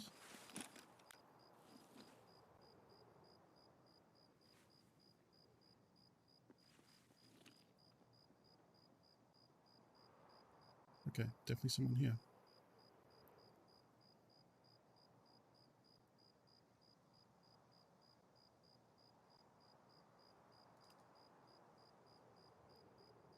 So if we get to 40 minutes, we're good. I just have to hope this person is looting and leaves.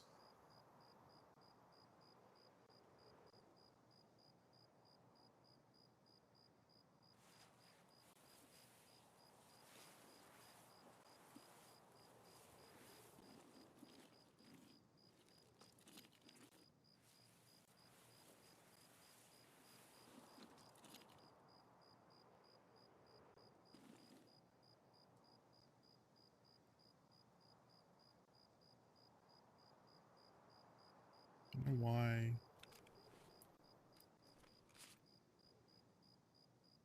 Is that light reflecting?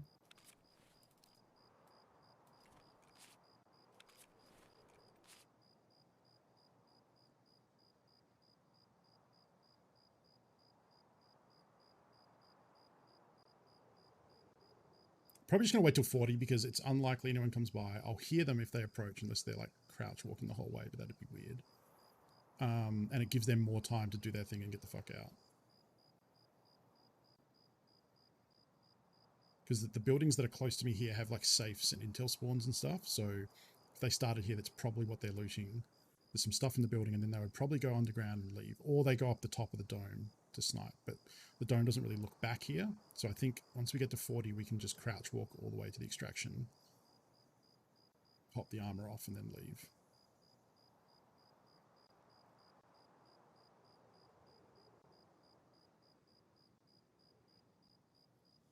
So how's everyone's day going?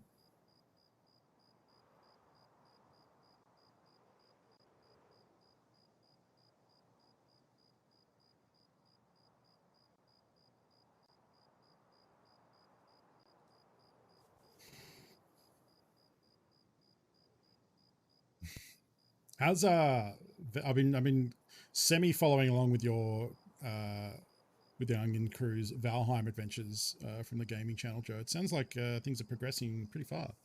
I haven't played for like a couple of weeks, so I was about to try and attempt Bone Mass.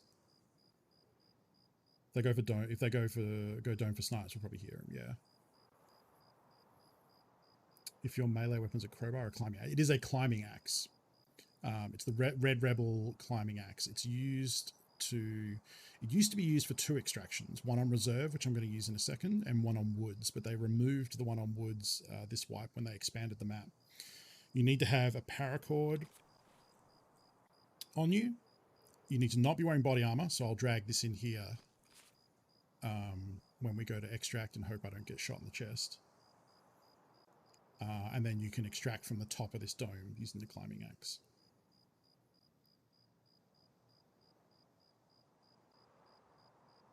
Ooh, steam buns are nice.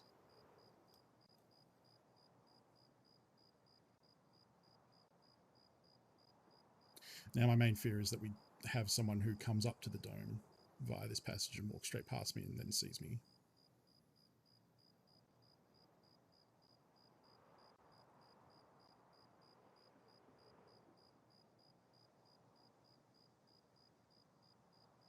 I thought I just heard faint footsteps.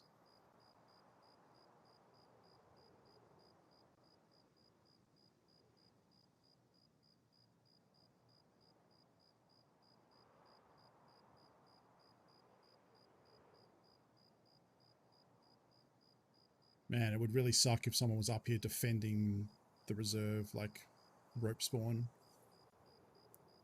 Figuring people are going to use it.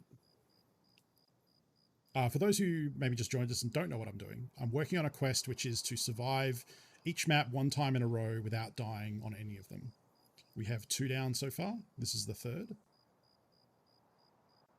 Oh, the plains biome sucks. Yeah, I was kind of messing around with that a little bit, but when I quit, the death squeetos are fucked. I had one kill me and it took me like 6 corp runs corpse runs to try and recover my shit. Yep, they're definitely still here.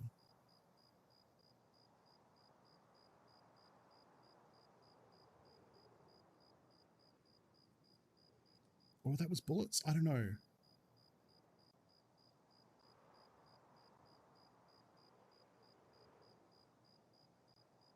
I'm kind of worried about this. Blackcoat, thank you for the Tarkov grenade. Holy shit.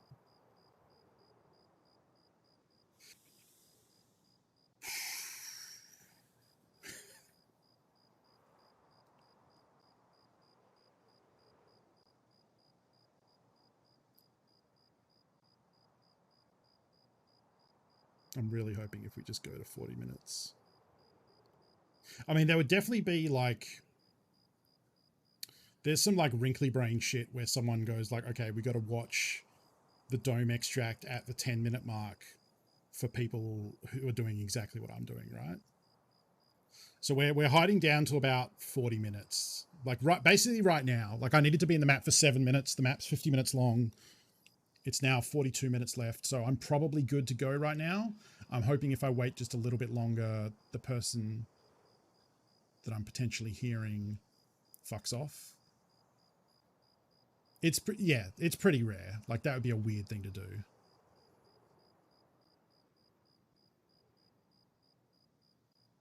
And probably a waste of time 99 times out of 100.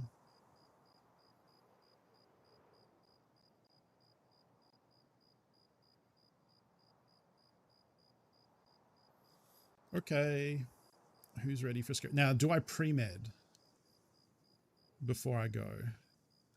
I think so.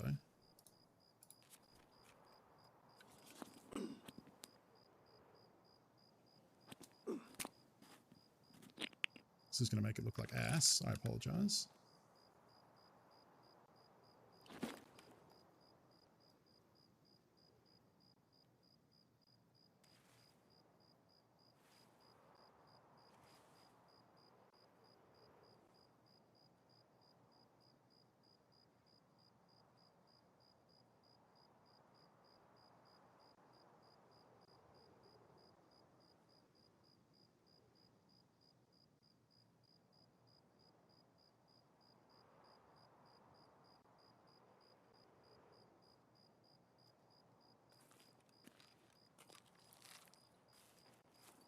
Hey, Tigosh. Don't mind me. Just creeping. One thing I definitely should have checked is whether I can alt-click the armor to unequip it. I want to discard it.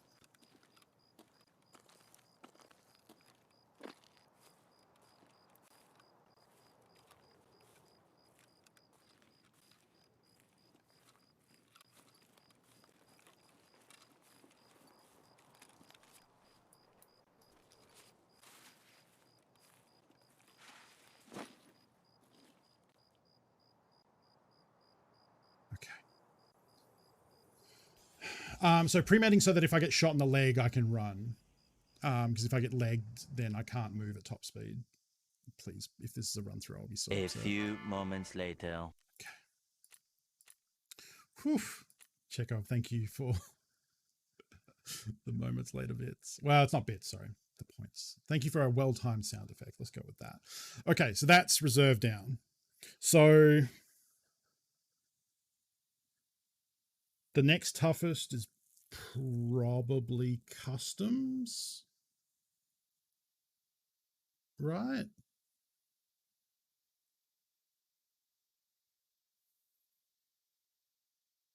Arguably customs might be tougher than reserve. Let me do some hideout stuff before we...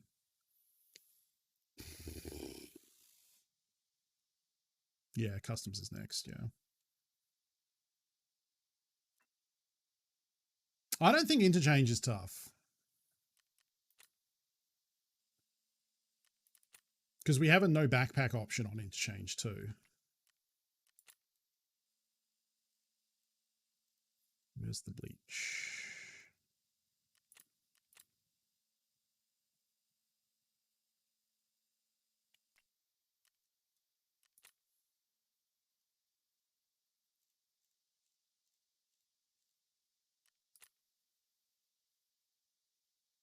is more annoying in the night. People shooting in the middle with only minutes left on. People shooting in the middle with only minutes left on the clock. I mean, I'm not planning to stay around that long.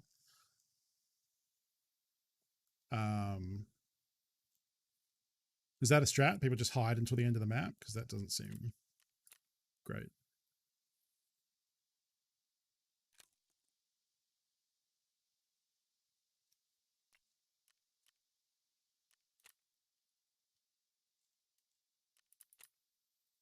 Customs, I feel like it's easier to get a couple of scav kills and then just leave if you can get to an extract safely, which is, I guess, the big part of that.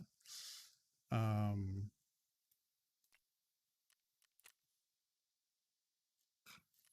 think I have, yeah.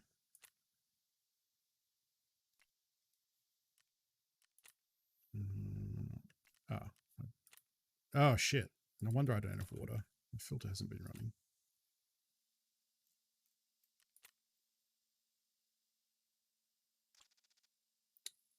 Good to get a scav kill, though.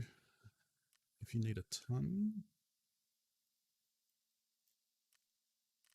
Oh, like at the end of custom. I mean, yeah, I guess if you need scav kills on customs. Generally, there will be more scavs later because there's less players a lot of the time killing them, so they just accumulate more. I'm not sure. That would be my theory, thinking on it for like 2 seconds.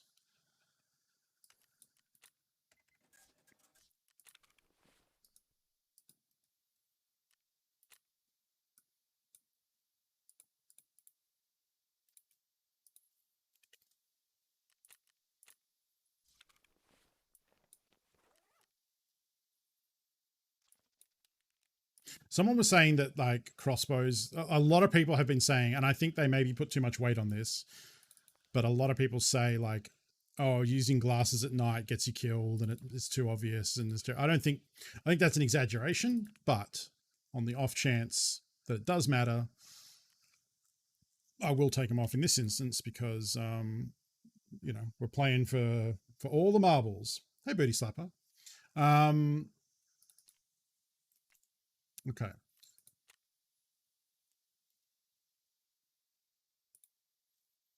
There we go. Almost halfway done. Wow. We've done 3 and that's still not even halfway. Wow. Okay. I need to go pee before we get into this next one because I'm going to need to do that in the middle of the raid otherwise. So hang about and I'll be back in 1 sec and we'll get into customs.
I was muted. I've not seen the visual bug either, but people seem to yell about it a lot. So I don't know if it could be a factor.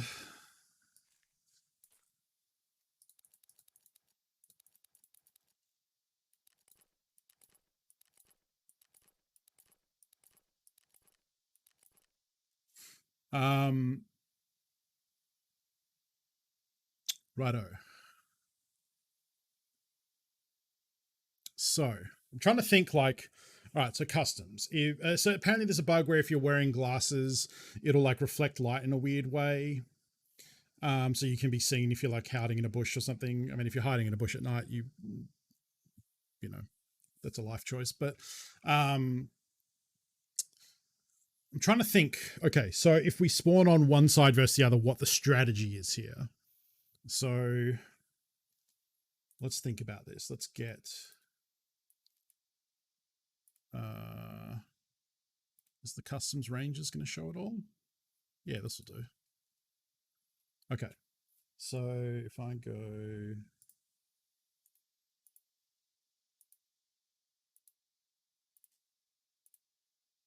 Okay. So here we go, custom. So if we spawn over this side, I think if we spawn over this side, hiding somewhere is not a terrible idea. Waiting for this action to all clear out. I still think that the correct way is to go here. I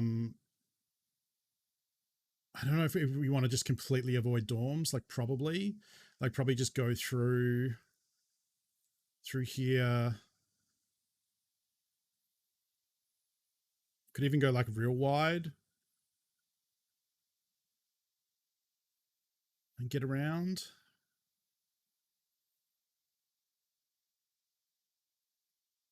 This is like the worst case scenario, honestly. Like if we spawn on this side, it fucking sucks.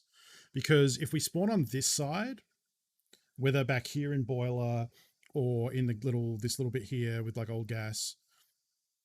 Oh, I guess if we spawn this time, old gas is an option.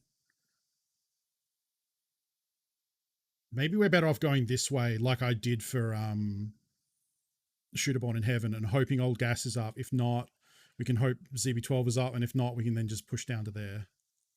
This is the danger zone here, and I guess this bit here. Ideally, like I think the spawn I want 100% is if I spawn here, we can push through here, turn on the power, push back, hop here, and then I think like hang out like down here.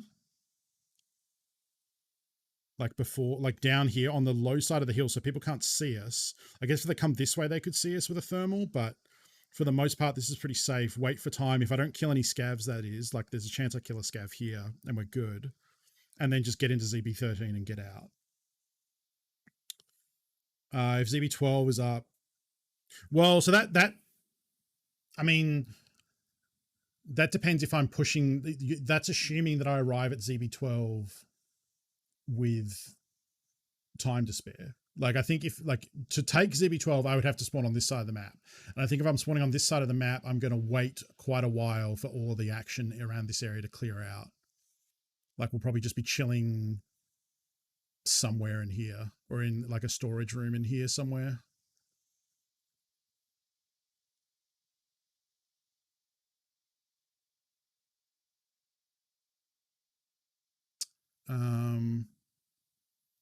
Yeah, so I think if we spawn on this side, we'll probably just chill here for ages and then take that path. If power is on, we can take ZB13. If not, hopefully old gas. If not, hopefully ZB12. If not, we can go all the way to ZB11. If we spawn on the boiler side, either here, or these ones back here. I mean, if we spawn like here or here, like these ones, I think these ones we just go through the forest, past bus depot, through here, take smuggler's boat, hopefully. If not, push through and go to crossroads. I think that's the play. And just hope we don't run into people pushing dorms. If we take a slow approach here, hopefully we don't. If we spawn either here or any of these spawns, I think we're just pushing this switch and then trying to kill a scav and get out. Yeah, this does definitely have the potential to be nasty. If we spawn here, I'm just legging it straight over. Here, we're legging it straight over. Possibly even going to dorms and like just trying to take the car. I don't know. We could maybe kill a scav here. Any single scav kill lets us extract. So like a scav kill here would be great and then go on through. I feel like this is the spiciest one so far. Oh, also, shit. Okay. we're actually going to have to pop a pause on this anyway because it's not nighttime. It's 7 p.m. So we need to kill some time here, which means scav run time.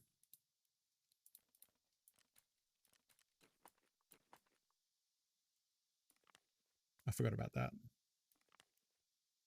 Which map is the one with IKEA? Interchange. Oh, whoops, I still have this up. My bad. No, we don't have to do scav for bits. We'll just do regular scav where I try and make money. The regular scav raid. Good night, Chekhov. Thank you for hanging out. There will obviously be a VOD tomorrow with this exciting conclusion. I will try not to post spoils on Twitter anywhere or anything like that. It'd be cool if I did it first try. I'm also not like, if we don't get it first try, like that's fine. This is a quest that normally is a difficult one and takes time. So I'm encouraged by how well we've done so far. So I think probably at minimum one attempt per stream is probably likely. All right. Let's go. I mean, if we go to interchange, we just don't have that much time. That's my only concern with that. Maybe we'll go customs and I'll get some customs practice.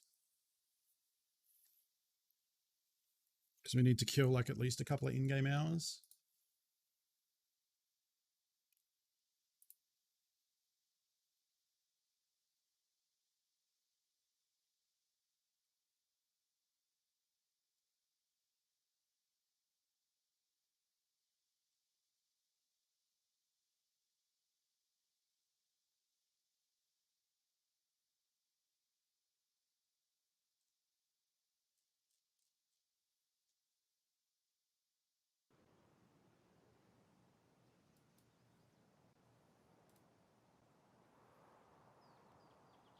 All right, so AK of some variety.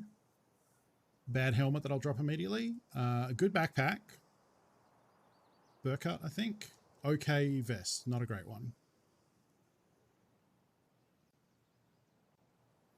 We also could potentially pop a pause and resume tomorrow as well.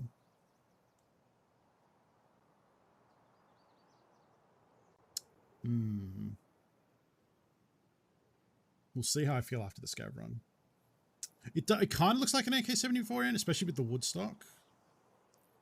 But it has a different handguard to usual.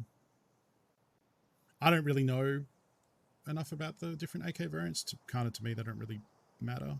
Oh, you know, it probably is because that's the one with the rail under it. I forget what it's called. But that's a specific handguard, so it probably is an AK-74N. But yeah, they don't really mean a lot to me between version to version. Just whatever bullets they use, really.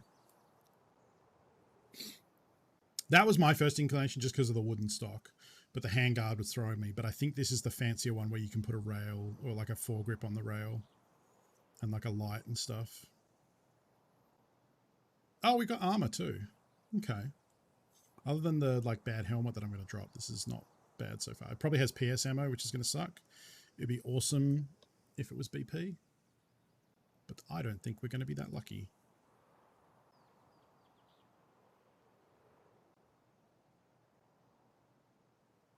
I also never scav on customs, so I'm not really sure what the plan is here.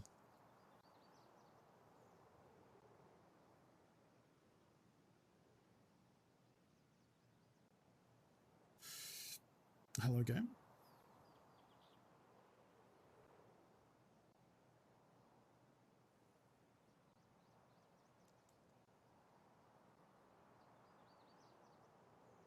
I'd like to play the video game now.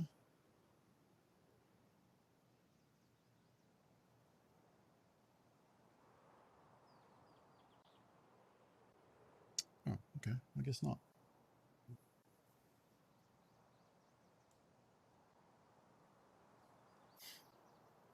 Just checking on my cat. She's cleaning herself.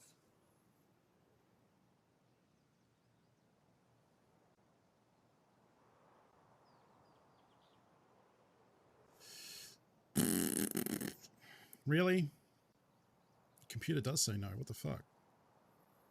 Waiting session start should mean I'm like in the game, like matched in, ready to go. Yeah, exactly. Like it's different if it was like waiting for players because you might be waiting for someone to finish loading or like, you know, before the actual instance is.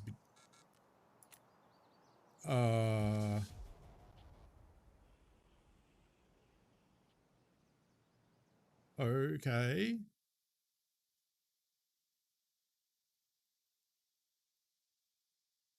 Does that mean I lose my scav? That's going to be awkward.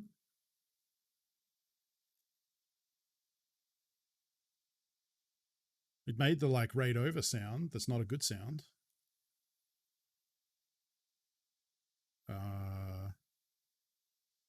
Okay.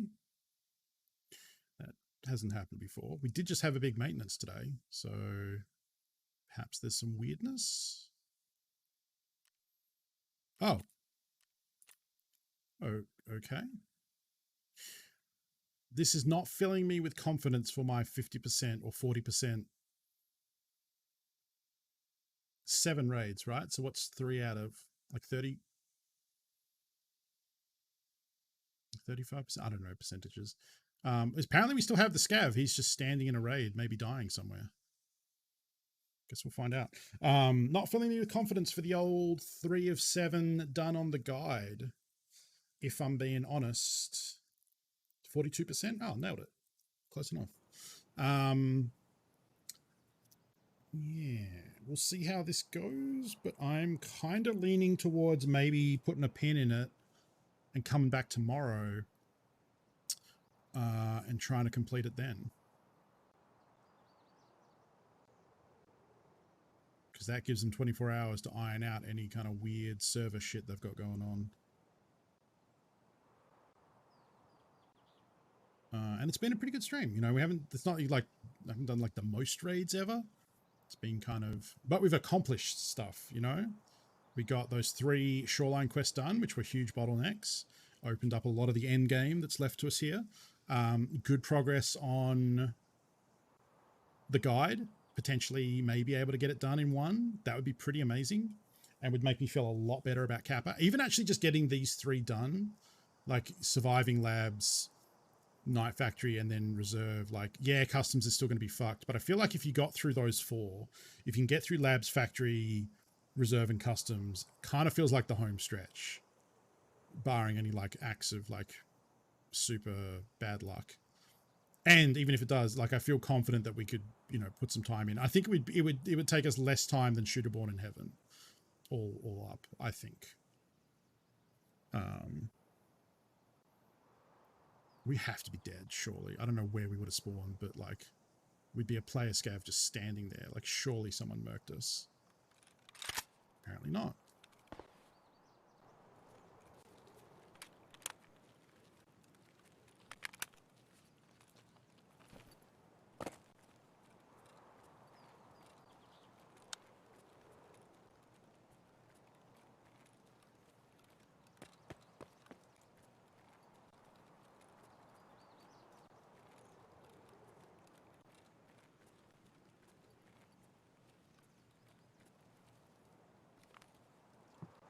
There's a hole there. Don't fall down that.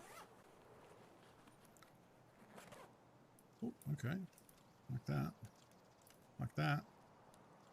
Yeah.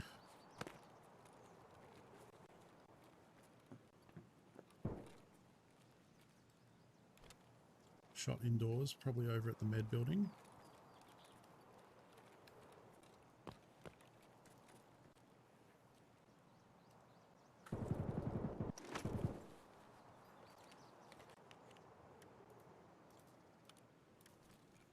She could be indoors over there too.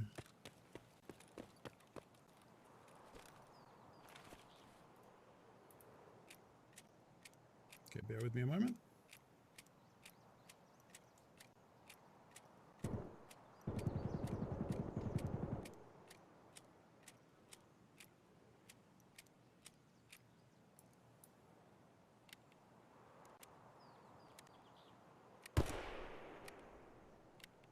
That was close.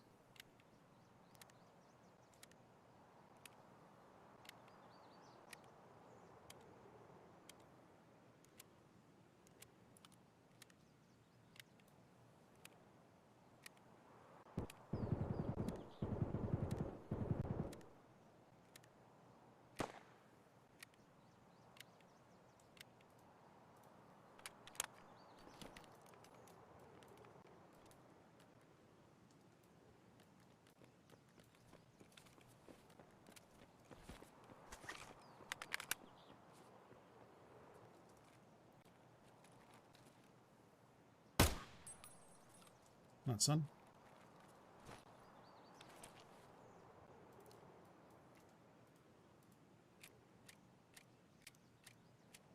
That was with the bad ammo too.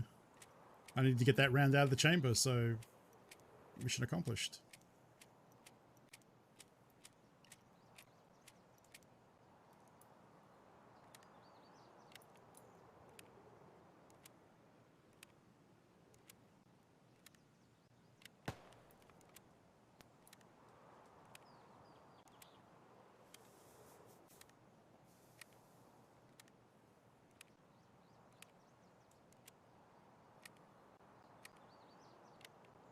Oh, it was an MBS, not a Burkett.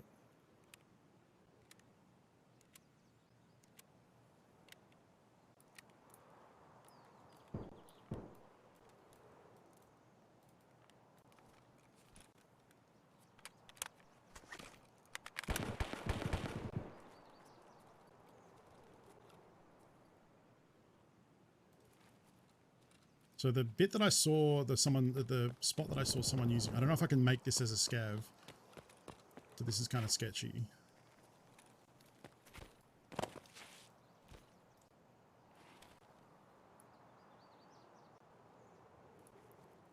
He's like lying up here and shooting people. Because it's like a little bit away from there.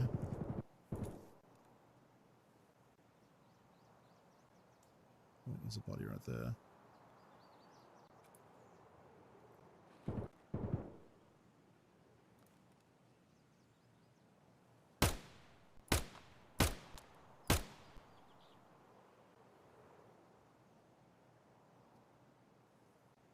I think there's a scout boss meetings. Yeah, he got on the gun.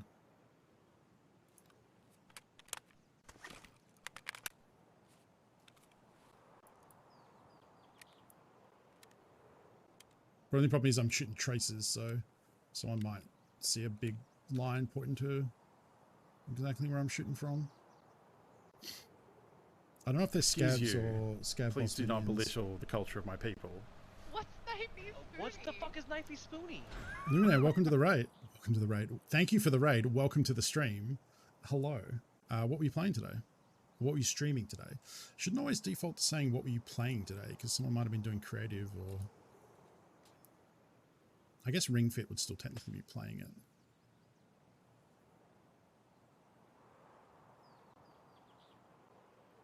Ooh, Destiny. How was the Destiny? That's my second raid from someone playing Destiny. I also got raided by Jet Pixie, who was playing Destiny. Power Grind. Nice, nice, nice. I hope it went well. Welcome. We are playing a scav on customs in Tarkov. We're currently like lying on a little sneaky sniper spot because there's a lot of action over here, and trying to see if someone comes to loot that body or the body we just made up there.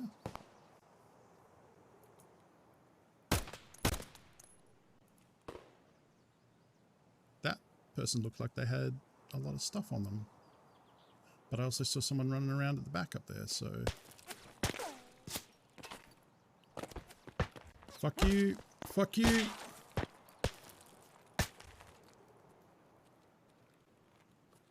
I've been fucking legged as a scav. This is the worst.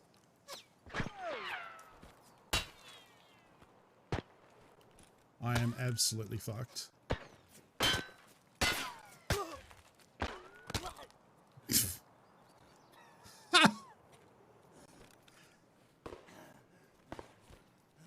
I am so fucked. I don't have splints. I don't have painkillers.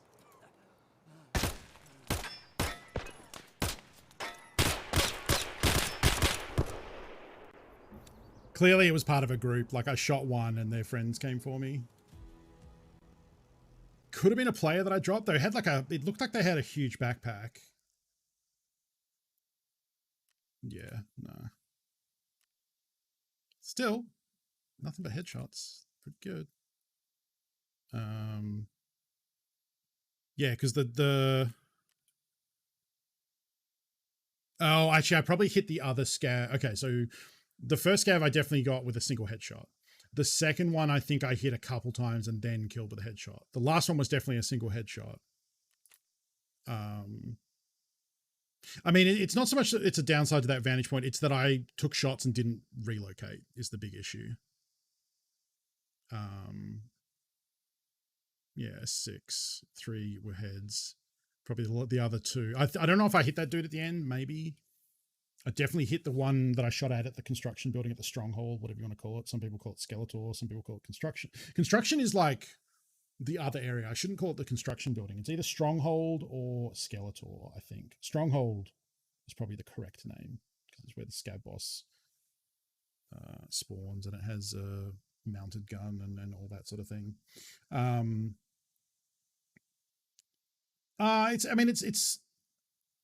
It was fine until I got legged, basically.